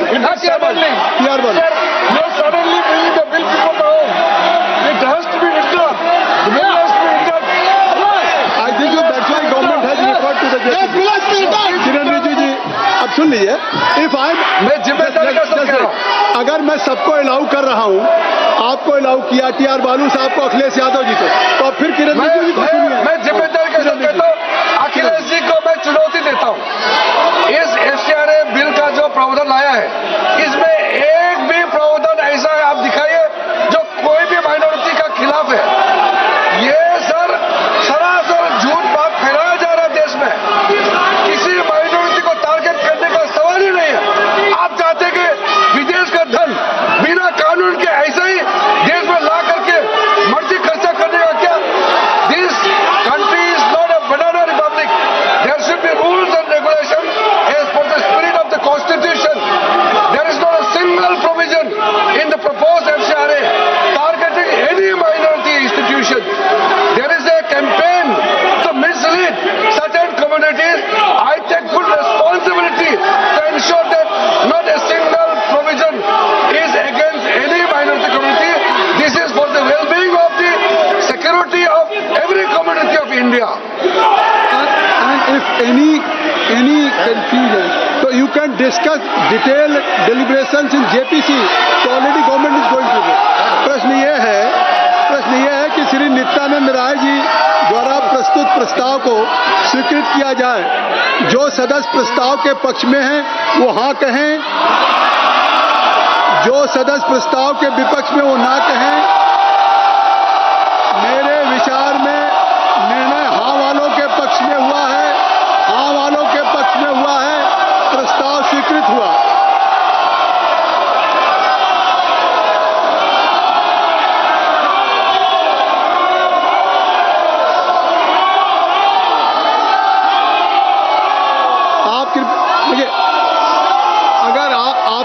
आपसे अनुरोध है कि आप लोग सब लोग अपनी अपनी सीट पे चलिए.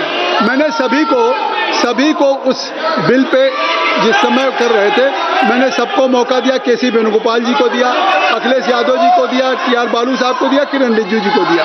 तो कृपया अब सदन चलने दें. सदन को सुचारू रूप से आप चलने दें. नहीं, मैं चाहता हूं कि सदन चले. अब देखिए, अगर मैंने मौका नहीं दिया होता तो मैं कहता. तो इसलिए मैं जो सभा की कार्रवाई 3 बजे तक के लिए स्थगित करता हूं. मैं चाहता हूं कि सदन चले. सभा की कार्रवाई 3 बजे तक.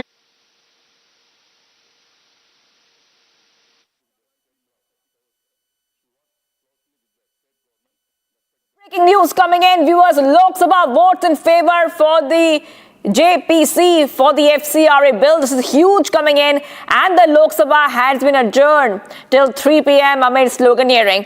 So this is the big update. That means the Joint Parliamentary Committee comprising of 31 MPs will examine the FCRA bill, and Republic TV yesterday itself had told you that the bill could be referred to the JPC, and that's exactly what's happened right now, viewers. Not only that, the big update is that Lok Sabha has voted in favor of the JPC for the FCRA bill. So we will be tracking all these updates coming in on Republic TV very, very closely. We'll try to go across to our senior executive editor Abhishek Kapoor to really understand what is happening. But you heard it yourself, viewers, that the kind of ruckus that the opposition had made when the voting was underway.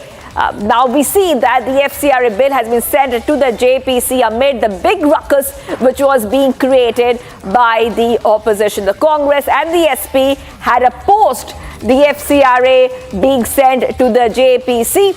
And amidst all this, I repeat, amidst all this, we see that the JPC has been referred to the bill has been referred to the Joint Parliamentary Committee. So this is a big update coming in here on Republic TV, where the Congress, SP and the TMC wanted withdrawal of the bill, but the Lok Sabha has voted in favor of the Joint Parliamentary Committee, and the FCRA bill has been referred to the Joint Parliamentary Committee, which will comprise of 31 MPs. So back-to-back updates coming in here, viewers, on Republic TV.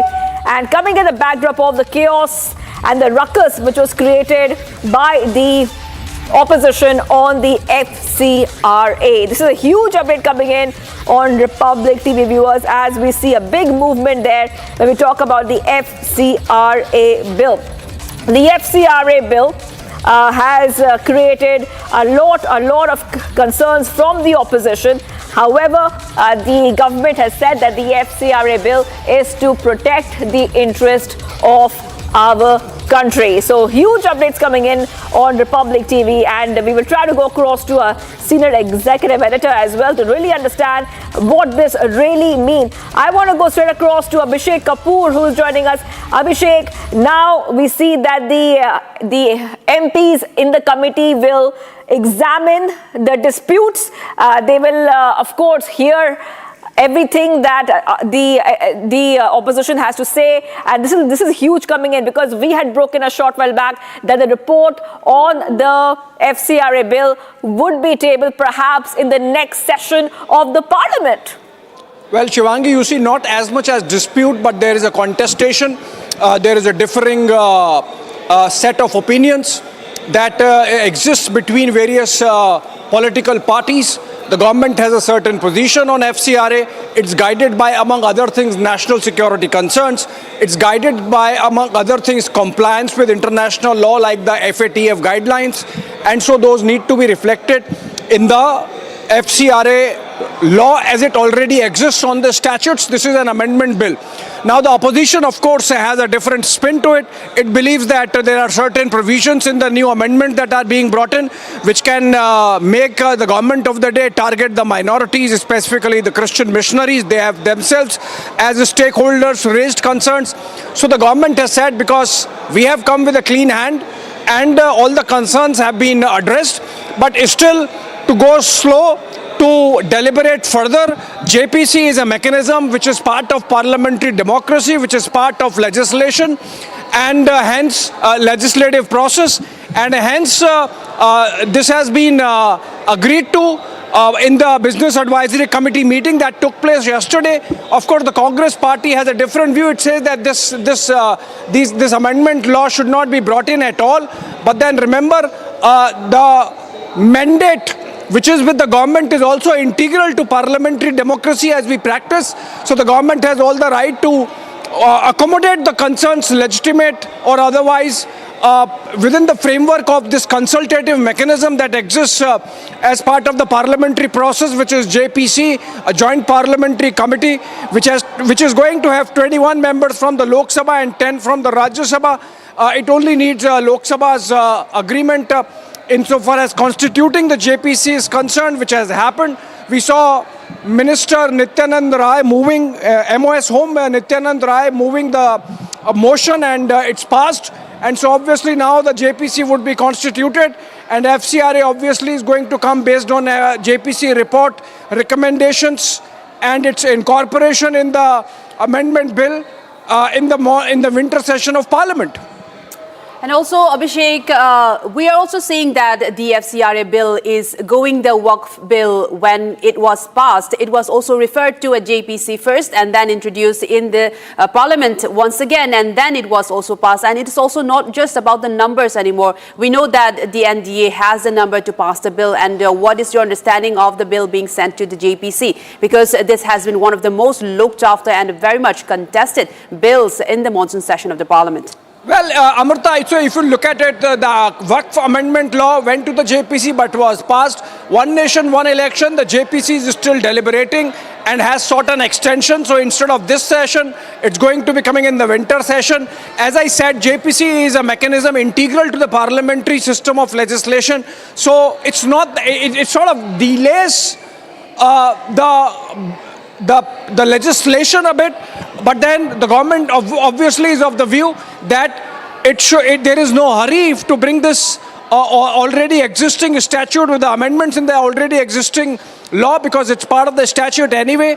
And if there are concerns in the wider opposition, not specifically the Congress party, and if there are concerns amongst the stakeholders, of which the minority community in general and the Christian community in particular are a part, then obviously it can be listened to, acceded to, and the suggestions incorporated, and the law can be brought in the winter session. So it's not as much about delay as about the government wanting to be seen to be consultative, wanting to be seen to be accommodative, and taking on board legitimate concerns, taking on board positive suggestions, and hence this route that has been taken by the government of bringing in a JPC with the Minister of State in the Home Ministry, Nityanand Rai, moving the motion that a JPC be formed, and the Lok Sabha accepting it with a voice vote. And so now it's over to the JPC, which would be set up, as I said, 21 MPs of the Lok Sabha nominated by the Speaker, 10 members of the Rajya Sabha nominated by the Chair or the Vice President, and then they will deliberate, decide their own time, and possibly submit their report before the first week of the next session, which is the winter session of Parliament. And also, Abhishek, help us understand what will really happen when a bill is sent to a JPC, because will there be discussion on changes or of the amendments as well? Because the key contention here is the proselytization clause here that's been added, and also some other clauses that also has been added in the amendments. So will there be any discussions on that during the committee discussions of this FCRA bill when it's being sent to the JPC as well? It's not any one specific clause, but the entire bill in its entirety, you know, Amrita, clause by clause, section by section, subsection by subsection, and once that deliberation happens, stakeholders are called. In fact, the JPC is free to travel. So, for example, if the JPC thinks that the majority of those objections are coming in from Kerala, it can travel to Thiruvananthapuram or any other place in Kerala and you know, discuss with the affected communities, discuss with the those groups / organizations which are raising concerns, and based on whether the entire JPC with consensus or voice vote accepts those suggestions, those can be incorporated in the JPC report. Remember, ultimately it's again with the government to decide whether to accept those recommendations or not. But by and large, given the composition of the JPC, which is very representative of the Parliament, a report of the JPC and the suggestions therein are generally incorporated in the legislation, and then it is brought for the passage in Parliament. So, you know, the whole process of constituting the JPC, then it's meeting the quorum, you know, voice vote, recommendations, incorporation of those recommendations, consulting the stakeholders, traveling, everything is taken into account. And once that happens, obviously the government would be possibly getting the report in the next session of Parliament and bringing it in the same very session with the changes incorporated and FCRA becoming law. I mean, that's how it works. That's how it's going to go from here on. And also, Abhishek, we knew... Amita, I'm handing it over to Niranjan. Niranjan is joining us in this broadcast. We continue this conversation. I've just received a phone call. Niranjan? Can I just borrow you for 2 minutes, Abhishek? Because we needed to just put this in context for our viewers. Right?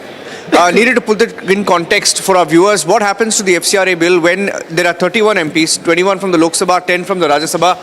Lok Sabha Speaker gets to nominate who the 21 are, and the Rajya Sabha Chairman gets to nominate who the 10 MPs are.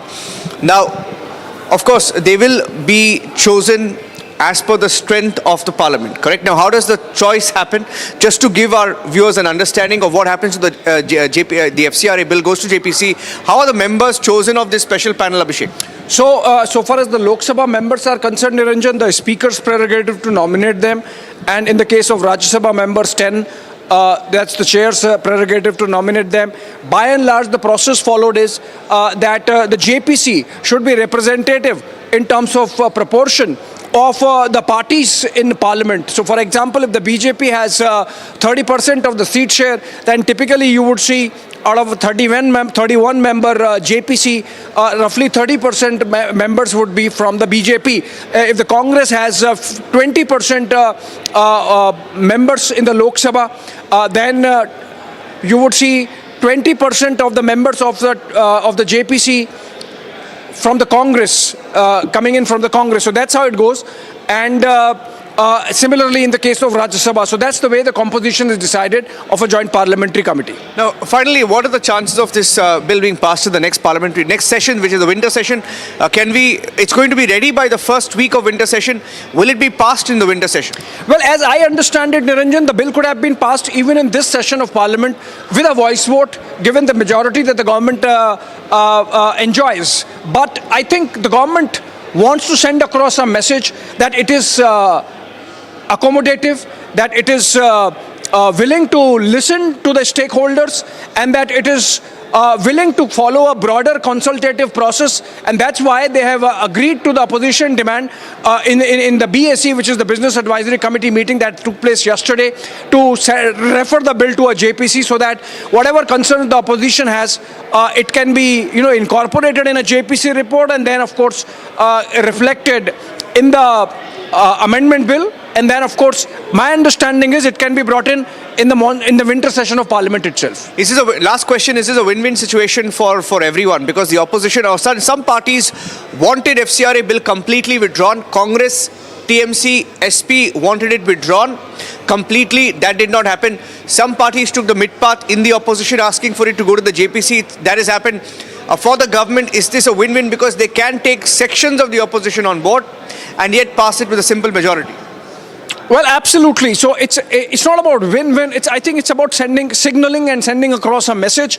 As I said, Niranjan, the government could have anyway, because this is the bill that needs a simple majority, not a special majority. The government could have passed it even otherwise with a voice vote. The government has its majority now in both the houses of Parliament. So it's not something for which the government had to make a compromise or seen to be making a compromise. It's not about a compromise, or as we saw on some networks saying that the government has backpedaled. No, it's not that. That's a spin. Yeah, that's a spin, but wrong spin, or perhaps wrong understanding, because the government is not compromising or backpedaling on the changes that it wants to bring. It's just that the government wants to be seen to be accommodative and to be seen to be, consultative in its ways, and that's why this process of JPC has been agreed to jointly, as I said, in a Business Advisory Committee. It's a bipartisan decision, as it happens in the BAC, and that's being followed now with the formation of the JPC, which would submit its report in the winter session. Finally, what are the chances of any changes being made to the bill by this JPC? For sure, because as I said, Niranjan, JPC by itself is a bipartisan body with equal representation from the opposition. So whatever suggestions are made and put in the report, it is believed or assumed that this is after a broad consensus. So most of those suggestions, unless it is flagged by agencies, for example, unless the government, some department of the government flags concern that this goes against the very spirit of the changes being brought in. Those suggestions are in a way accepted, incorporated, and a new amendment bill brought in is how it will go on from here on. Okay, thank you for that, Abhishek. I'm still here, I'm not going anywhere, just a phone call. Okay. So another aspect that we just want to highlight right now, while the motion to send the bill to the JPC was being presented by Nityanand Rai, the Minister of State, Home, the Junior Minister in the Home Ministry, there were attempts made by some in the opposition to ask why the Home Minister himself was not presenting this motion. You saw KC Venugopal and the Congress party get up and ask when the bill was listed under the name of the Home Minister, why he was not present. But I think the Home Minister has made it clear earlier this afternoon that he will be ready for a debate starting 3 p.m. So the Parliament has been adjourned now. In perhaps 15 minutes from now, you have the Parliament reconvening and perhaps fireworks in Parliament when Home Minister Amit Shah said that he would be seated in Parliament from 3 p.m. if required until 3 p.m. tomorrow. He said he's going to be inside Parliament, listening into everyone, responding to each one of them. So I think we're just getting started and building up to this all-important 3 p.m. session. Back to you for now. Amrita. Right, thank you for all of those updates and details, and that's the latest that we have been tracking, that the FCRA bill has been sent to the JPC after Lok Sabha votes in favor of it being referred to a joint parliamentary committee. That's the latest that we are tracking for now. And coming up after a short break, we'll go more into this as well. The FCRA bill has now been sent to a joint parliamentary committee after the Lok Sabha has voted in favor of it being referred to a JPC. It's comprising of 31 MPs. Coming up next after a short break.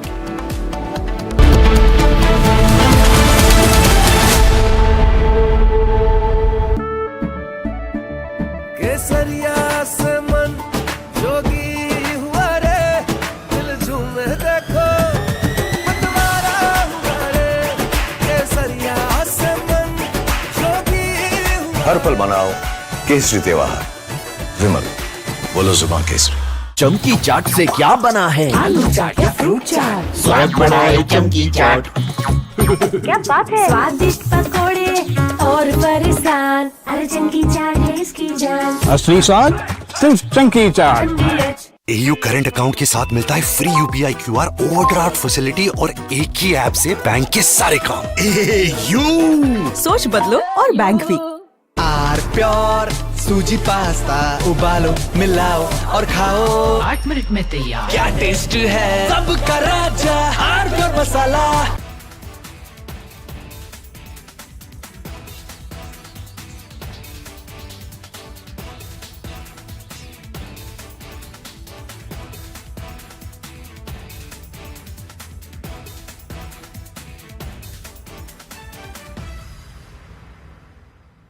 खुद अपनी आंखों के सामने लोगों को मरते शहीद होते देख के मैं आया हूँ। बहुत हालात ख़राब हो चुके हैं, बहुत हालात ख़राब हो चुके हैं। इंटरनेशनल मीडिया को, सारी दुनिया को टैग करें और हम तक पहुँचाएं यार। इस वक्त यहाँ पे एम्बुलेंसेस की तादाद जो है वो कम पड़ गई है, गाड़ियाँ कम पड़ चुकी हैं। लोग जो है अपने ज़ख्मियों को अपनी मदद आपके तहत, कोई इधर से पकड़ा हुआ, कोई उधर से, और रोड पे लहू ही लहू है।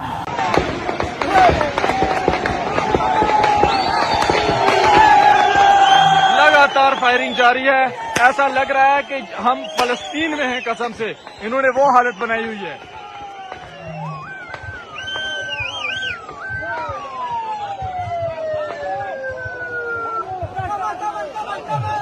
खाली करेगा, खाली करो, खाली करो।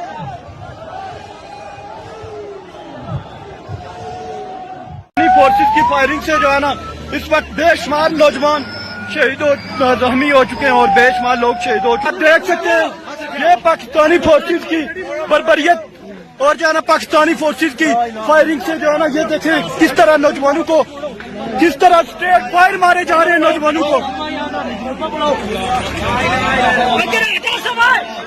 ये देखें पाकिस्तानी फोर्सेस ने स्ट्रेट फायर किए नौजवानों।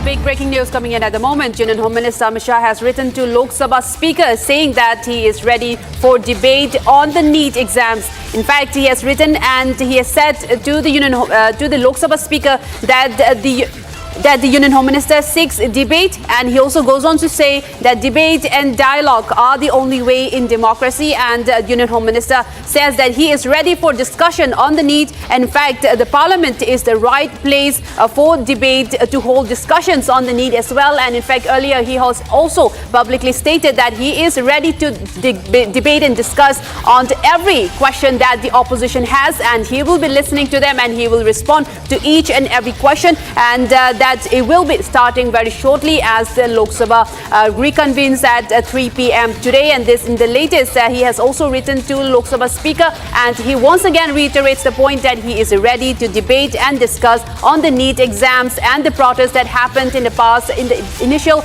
weeks of the Parliament session. And also he is continuing to say that the debate and dialogue is the only way in democracy, and Parliament is the rightful place for this debate to happen. And this, as the Union Home Minister Amit Shah will be speaking on the Lok Sabha in a very short while from now.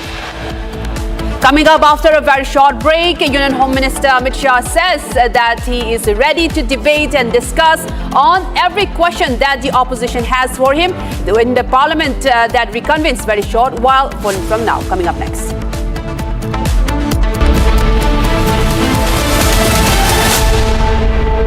तो सस्ता लो, सब बढ़िया लो। इसमें क्या खास बात है? थोड़े में ज्यादा स्वाद, यही तो है इसकी खास बात। Amity has been ranked India's #1 not-for-profit private university for 11th year, with top 10 ranked institutions in management, engineering, biotech, law, masscom, telecom, hospitality, fashion and more. Yet another top ranking for Amity University. चमकी चाट से क्या बना है? Sandwich, लस्सी और छाछ। हर घूंट में चमकी चाट, ड्राई फ्रूट और दही बड़े। चमकी चाट से स्वाद बढ़े। असली स्वाद सिर्फ chunky chaat. I wake up wearing someone else again. Don't let it slip. I'm losing. I don't wanna be safe anymore. Finding myself. That's my moment of Sarah.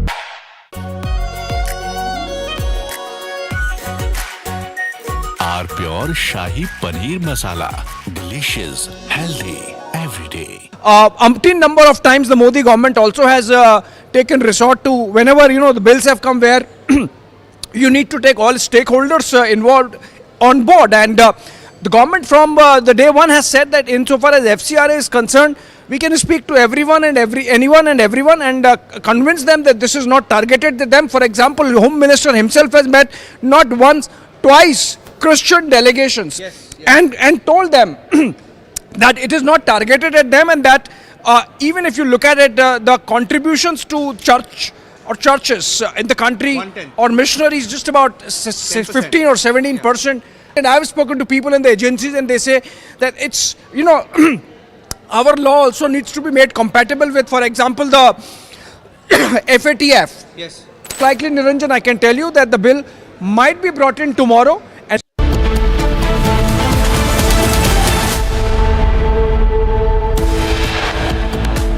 coming up after a very short break, Union Home Minister Amit Shah says that he is ready to debate and discuss on every questions that the opposition has in the Parliament, which is likely to convene very shortly from now. Coming up next.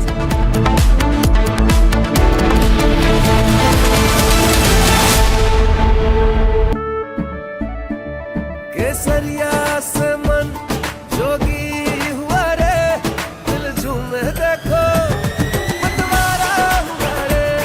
केसरिया से मन जोगी हुआ। हर पल मनाओ केसरी त्योहार।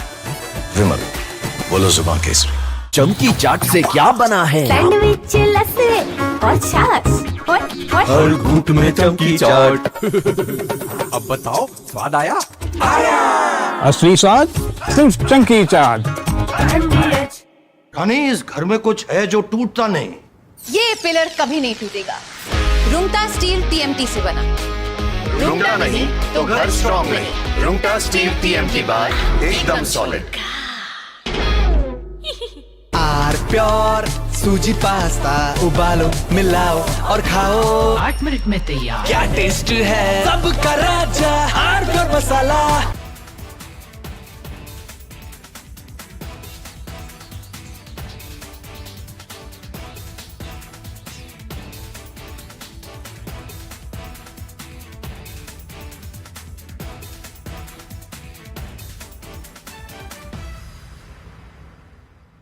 खुद अपनी आंखों के सामने लोगों को मरते शहीद होते देख के मैं आया हूँ। बहुत हालात ख़राब हो चुके हैं, बहुत हालात ख़राब हो चुके हैं।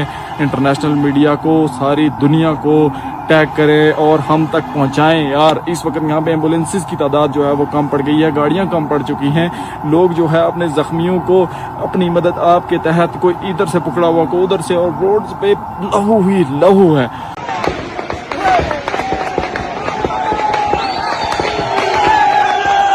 लगातार फायरिंग जारी है। ऐसा लग रहा है कि हम फलस्तीन में हैं कसम से। इन्होंने वो हालत बनाई हुई है।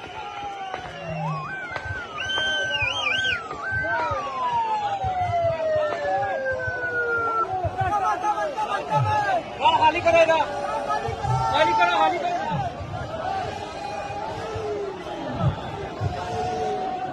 फोर्सेस की फायरिंग से जो है ना इस वक्त बेशुमार नौजवान शहीद हो जख्मी हो चुके हैं और बेशुमार लोग शहीद हो चुके हैं। देख सकते हैं ये पाकिस्तानी फोर्सेस की बर्बरियत और जो है ना पाकिस्तानी फोर्सेस की फायरिंग से जो है ना ये देखें किस तरह नौजवानों को, किस तरह स्ट्रेट फायर मारे जा रहे हैं नौजवानों को। ये देखिए पाकिस्तानी फोर्सेस ने स्ट्रेट फायर किए नौजवानों को।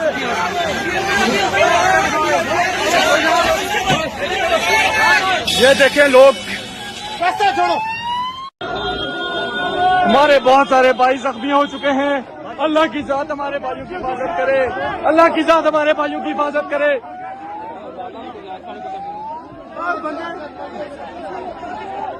क्या सूरत आली? सूरत बहुत बुरी है, सबको मारे जा रहे हैं लगातार। पिछले तक 3 बंदूकों हेडशॉट की इन्होंने किया है।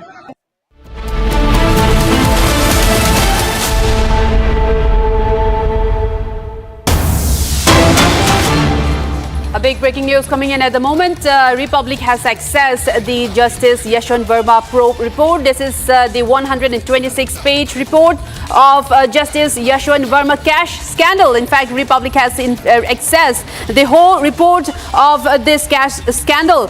And there it says, in one of the order also, it says the substantial unexplained 500 rupees note was found at Justice Verma's storeroom. This is regarding the cash scandal of the former judge Yashwant Verma, and this is the report that says that there has been a 500 rupees notes that was unexplained, and it was found in his storeroom. I am now joined by my senior executive editor Abhishek to give us more information in this. Abhishek, tell us more in what does this exactly mean?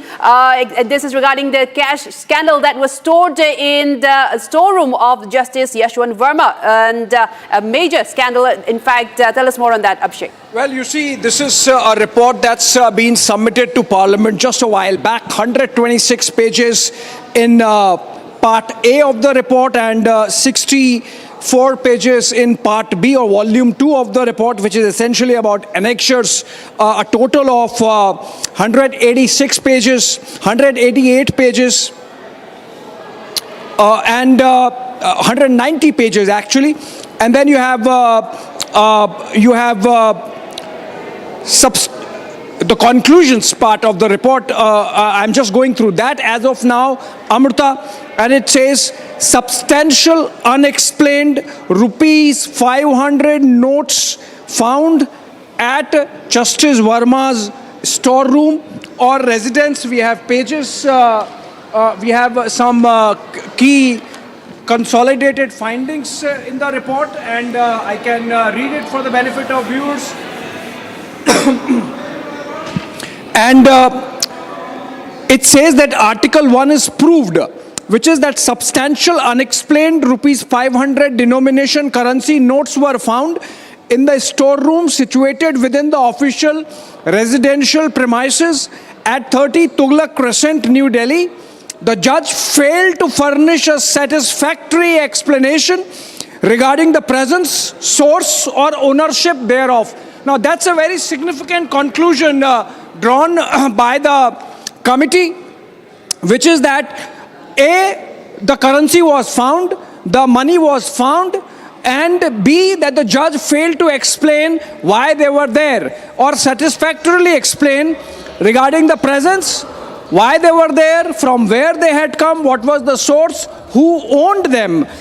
Then Article 2 is proved, as the report says, which is that material evidence was not secured or preserved.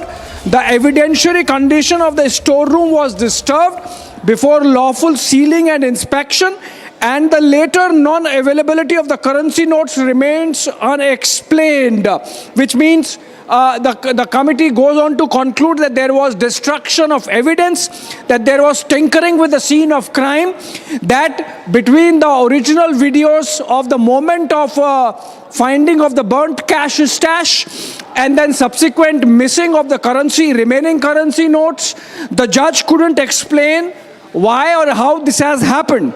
It goes on to say the finding rests on failure to preserve, acquiesce in disturbance through the establishment attached to the premises and resulting loss of material evidence, and not upon proof of personal physical removal by the judge.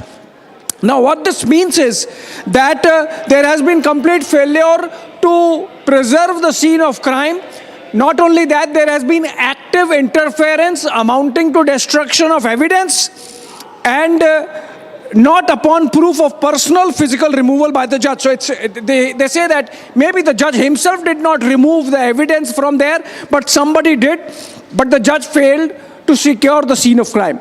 Then it says the explanation furnished by the judge, particularly the reply dated 22nd of March, and the subsequent stand taken did not exhibit the candor, transparency and institutional responsibility expected in the circumstances. Now that's a scathing, so to say, of the conduct of Justice Verma. It says that the explanation furnished by the judge did not exhibit the candor, transparency and institutional responsibility expected of the honorable judge.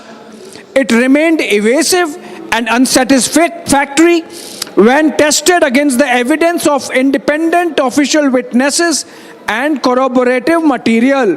What this means is that not only that Justice Verma failed to explain with any satisfaction as to how the currency notes came there, who brought them there, who owned them, if not Justice Verma, but also that there was active interference with the spot to destroy evidence, and then subsequently the conduct of Justice Verma was not satisfactory.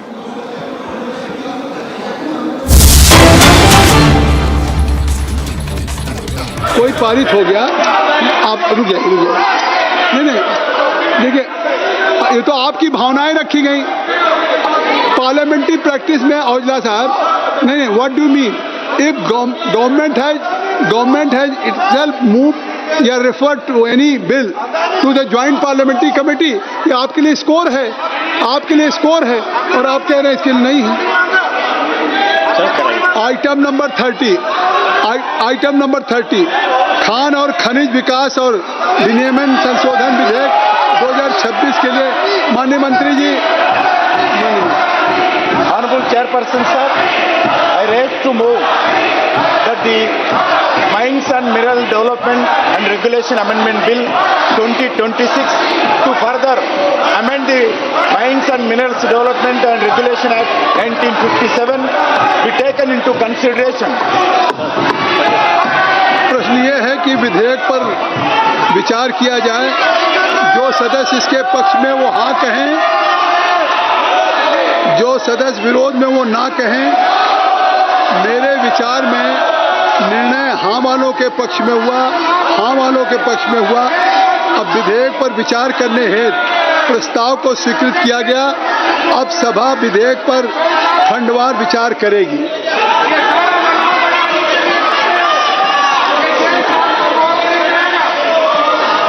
आप सबसे मेरा अनुरोध है, एक minute सुन ले जयप्रकाश जी सुन ले। आप सभी से अनुरोध है कि अगर आपने इस पर संशोधन मूव किया है और आप लोगों ने अगर इस पर अमेंडमेंट मूव किया है तो मैं आग्रह करूंगा, I am requesting to all the Viewers, the major breaking news coming in at the moment. Republic accesses the 126-page report of Justice Yashwant Verma. The cash scandal, in fact, the Republic has accessed the whole 126 report. This is regarding the huge cash scandal that was found in his storeroom where it was partly burnt as well. And in this report, in fact, the report committee also says that there is no satisfactory answer that was given by Justice Verma with regards to this appearance or this disappearance of this cash that was found in his storeroom. And there are several proof that the committee has also stated that there are 3 proof that with how the cash was. The article 1 is proved, the 3 articles that has been proved in the report continues to say that there's been substantial unexplained 500 rupees cash notes that was found in the storeroom that was situated within his official premises in New Delhi. In fact, it says that the judge had failed to furnish a satisfactory explanation on that as well regarding its presence and how it was there in the storeroom in his official premises. Also, it continues to say this is the findings of the report of the committee of the report of the committee. In fact, the Article 2 is also proved, which means that the material evidence was not secured or preserved. And there could be the evidentiary condition of the storeroom was disturbed, in fact, before lawful sealing or inspection. And that has also been proved in this as well, in this Justice Verma cash note scandal. And Article 3 is also proved. So this is another Article 3 in this committee report that says that the explanation that was furnished by the judge, particularly to a reply that he wrote on March of 2025 and the subsequent stand taken, it did not exhibit the candor, transparency and institutional responsibility expected in the circumstances, and the response in fact remained evasive and unsatisfactory when tested against the evidence of independent official witnesses and corroborative material. So these are some of the findings of the report that has stated on that. I'm now joined by my senior executive editor to give us more information in this. This is a major scandal, and the report also continues to say that all of the articles have been proved as well. And earlier you were talking about how this could even mean that there was destruction of evidence as well. Abhishek, please continue to say and what this could mean for the former judge as well. Well, yes, Amrita. So the operative part of the report you have already mentioned. This is scathing, to say the least, about the conduct of Justice Verma. And continuing further from where you left, the committee has submitted this report and it has been given to the Parliament. The operative parts are, they make a very scathing comments about the conduct of Justice Verma from the time that the original cash stash was found to the destruction of evidence, as the committee finds that there was active interference, so to say,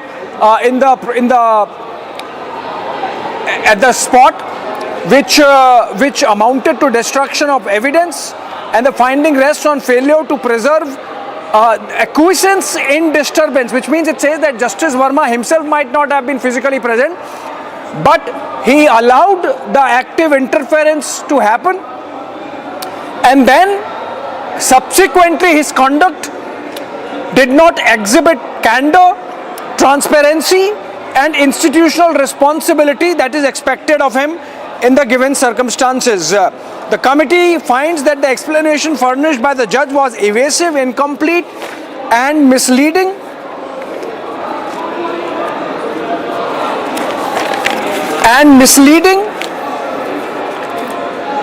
It was evasive because it did not engage with the central circumstance of substantial currency notes seen by independent officials inside the storeroom. It was incomplete because it did not disclose the factual steps allegedly taken by him, the details of inquiries made, the answers received from his staff or household members, or any action taken to preserve the site or complain of foul play. It was misleading in effect because the earliest broad denial gave way to successive alternative hypotheses, none of which was substantiated when opportunity to lead defense evidence was available. Now, obviously, Justice Verma cannot be impeached because he has resigned, but what is important is that had he continued to be, in office, these kind of strictures, this kind of commentary that has come in about his conduct would have made him liable for impeachment, is what I can say. And we can continue to reflect some of the elements from this report.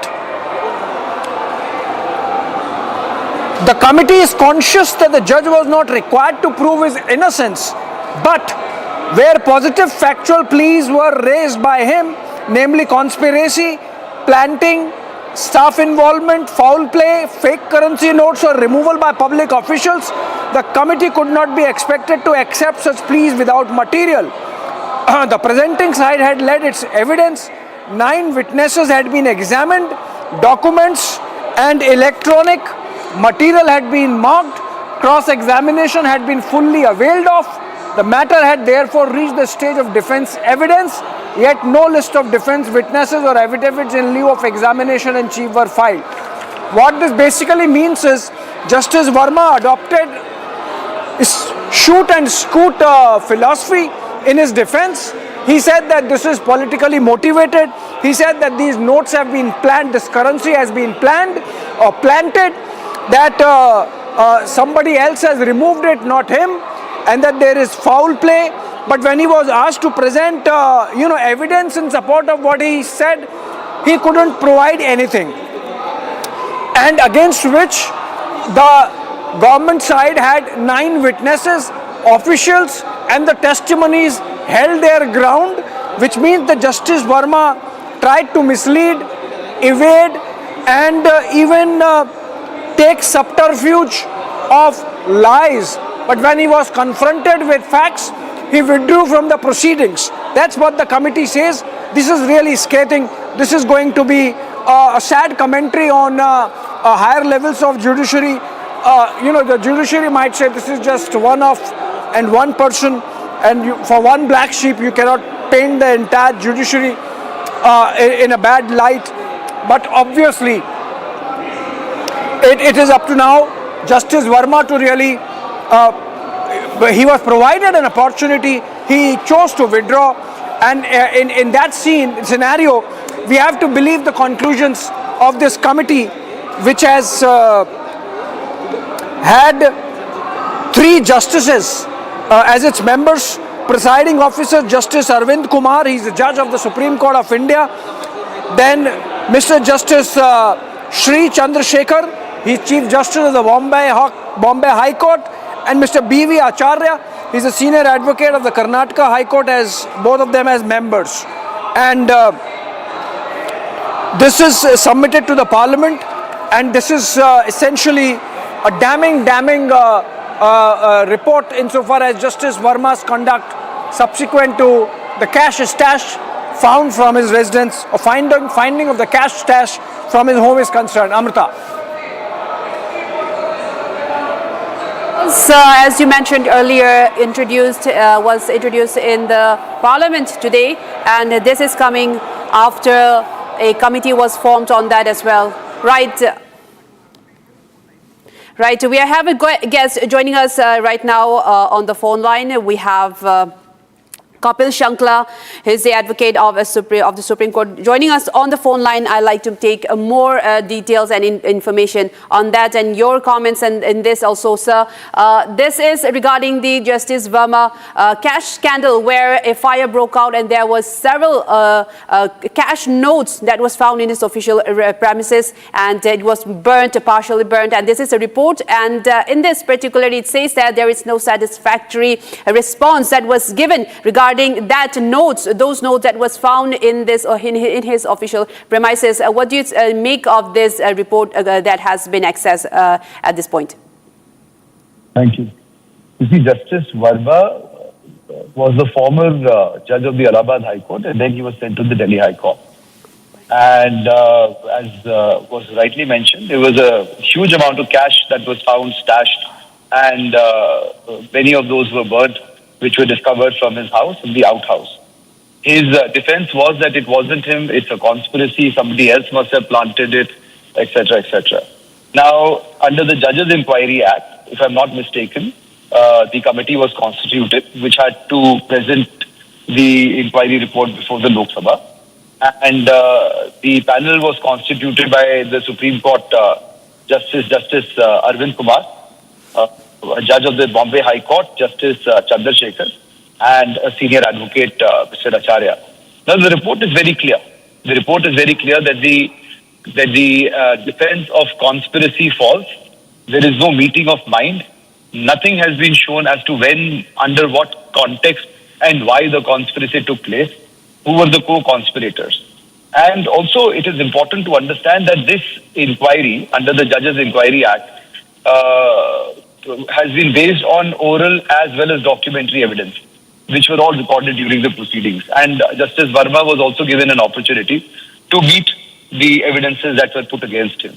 So therefore, today, as far as this issue is concerned, it has been tested under the criminal jurisprudence system, under the laws of India, with adequate opportunity given to the person who is accused of a certain offence. And the law, the inquiry, and the report is very, very clear. And in such a case, I don't think now we need to actually discuss this. There is no controversy left. The money, according to the report, was of Justice Verma. It was unaccounted, unexplained cash, and that subsequently he tried to burn as well as destroy the evidence, which is also a part of the report, if I'm not mistaken. Also, sir, we know that the Justice Verma has since resigned, and during that time there was a criminal proceeding that was done against him as well. And what could this report mean for him now? And we know that this does not, will there be any action after this, is my question to you, sir. You see, the fact is that once a judge resigns, then as far as the action against him in the capacity of a judge no longer can be taken. We only know of one prior instance. I think this was Justice Ramaswamy, if I'm not wrong, against whom the parliament, there was supposed to be an impeachment motion to be moved in the parliament, and that failed because he too had resigned at the very last moment. So as far as impeachment is concerned, that being a major issue which would perhaps have brought the legislature and the judiciary to some, I will not say logjam, but to some issues that would require ironing out, that has gone. Now, as far as the issues is concerned, whether an FIR, whether further inquiry, whether any action will be taken, can only be taken after the permission from the Chief Justice. As you are aware, that in cases of administration officers, and especially in the judiciary now, you have to take permission from the sanctioning authority. In this case, the sanction after the three judges' judgment is with the Chief Justice, and no action or criminal case or FIR can be filed without their permission. So we can only wait and watch. Important part is that the inquiry has been very fair, has been impartial, has been very clear. There are no questions that can be raised that because it is the judges are trying to, it cannot now be alleged. There was a conspiracy theory going around saying that the judges are, of course, going to protect their kind. That has not been done. I think it's fair, very impartial inquiry, and I think we should be very proud of our system. And also regarding the report committee's remark saying that the response given by Justice Verma on the amount of cash of 500 rupees that was found in his official residence was not exactly satisfactory. What do you make of this? Because that could also mean there was a fire that broke out on that. And then, well, we also have my senior editor joining us, senior editor Rhythm Bhardwaj joining us to give us more insights into this. Rhythm, can you take it further into what this report means? And we want to know if there could be any other action, because we know that Justice Verma has since resigned, and this report does say that the response that he gave in 2025 regarding this amount of cash that was discovered was not satisfactory. I believe I want to tell my viewers the first thing that's coming through. I have spoken to senior advocates and they have said there can definitely be action in this case even if the judge has resigned. Knowing the report that's going to be indicting him, the judge had resigned, but I am told even then he can be impeached, and this is the top jurists. Pardon, there's top jurists of the country who are saying this. I want to also tell you that I want to read out from the report. Nalin Kohli is also joining me on the phone line. Nalin, you're a senior advocate in the Supreme Court, a BJP leader. This 126-page report indicts Justice Yashwant Verma. The only question I want to ask you, can there be impeachment? Well, certainly that's something that could be considered, but in any case, he has been, he has resigned. The report holds him guilty, so there are two aspects to anything. One is the judge impeachment, but once resigned, then obviously, what are you going to do an impeachment for? The impeachment word, in fact, is the removal. So in technically speaking, if you have stepped down, what will be the removal? Because he no longer holds office as a judge. When you are appointed a judge, you enjoy certain constitutional immunity. Those immunities and privileges would continue as long as you are holding the office of a judge, even if there's a question or a cloud over you. At the point when you resign, you become a citizen, an equal citizen as everybody else, without any privileges or without any protection. So then what assumes significance is, what is the course of law for you? If you are in office, the removal through the constitutional process, which is, as the word used is often impeachment, in that removal process, you have to take it before the Houses of Parliament. Now, you have had, through history, several such occasions, but judges have resigned at the nick of time and saved themselves the sort of embarrassment of Parliament having removed them. Now, once you are an ordinary citizen not holding office, then the criminal law procedure will also kick in. He enjoys the same sort of protections as every other citizen, which is innocent unless proven guilty. But in this particular case, what's important to note is that cash was found in a burning condition within the premises of his residence, maybe the outhouse, but it is within the perimeter of the whole residence in which he is, which is a protected place in terms of security. So the first question that comes is, you have to explain, how did large sacks of money arrive there? This was the question that assumed significance, and this is the question which assumes centrality. Now, Justice Verma can say anything, but then finally the case would have to be trialed on the principles of criminal law, which is beyond reasonable doubt. It's not a case of preponderance of probability. So here the prosecution, as and when that prosecution comes into effect in terms of the criminal proceedings, will certainly have to prove that yes, this is an open and shut case against him. He will of course try to prove, or rather disprove, the prosecution case by trying to say, no, it is not beyond reasonable doubt. Maybe there is a conspiracy angle or something will be his. Finally, it will be to a court of law to decide one way or the other. And I do understand what you're trying to say here, Nalin, also that he's been indicted. Yes, there was cash found. This is a very serious charge. But speaking to top jurists, the thing that Indians really want to know, we saw the High Court Bar Associations, Nalin, come together for the first time in this manner. There needs to be an impeachment to set a precedent is what we are asking for here at Republic TV. We understand the judge has resigned, but the judge's explanation was not transparent as said in the report. It's unexplained where the 500 rupee notes came from. It's also the conspiracy angle which he had raised, but the committee report says there is no sign of a conspiracy. In such a case, isn't it time to make an example and set impeachment, Nalin, as a precedent? Well, that demand has been going on. Your channel has been pushing that demand also. in fairness, it has been on this issue consistently, and it has not allowed other issues to permit this issue to disappear under the carpet in that sense. So your channel has raised it again and again. The larger question, yes, remains about questions that come from those who hold high offices. Now, let's take the judiciary in this case. There are judges who are appointed through a process.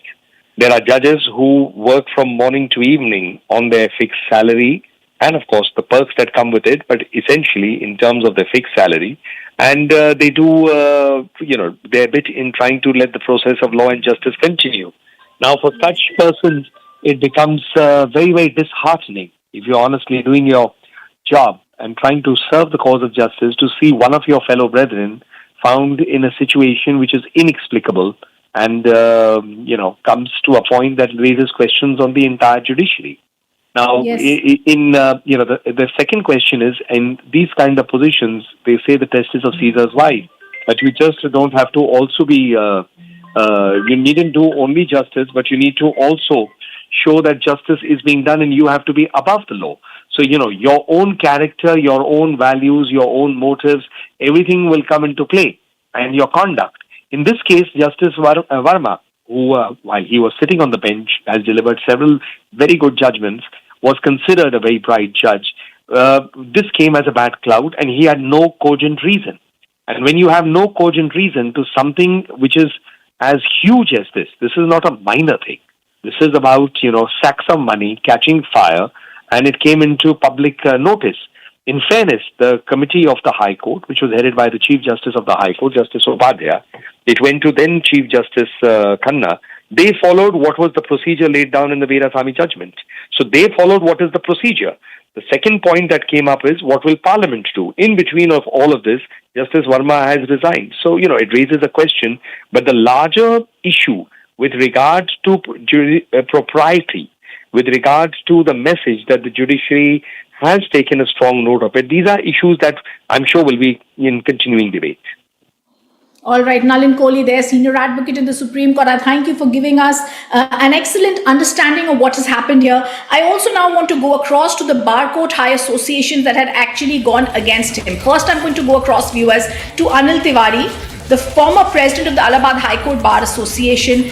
Anil Tiwari, I remember speaking to you the entire time this case was on, and I think it was for the first time on Arnab show on a Sunday morning, when Republic TV was the only channel doing the story. You had made a demand for all the bar associations to come together. You then went to the Supreme Court. You had a word with the Chief Justice of India. This had become the most unprecedented corruption scandal in India. How are you looking today at the Verma committee, at the report on Justice Verma, which clearly indicts him? It says there was no conspiracy. There was also this desire to send him back to his parent court, the Allahabad High Court. What do you think should next happen, Anil? I remember everything, and I can say, I have liberty to say that this incident was at such a scale which cannot be tolerated at all in the judicial field. Allahabad High Court, as I was sitting president at that point of time, I requested all the high courts of India, and now, just because of this incident, 30 presidents, 7 presidents went to meet the Chief Justice. Entire nation's bar associations were fighting this cause, and now we have a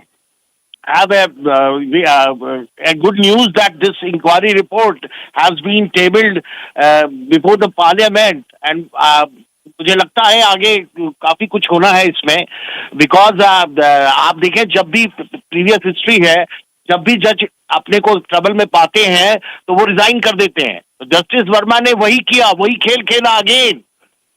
इनको resign करना था तो शुरू में ही कर देते. जब देखा कुछ नहीं है तो रिजाइन कर दिया. मैंने तो गवर्नमेंट से उसी वक्त रिक्वेस्ट की थी कि इनका रिजिग्नेशन एक्सेप्ट ना करें और इम्पीचमेंट प्रोसीडिंग चलाएं. मुझे पूरा विश्वास है कि गवर्नमेंट इम्पीचमेंट प्रोसीडिंग चलाएगी, और मैं सारी पॉलिटिकल पार्टीज से आपके चैनल के माध्यम से मेरी रिक्वेस्ट है कि वो लोग इस इम्पीचमेंट मोशन को सक्सेसफुल करें, और हिंदुस्तान की हिस्ट्री में ये चैप्टर लिखा जाना जरूरी है, क्योंकि जिस तरह से कोर्ट के अंदर ये सब चीजें हो रही है, ये पब्लिक ट्रस्ट का सवाल है, ये किसी एक जज की बात नहीं है. ये एक अच्छी खबर है। सो आप क्या डिमांड रखेंगे पॉलिटिकल पार्टी से अनिल तिवारी? मेरी खास तौर से मेरी सभी political party including ruling party से मेरा ये रिक्वेस्ट है, वकील कम्युनिटी की तरफ से और जनता की तरफ से, पब्लिक एट लार्ज की तरफ से, सबकी मेरी रिक्वेस्ट है कि इस मामले पर पार्टी के हितों से ऊपर उठकर इम्पीचमेंट को 100% वोट से सक्सेसफुल बनाए। ये सिग्नल जाना चाहिए। मैं तो आपसे कहूंगा कि आप देखें, ये बहुत बड़ा इशू उठ चुका है कि ऐसे जजेस are basically result of the present collegium system. I am also saying that this present collegium system should be रिकंसीडर्ड, revisited, because सच जजेस are being produced by this system.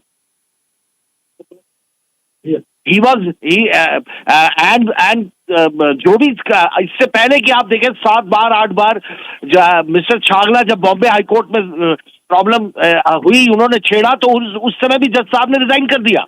ये क्या तरीका है? रिजाइन करना था तो पहले दिन कर देते, आज की डेट में रिजाइन करने का क्या मतलब है? और इनका क्रिमिनल केस का प्रोसिक्यूशन भी होना चाहिए, FIR लॉन्च होनी चाहिए। FIR हम लोग इसलिए लॉन्च नहीं कर पा रहे हैं कि स्टिल ही इज अ जज and there is a restraint on the police authorities not to register against them.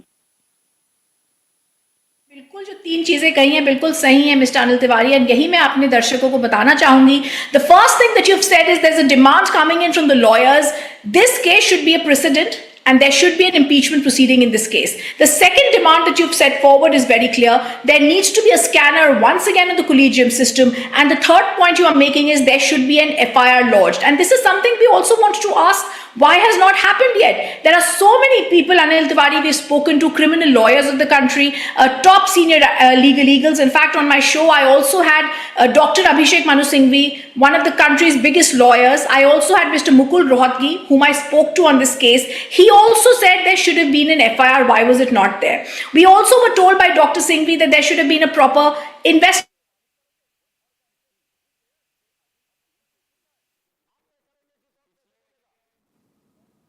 There needs to be an impeachment because we also need to understand that there needs to be a precedent. But a larger question is coming forward with Justice Verma being indicted, and there was no conspiracy, these cash notes were found. Everybody has to say in one point about how the collegium works. This is something that has been decried by Mr. Mukul Rohatgi across the board. It was also stated by a country's top legal, a former BJP union minister, Mr. Arun Jaitley. The collegium and how it works is only something equable. There is no equivalent to it in the world. It's only happening in India. And that is very crucial because now there is also a demand once again on how the collegium functions and what should happen there. I'm also going to, Anil Tiwari, thank you for being with us. I'm also going to go across to Swapnil, who's joining us now. Swapnil, a big investigation that had been done by Republic TV bears fruit. There is no conspiracy in this case, the 126-page report says, and viewers across the day, I'm also going to try and interview some of the people who wrote this committee report. So the consolidated findings, it clearly says is, Swapnil, and I'm going to read it out. There is no explanation for the 500 rupee currency notes that were found in the storeroom of Justice Verma's residential premises at 30 Tughlaq Crescent, New Delhi. The judge himself failed to give a satisfactory explanation regarding the presence or the ownership of this. Secondly, the material evidence was not preserved. The evidentiary condition of the storeroom was disturbed before the inspection, and later non-availability of currency notes remains unexplained. Third, the explanation furnished by Justice Verma, particularly in his reply, did not exhibit the candor, the transparency, the responsibility expected in the circumstances. Justice Verma was evasive, unsatisfactory when we tested him. It's very clear, therefore, this judge needs to be impeached, Swapnil. How is that process going to work out? Well, he should have been impeached, and even if he's resigned and if he wanted to save face, then I think at least he should be criminally indicted. I mean, there have to be criminal charges. He has to be criminally prosecuted if you feel that the impeachment process has been rendered moot with his resignation, and that's not going to really materialize or result in anything, because if none of the impeachments have ever gone through in the past 70 years rhythm, and people have come close to that, but either the Rajya Sabha numbers have not been met, or either the judge has resigned before, and things like that, and Justice Verma is no exception here.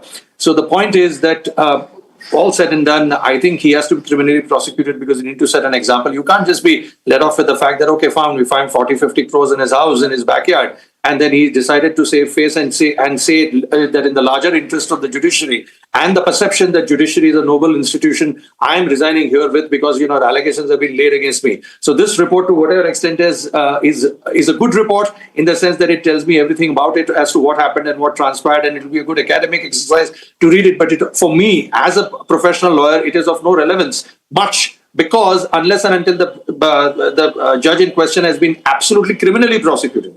So there has to be criminal prosecution. Now, whether it's because, whether there is a collegiate system or no collegiate system, rhythm has got very little bearing on this. Judges may want to protect one of their own, but I don't think so. Given such a larger issue at hand, I think the judges want to ensure that, he just resigned, so be happy with it. Anybody else in his position would have been behind bars by now. But because he's a judge, he should not be so. The same thing that happened with Giriwala.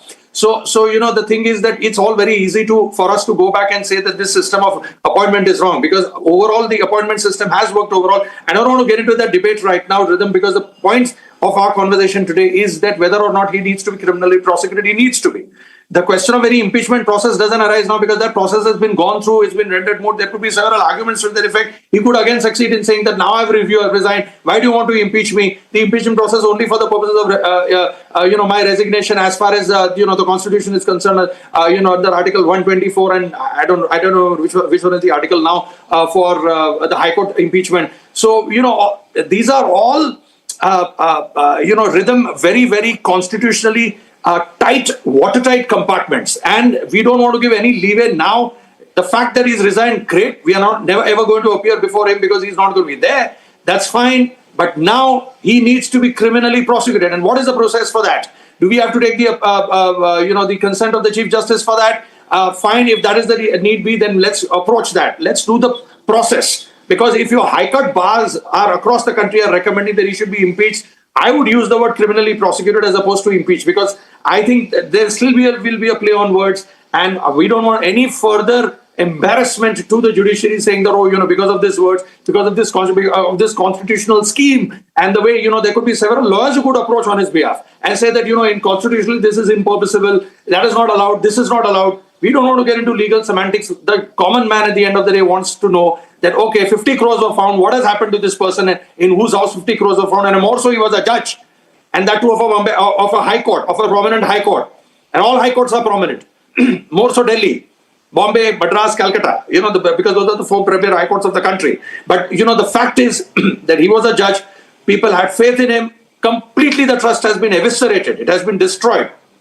So I believe that he needs to be criminally prosecuted. This is a complete waste of time. Otherwise, this report, because this judge's reply is complete misleading. As I'm reading on your, the posts that you're putting up, this is all fine. I know all that they were completely bogus. And so what? Then there are stuff after what has happened. Arnab has had several debates with Salve. He's had several discussions. You've had several discussions. Several with all the top lawyers of the country. And here we are, the point is that the common man is not interested in all these intellectual debates. He's eventually interested in the fact, he or she is interested in the fact as to what eventually has transpired. Where is the punishment? Are the judges immune? I agree. Because they are happening to the power of the judiciary? And Swapnil, I'm also going to take your words to the committee and also get this heard by the parliament, because this has to be a precedent. This is no longer just about Justice Yashwant Verma, but this is also about the collegium and how it functions. I thank you for being with us. Viewers, we slip into a quick break. On the other side, we continue with this top focus story where Justice Verma is indicted. But what is the parliament going to do about it is the big question. Much more after a short break. Stay on with us.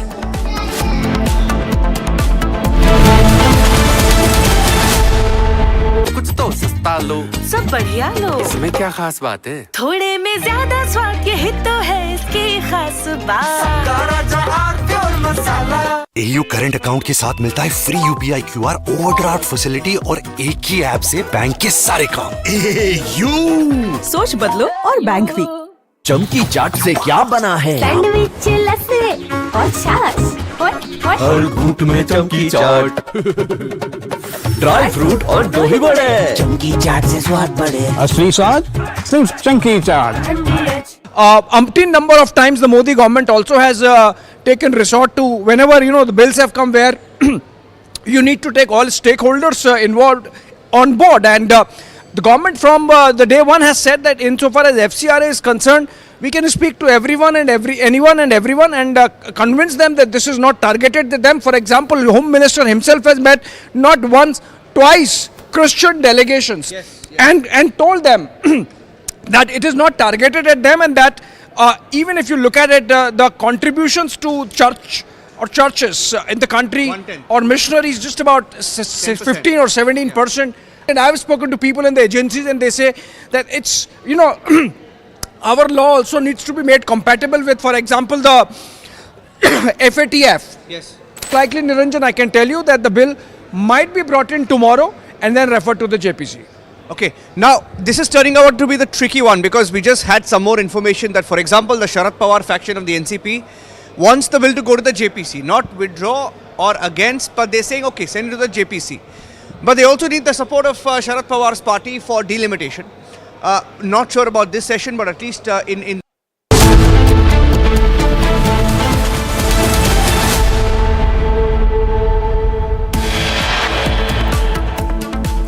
Justice Verma indicted. The probe report on Justice Verma tabled in the Parliament. Republic accesses the 126-page report.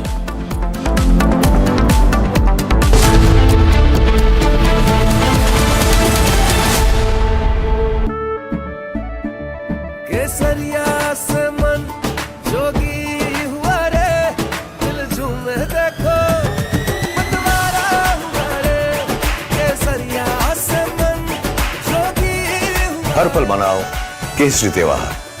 विमल, बोलो जुबान केसरी। चमकी चाट से क्या बना है? Sandwich, लस्सी और छाछ। हर घूंट में चमकी चाट। अब बताओ, स्वाद आया? असली स्वाद सिर्फ चंकी चाट। रानी, इस घर में कुछ है जो टूटता नहीं। ये पिलर कभी नहीं टूटेगा। रुंगटा स्टील TMT से बना। रुंगटा नहीं तो घर स्ट्रॉन्ग नहीं। रुंगटा स्टील TMT बार एकदम सॉलिड।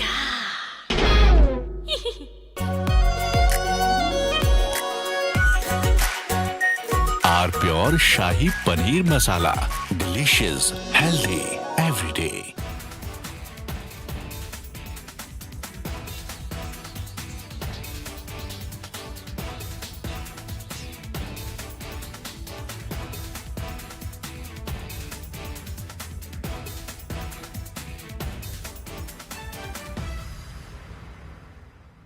खुद अपनी आंखों के सामने लोगों को मरते शहीद होते देख के मैं आया हूँ। बहुत हालात ख़राब हो चुके हैं, बहुत हालात ख़राब हो चुके हैं।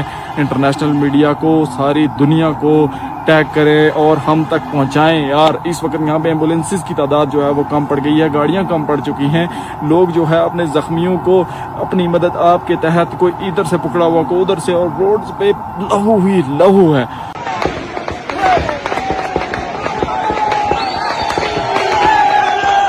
लगातार फायरिंग जारी है। ऐसा लग रहा है कि हम फलस्तीन में हैं, कसम से इन्होंने वो हालत बनाई हुई है।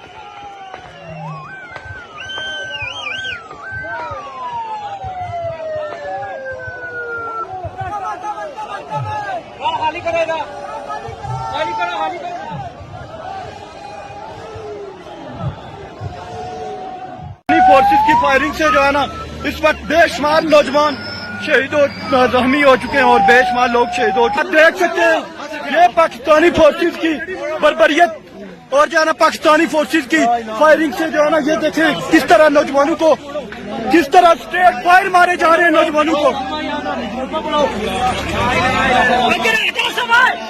ये देखें पाकिस्तानी फोर्सेस ने स्ट्रेट फायर किए नौजवानों पे।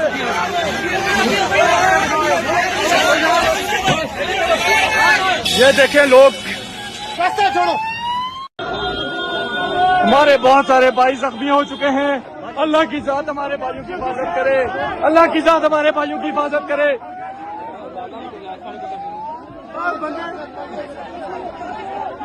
क्या सूरत आली? सूरत बहुत बुरी है, सबको मारे जा रहे लगातार।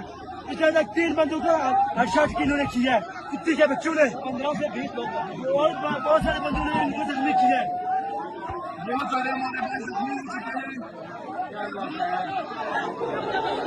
अल्लाहु अकबर। 15 से 20 नौजवानों को गोलियां लग चुकी हैं, कम से कम 15 से 20 नौजवानों को गोलियां लग चुकी हैं। बहुत सारे भाई हमारे जख्मी हो गए हैं भाई।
Welcome back, viewers. Now, the FCRA to JPC motion was moved by the government today in the Lok Sabha. Nityanand Rai moved the motion for the formation of a JPC, Joint Parliamentary Committee, on the FCRA bill. Take a look at what happened in the House today. Item number 28A, Shri Nityanand Rai ji.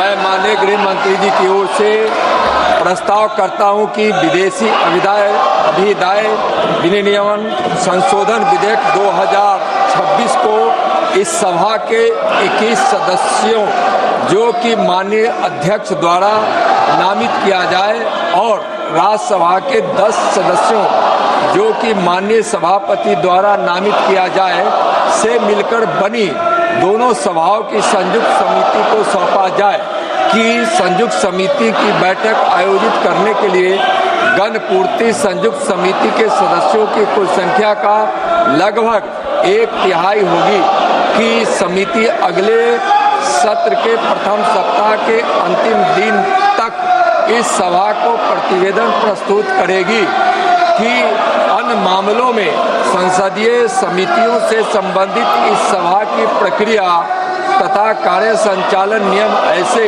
परिवर्तनों और उपरांतरणों के साथ लागू होंगे जो अध्यक्ष तय करें और कि यह सभा राज्यसभा से सिफारिश करती है कि राज्यसभा उक्त संयुक्त समिति में शामिल हो और राज्यसभा द्वारा संयुक्त समिति में नियुक्त किए जाने वाले सदस्यों के नाम इस सभा को सूचित करे। Shri K.C. Venugopal ji, what do you want to say? But if I'm allowing you to K.C. Venugopal ji, now if I'm allowing to K.C. Venugopal ji to आप Just now we got मैं उनको allow भी कर रहा हूँ और आप सदन नहीं खाली कर रहे हैं। Sir, just now we got an information. The bill is circulated for moving a resolution from the government on FCRA in the name of Honorable Amit Shah ji. Sir, this legislation is clearly for targeting NGOs and minority institutions, those who are doing good work. One side, RSS is getting complete donation from the foreign countries. On one side, RSS is getting. On the other side, government is trying to target the minorities and NGOs. The government should withdraw this bill. The government should withdraw this bill. We demand for the withdrawal bill. Shri Kiran Rijiju, Shri Kiran Rijiju. केसी वेणुगोपाल जी बिल्कुल गलत बात कर रहे हैं और ये कई दिनों से कांग्रेस पार्टी और बाकी लोगों ने मांग किया है कि ये जेपीसी में भेजा जाए। ये तो कांग्रेस पार्टी और बाकी विपक्ष के लोगों ने भी कहा कुछ प्रमुख बिल्स को ज्वाइंट पार्लियामेंट्री कमेटी या सिलेक्ट कमेटी या स्टैंडिंग कमेटी में रेफर किया जाए। जब हम महत्वपूर्ण बिल को रेफर कर रहे हैं तो इसका आपत्ति है। अगर केसी वेणुगोपाल जी या किसी पार्टी के मेंबर को इस बिल में आपत्तिजनक कोई चीज है या जेपीसी वहाँ बिंदु पे इसका विरोध है, तो जेपीसी में आप अपना मत रख सकते हैं। जेपीसी में पर्याप्त समय मिलेगा और भी लोगों को बुला करके आप हियरिंग करेंगे। वो तो खुश होने का चक्कर में उल्टा, ये तो उल्टा बोल रहे हैं। ये तो मैं सोचा कि स्वागत करेंगे। जब जेपीसी भेजते हैं, जेपीसी में कोई मैटर भेजता है तो विपक्ष उसका स्वागत करता है। ये तो स्वागत करने की जगह में विरोध कर रहे हैं। तो अफसोस की बात है, कोई माइनॉरिटी को टारगेट नहीं है। ये पूरा देश को सुरक्षित रखने के लिए नियम बना रहा है। किसी माइनॉरिटी, किसी कम्युनिटी को टारगेट करने का सवाल ही नहीं है। And with that, that's a wrap on this edition, viewers. But on the other side, we bring you exclusive details on what happened in the Phuket to Delhi flight. The pilot's second test, the drug test, has been positive. And Republic TV has accessed a report confirming that the pilot in command was under the influence of drugs.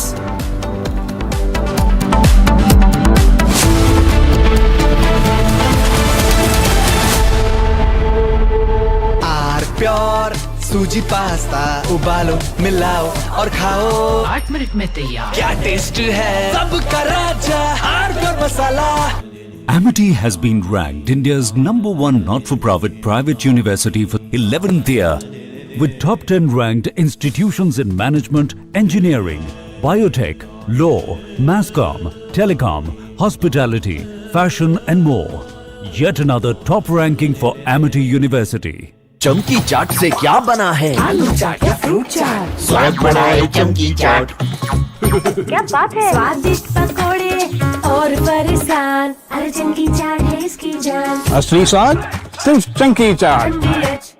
Umpteen number of times the Modi government also has taken resort to, whenever the bills have come where you need to take all stakeholders involved on board, and the government from the day one has said that insofar as FCRA is concerned, we can speak to everyone and anyone and everyone and convince them that this is not targeted at them. For example, Home Minister himself has met not once, twice Christian delegations and told them that it is not targeted at them, and that even if you look at it, the contributions to church or churches in the country or missionaries just about 15 or 17%. And I've spoken to people in the agencies and they say that it's, our law also needs to be made compatible with, for example, the FATF. Yes. Likely, Niranjan, I can tell you that the bill might be brought in tomorrow and then referred to the JPC. Okay, now this is turning out to be the tricky one, because we just had some more information that, for example, the Sharad Pawar faction of the NCP wants the bill to go to the JPC, not withdraw or against, but they're saying, okay, send it to the JPC. But they also need the support of Sharad Pawar's party for delimitation. Not sure about this session, but at least in the next, maybe they're testing the numbers. But it's turning out to be really tricky with the numbers. What's the game plan there? Well, you see, so far as numbers for a legislation like FCRA is concerned, that's not a problem, Niranjan. It does not need a special majority, in the sense it does not need a constitutional majority. Now, delimitation obviously is a work in progress. The government has a certain deadline in mind, for sure. But remember, delimitation by its very nature, apart from needing a special majority in Parliament, in both the houses of Parliament,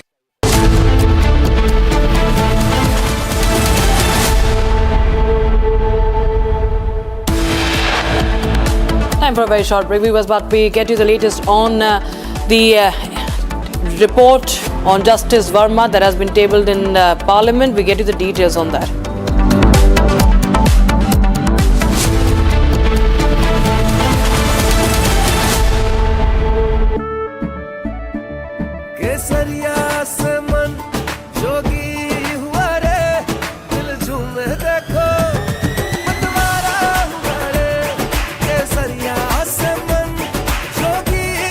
हर पल मनाओ केसरी त्योहार। विमल, बोलो जुबान केसरी। चमकी चाट से क्या बना है? सैंडविच, लस्सी और छाछ। हर घूंट में चमकी चाट। ड्राई फ्रूट और दही बड़े। चमकी चाट से स्वाद बढ़े। असली स्वाद सिर्फ चंकी चाट।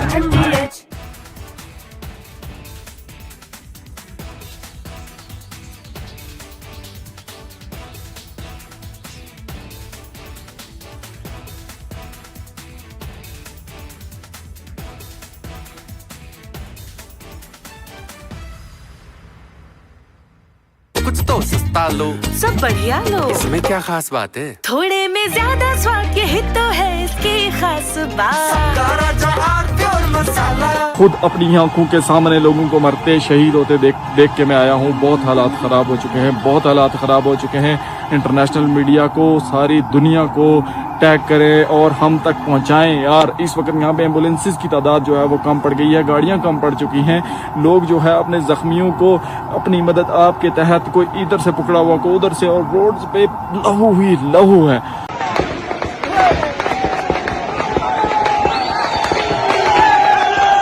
लगातार फायरिंग जारी है, ऐसा लग रहा है कि हम फलस्तीन में हैं कसम से। इन्होंने वो हालत बनाई हुई है।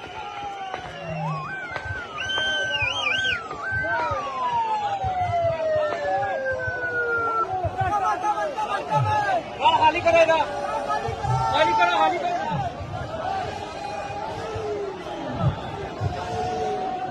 फोर्सेस की फायरिंग से जो है ना इस वक्त बेशुमार नौजवान शहीद जख्मी हो चुके हैं और बेशुमार लोग शहीद हो चुके हैं। देख सकते हैं ये पाकिस्तानी फोर्सेस की बर्बरियत और जो है ना पाकिस्तानी फोर्सेस की फायरिंग से जो है ना, ये देखें किस तरह नौजवानों को, किस तरह स्ट्रेट फायर मारे जा रहे हैं नौजवानों को।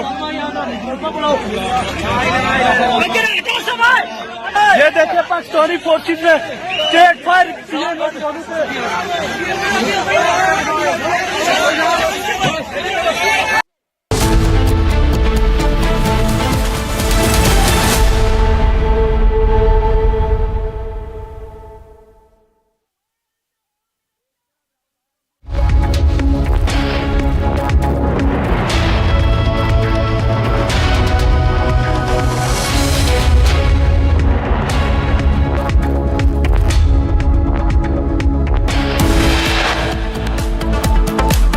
Republic TV accesses the test report on the pilot in command of Phuket to Delhi flight. It's confirmed he was drugged out.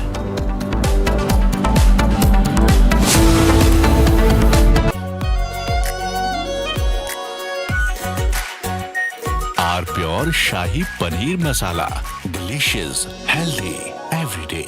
AU savings account में मिलते हैं amazing benefits, paperless banking and higher interest, वो भी हर महीने। Money money money money every month. सोच बदलो और बैंक भी। चमकी चाट से क्या बना है? सैंडविच, लस्सी और छाछ और हर घूंट में चमकी चाट। अब बताओ स्वाद आया? असली स्वाद सिर्फ chunky chaat. Umpteen number of times the Modi government also has taken resort to, whenever the bills have come where you need to take all stakeholders involved on board, and the government from the day one has said that insofar as FCRA is concerned, we can speak to everyone and anyone and everyone and convince them that this is not targeted at them. For example, Home Minister himself has met not once, twice Christian delegations and told them that it is not targeted at them, and that even if you look at it, the contributions to church or churches in the country or missionaries just about 15 or 17%. And I have spoken to people in the agencies and they say that it's, our law also needs to be made compatible with, for example, the FATF. Yes. Likely, Niranjan, I can tell you that the bill might be brought in tomorrow and then referred to the JPC. Okay, now this is turning out to be the tricky one because we just had some more information that, for example, the Sharad Pawar faction of the NCP wants the bill to go to the JPC, not withdraw or against, but they're saying, okay, send it to the JPC. But they also need the support of Sharad Pawar's party for delimitation. Not sure about this session, but at least in the next, maybe they're testing the numbers. But it's turning out to be really tricky with the numbers. What's the game plan there? Well, you see, so far as numbers for a legislation like FCRA is concerned, that's not a problem, Niranjan. It does not need a special majority, in the sense it does not need a constitutional majority. Now, delimitation obviously is a work in progress. The government has a certain deadline in mind, for sure. But remember, delimitation by its very nature, apart from needing a special majority in parliament, in both the houses of parliament separately, it also needs to be passed by more than half the number of states. So it's a long process. I don't think, as I understand it, and as I have been given to understand when I have checked, that FCRA is in any ways linked with delimitation, or is there a trade-off? Because FCRA is a very significant piece of legislation connected with national security and overall social harmony. And to that extent, I think the government is very clear. FCRA is independent. Bring it in, give it to the JPC, let the views be discussed, let all the stakeholders be involved, and pass it perhaps in the winter session of Parliament. But so far as delimitation is concerned, obviously it's a work in progress. The government is slowly inching towards that special majority, and hopefully once it's clear that this is happening, it will come in. Okay, so Abhishek, you had at the beginning of this Parliament session, you had the CJP protest. You had attempts made to stall Parliament. I think it's become increasingly clear, even today when the BJP held a news conference, when the Home Minister, they wanted Home Minister to come in. Home Minister saying, okay, I'm coming in. He's ready for a debate. But they don't want the debate, right? It appears that the intention was to stall Parliament all along. Delimitation is not there. FCRA is the only significant piece of legislation now coming in, which is... From Asia's largest news headquarters, setting the agenda for Bharat.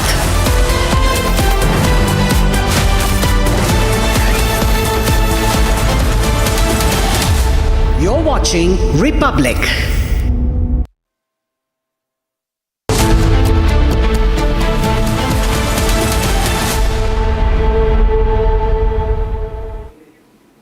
Very warm welcome, viewers. You're watching Republic TV and I am Rakshita Mishra with you. Infrastructure is powering India's transformation, driving the growth and connectivity and opportunity. From the world-class airports and expressways to high-speed rail, smart cities, renewable energy and multimodal logistics, India is building at an unprecedented scale today with a 111 lakh crore rupees national infrastructure pipeline and 11 lakh 21,000 crore rupees in union capital expenditure for the financial year 2025, the country is laying the foundation for a stronger, faster and more connected future. And as India moves towards the vision of Viksit Bharat 2047, the conversation on infrastructure and reality takes center stage. Republic proudly presents Viksit Bharat 2047 Infra and Reality Edition on Thursday, 13th of August, that's tomorrow, bringing together the policymakers, industry leaders, investors and innovators to shape the future of India's built environment. Republic Viksit Bharat 2047 Infra and Reality Edition, shaping future infra and real estate. It's time now for the headlines. Headlines brought to you by Canara Bank. Together we can. Justice Yashwant Verma indicted in cash scandal case. Report says substantial unexplained 500 rupee note found at Justice Verma's storeroom.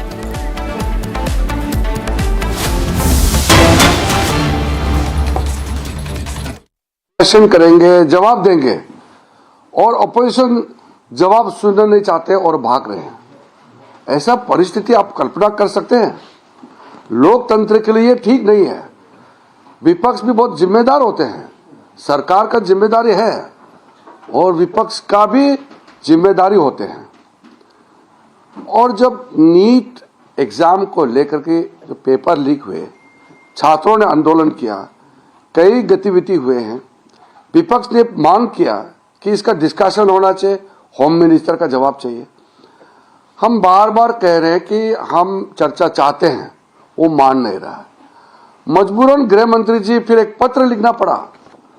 जो ये पत्र जो आपको मैं दिखा रहा हूं, गृह मंत्री जी ने मुझे कॉपी दे करके स्पीकर साहब को लोकसभा में फिर से लेटर लिखा कि हम डिस्कशन के लिए बहुत खुले मन से, विस्तार से, डिटेल से डिस्कशन के लिए तैयार है।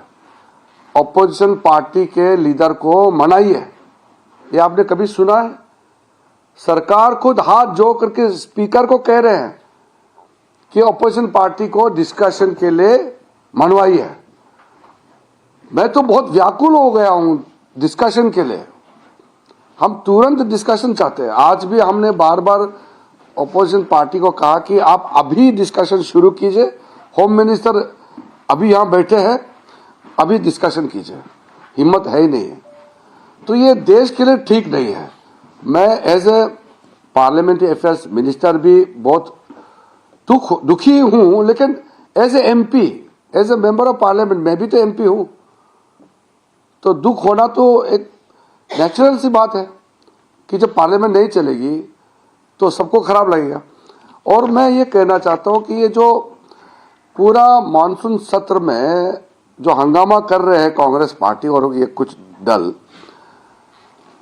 अब जनता भी जानना चाहते हैं कि आखिर डिस्कशन से कांग्रेस पार्टी क्यों भाग रहे हैं।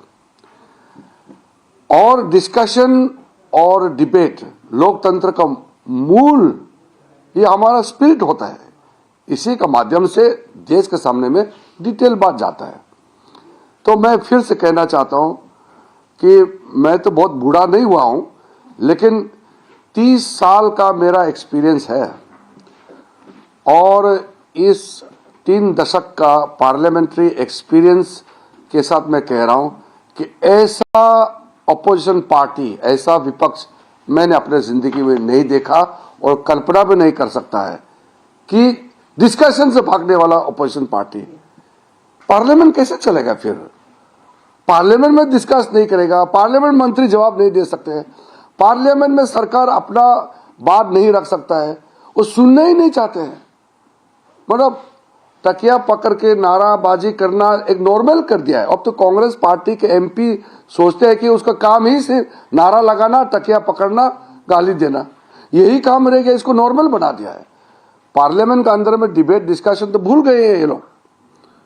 मैं कल्पना नहीं कर सकता हूं कि कांग्रेस पार्टी एक जमाने में बड़े पार्टी थे, लगभग 50 दशक से ज्यादा उन्होंने शासन किया इस देश को, और कांग्रेस पार्टी का ये हाल हो जाएगा, कल्पना भी नहीं कर सकता है।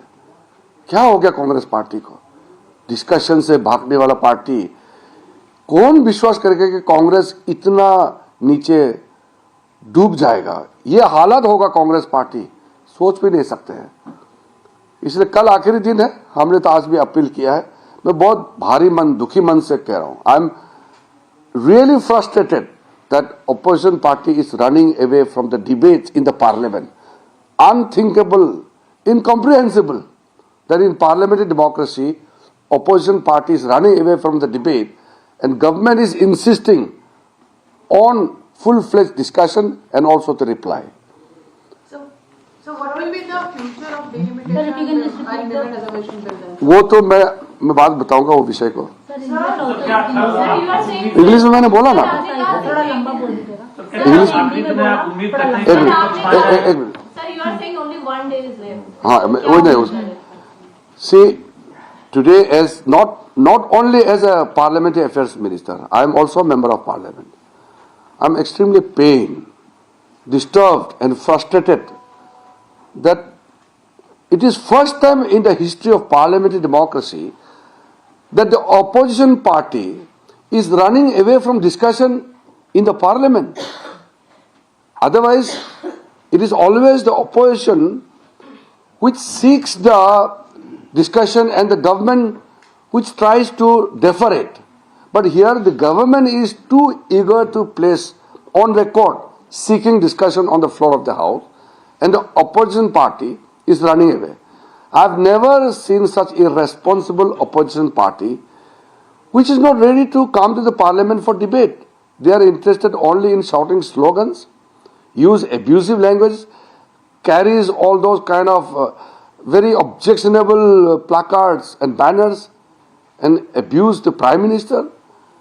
This kind of politics, it is very theatrical politics, and it is very unfortunate to see that once upon a time Congress was a very respectable, very big all India pan party with full responsibility of running the affairs of the country. Today Congress is reduced to such low that it is not even ready to face the parliament, and they don't realize the basic responsibility of the opposition party, that is to question the government and seek reply from the government. Here is the Congress party and the opposition party who don't want any discussion on the floor of the house. I feel sorry for the young first-time members of parliament.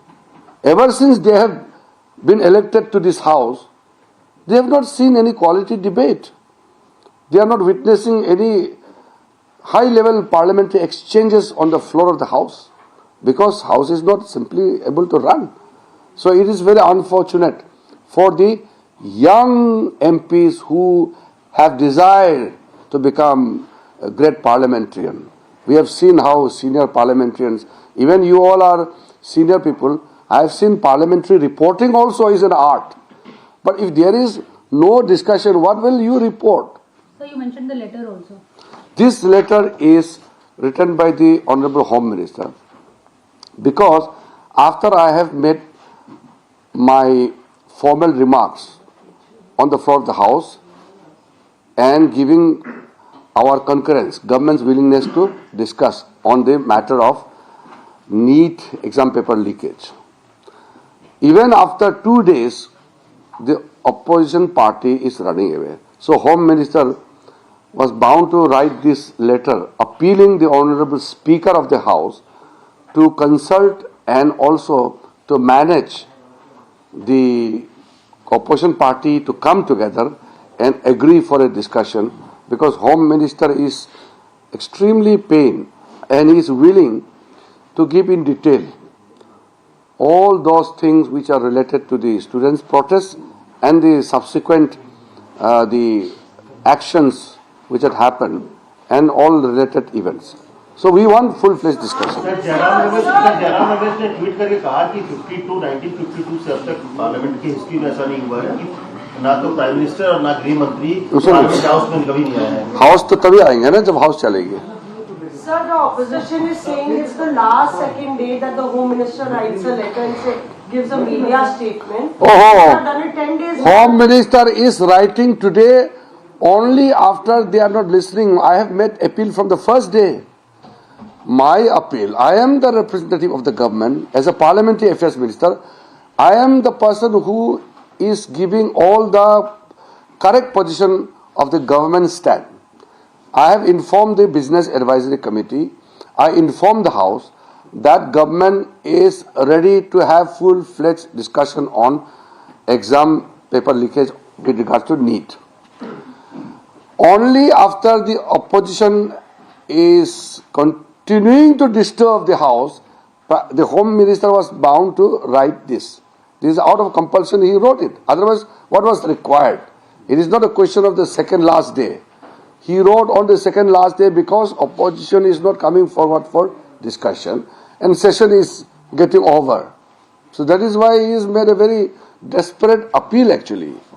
So, sir Rahul Gandhi साहब 3 बार मिले हो, आपकी बात हुई, उन्होंने क्या बोला, क्या आपको क्या लगा सर उनकी बातचीत से जब भी आप मिले? नहीं, पर्सनल हिंदी में बोल दीजिए। मैं बाकी राहुल गांधी जी से और बाकी विपक्ष के नेताओं से जो मेरा मुलाकात के बारे में मैं कल बताऊंगा। आज मैं बहुत भारी मन से गृह मंत्री जी ने पत्र लिखना पड़ा, इसलिए मैं आपसे बात कर रहा हूं अपना दुख जताने के लिए। आज क्यों 10 दिन पहले क्यों नहीं? लास्ट सेकंड डे क्यों? वही तो मैं कल बताऊंगा इसका। Sir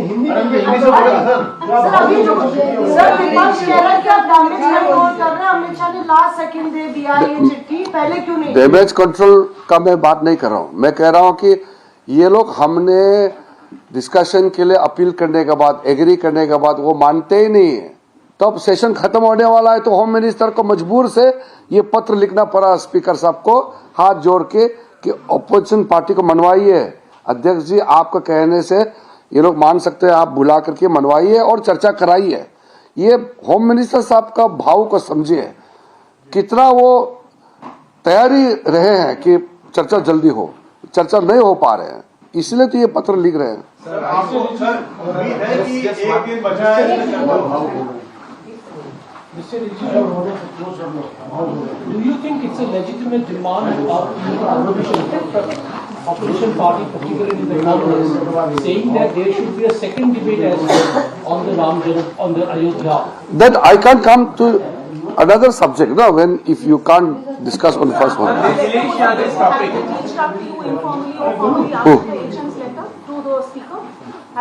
I met them again. I met them. You said. What did they say after the election wrote the letter? They are not ready. In the house also I told them. Are you accusing them of running away from a debate? Yes. Because they have been actually asking for a statement. That is why. You actually offered a debate. Are you saying that they don't want a debate, they are running away? Is that your allegation? Not allegation. They are running away. The whole world is watching it. They are running away. एक दिन बचा है, क्या कोई chance है, कोई उम्मीद लग रही है आपको? देखो, मैं तो उम्मीद तो मैं छोड़ूंगा नहीं, और उम्मीद से ही दुनिया कायम है, मगर कांग्रेस से उम्मीद करना बड़ा कठिन बात हो गया। अब मैं कितना बात कर चुका हूँ कांग्रेस पार्टी से।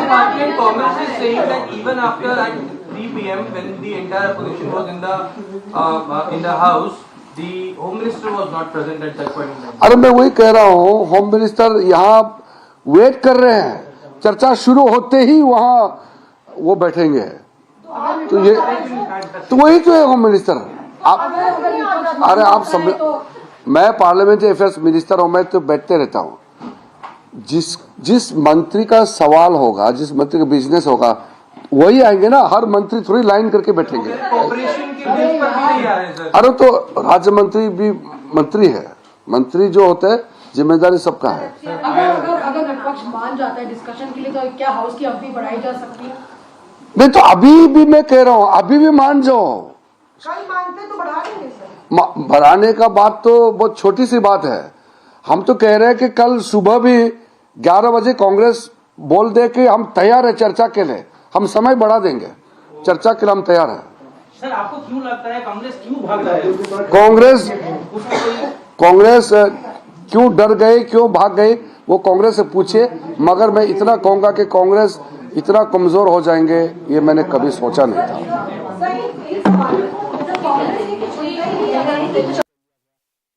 All right, that was Kiran Rijiju, and he was commenting on opposition running away from the debate. We also have Home Minister who had earlier spoken outside the Parliament and challenging the opposition that why does the opposition not come and debate when he is ready for it. Listen in.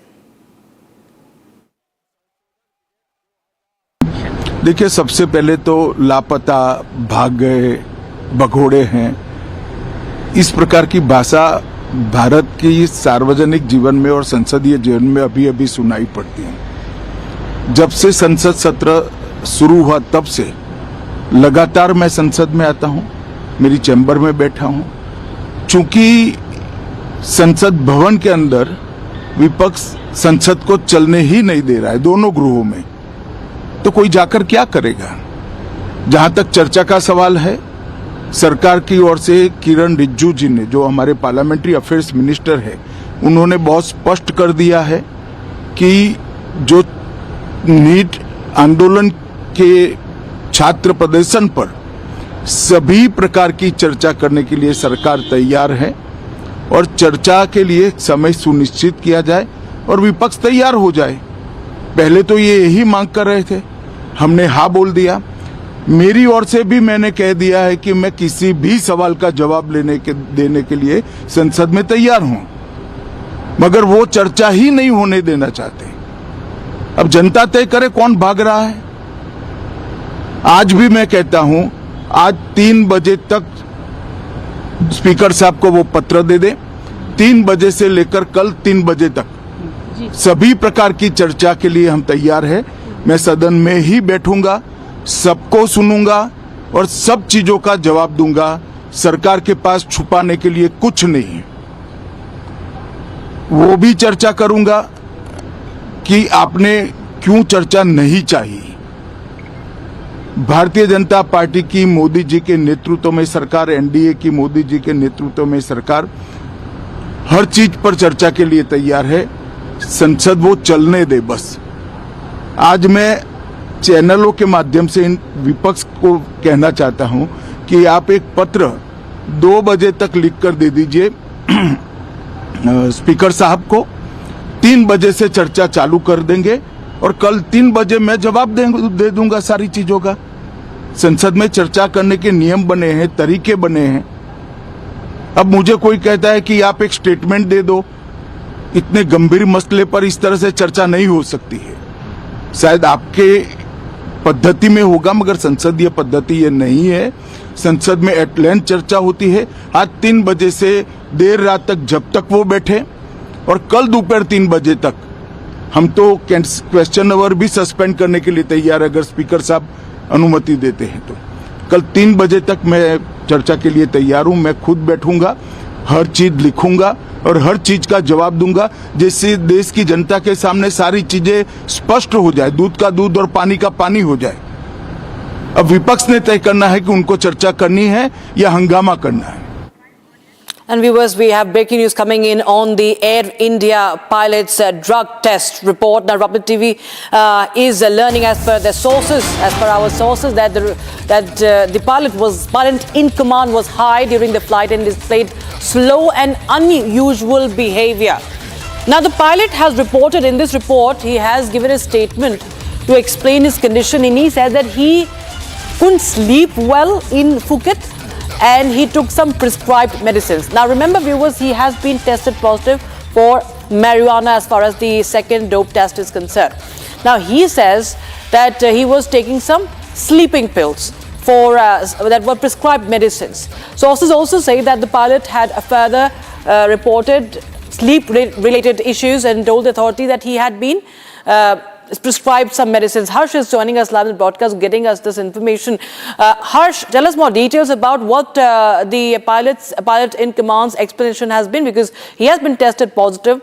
It specifically mentions consumption of marijuana, but he says that he was only taking prescribed medicine for sleep. Yashpal भाई हो गया patch. Harsh, can you hear me?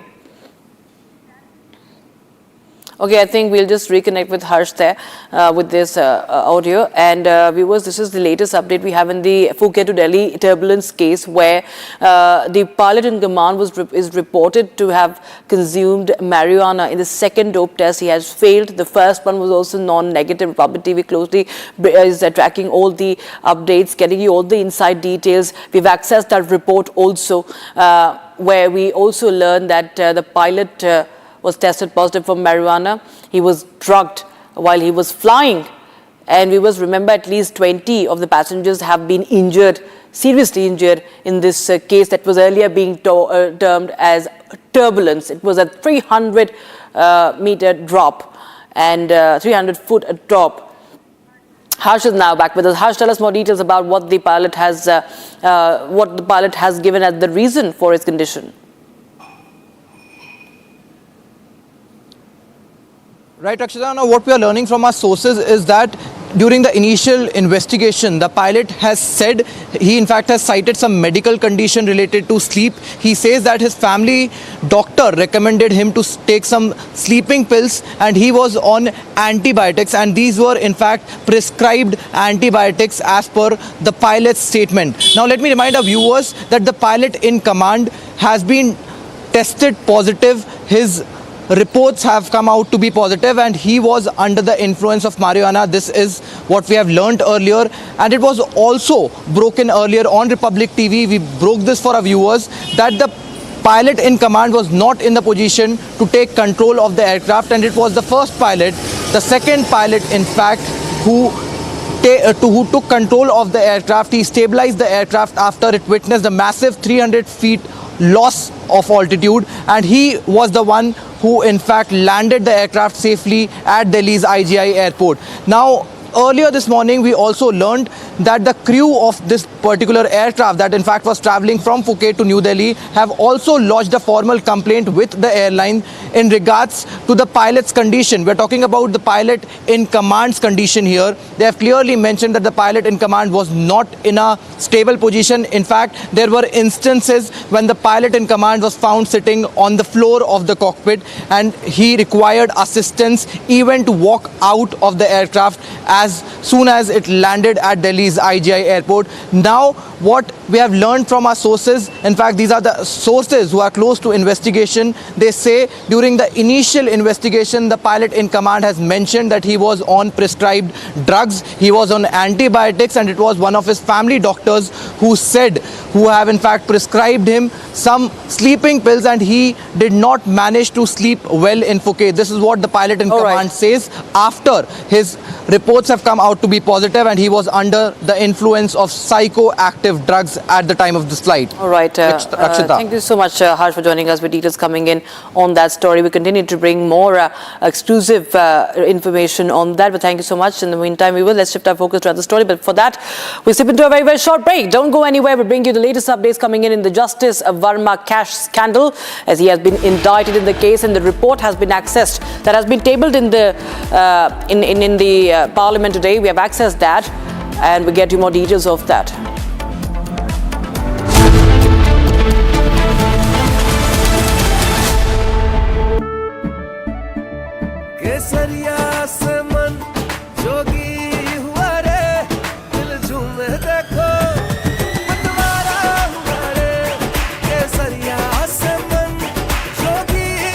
हर पल मनाओ केसरी त्योहार। विमल, बोलो जुबान केसरी। चमकी चाट से क्या बना है? आलू चाट या फ्रूट चाट, स्वाद बढ़ाए चमकी चाट। क्या बात है? स्वादिष्ट पकोड़े और फरसान, अरे चमकी चाट है इसकी जान। असली स्वाद सिर्फ चमकी चाट।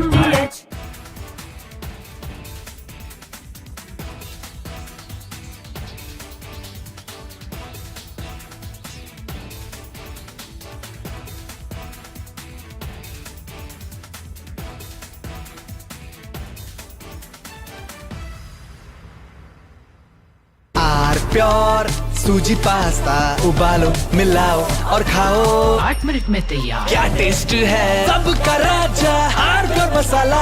खुद अपनी आंखों के सामने लोगों को मरते शहीद होते देख के मैं आया हूँ। बहुत हालात ख़राब हो चुके हैं, बहुत हालात ख़राब हो चुके हैं। इंटरनेशनल मीडिया को, सारी दुनिया को टैग करें और हम तक पहुंचाएं। यार इस वक्त यहाँ पे एम्बुलेंसेस की तादाद जो है वो कम पड़ गई है, गाड़ियाँ कम पड़ चुकी हैं। लोग जो है अपने जख्मियों को अपनी मदद आपके तहत, कोई इधर से पकड़ा हुआ को उधर से, और रोड्स पे लहू ही लहू है।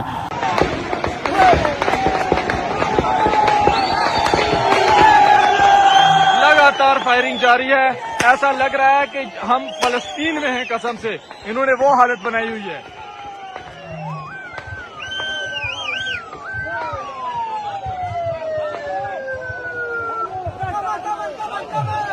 हाली करेगा, हाली करो, हाली करो।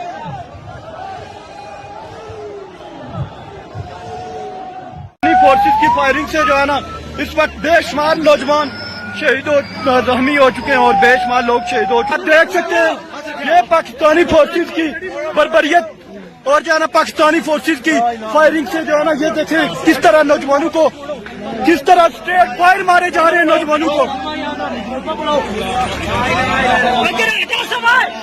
ये देखें पाकिस्तानी फोर्सेस ने स्ट्रेट फायर किए नौजवानों पे।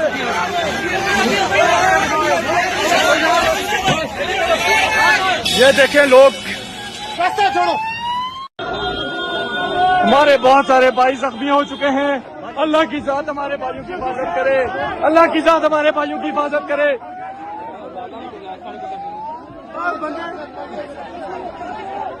क्या सूरत आली? सूरत बहुत बुरी है, सबको मारे जा रहे लगातार। पिछले तक 3 बंदूकों हेडशॉट की इन्होंने की है, कुत्ती के बच्चों ने 15 से 20 लोग और बहुत सारे बंदूकों ने इनको जख्मी किया है। बहुत सारे हमारे भाई जख्मी हो चुके हैं। अल्लाहु अकबर।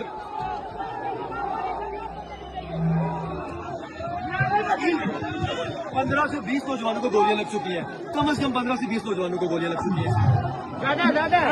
बहुत सारे भाई हमारे। And on the other side of the short break, we get you the exclusive details of Air India mid-air scandal. Republic TV accesses the report confirming that the parliamentary command was under the influence of drugs.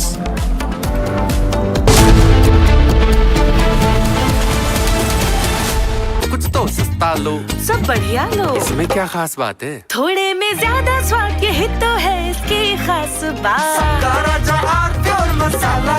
I wake up wearing someone else again. Don't let it slip. I'm losing control. I don't wanna be safe anymore. Underneath, there's a Finding myself. That's my moment of Sarah. चमकी चाट से क्या बना है? Sandwich, लस्सी और छाछ। हर घूंट में चमकी चाट। अब बताओ स्वाद आया? असली स्वाद सिर्फ चमकी चाट।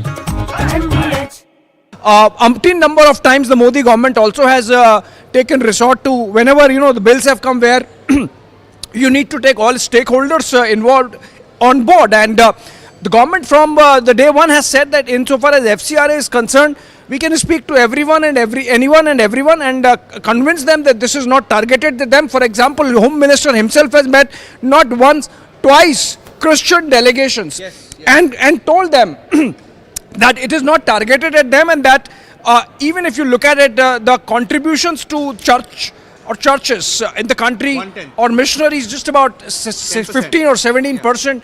And I have spoken to people in the agencies and they say that it's, our law also needs to be made compatible with, for example, the FATF. Yes.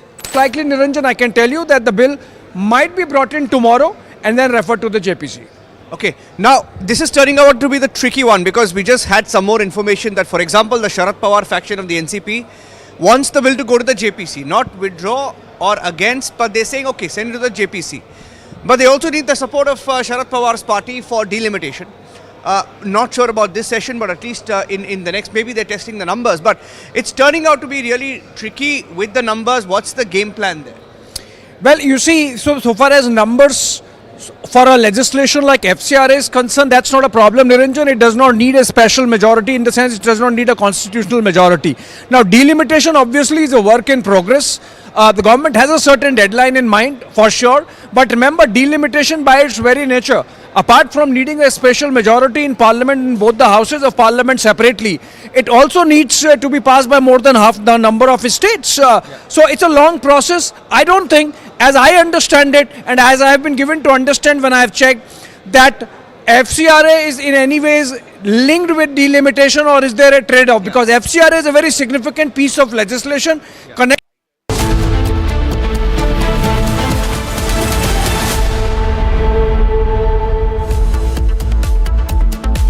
Well, good afternoon, viewers. You're watching Live and Breaking, and I am Dr. Misha with you. Justice Verma, the cash scandal and the report on it has been tabled in both houses of the Parliament separately today, and Republic TV has accessed the report. What really happens next? We connect with our experts and tell you more on that. But first, the headlines. Headlines brought to you by Canara Bank. Together we can. Justice Yashwant Verma indicted in cash scandal case. Report says substantial unexplained 500 rupee notes found at Justice Verma's storeroom. Republic accesses full 126-page report in Justice Yashwant Verma cash scandal. Report states judge failed to furnish explanation.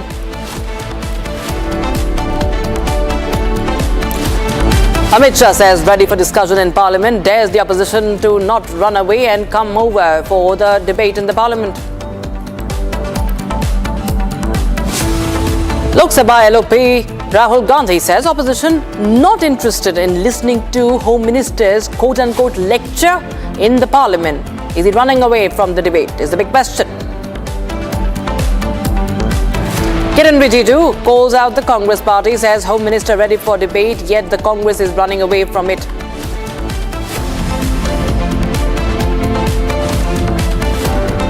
Exclusive details of Air India mid-air scandal access. It is confirmed that the pilot in command was under influence of drugs.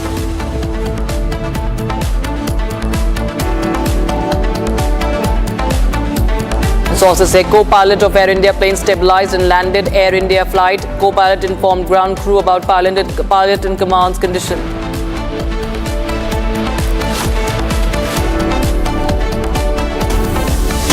We start with breaking news coming in. Republic TV has accessed the 126-page report of Justice Yashwant Verma cash scandal. The Republic TV is the only channel with the full 126-page cash scandal report. Now, this report, viewers, with us says that, and I quote the report, excerpts from the court, that unexplained 500 rupee notes were found in the storeroom and that the judge failed to furnish explanation. There was no signs of conspiracy against Yashwant Verma because Yashwant Verma, viewers, had indicated towards a political vendetta. Now, viewers, as per the report, Verma's reply was evasive and unsatisfactory. Judge's reply is incomplete and misleading, says the report. And also that the material objects were altered or removed. So Justice Verma's report is accessed, and this is the operational part of that, viewers, the operative part there on your screens. Unexplained 500 rupee notes were found in the storeroom, and it also tells about the judge not being able to furnish an explanation, that the response is incomplete, first of all, and whatever he has said is unsatisfactory. So the committee is not satisfied with what has been recorded. It's the three-member probe panel has submitted its findings, viewers, today. And viewers, we're now showing you more details from this report that we're gathering. In fact, we're also getting in updates that the judge's reply was misleading. He tried to mislead the committee, is what we are learning right now. We've been joined by Mr. Pradeep Kumar, co-chairperson. Okay, we will be just joined by our guest shortly. But this is pertaining to the cash scandal, viewers, the fire that had broken out in the residence Justice Verma. Now, was this a fire that happened, or that the cash was burned? It remains in the realm of course, investigation. But viewers, Justice Verma had resigned, and then removal proceedings now, of course, become virtually in practice. But it remains to be seen what happens next now that he has been indicted, and that fact that officially now the report has been tabled, and now we are also accessing the details of that inquiry report. And these are some crucial details. Republic TV was the first channel, in fact, viewers, to break this story and bring the details of this story, demand answers on this story. And viewers, this is the visual you can see on your screens. This was the incident of fire, and you can see that cash was burning. It is all on camera. That was recorded, and it was one of the most shocking cases that the country has seen. And sitting judge now in the scanner.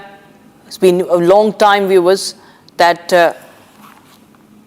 there has been an inquiry in July 2025. In fact, viewers, over 200 MPs had also signed a motion to impeach him. In August last year, Om Birla, Lok Sabha Speaker, had constituted the three-member judges inquiry committee to look into the charges. And this, of course, now the committee has now tabled this bill, tabled this report in both houses of the parliament.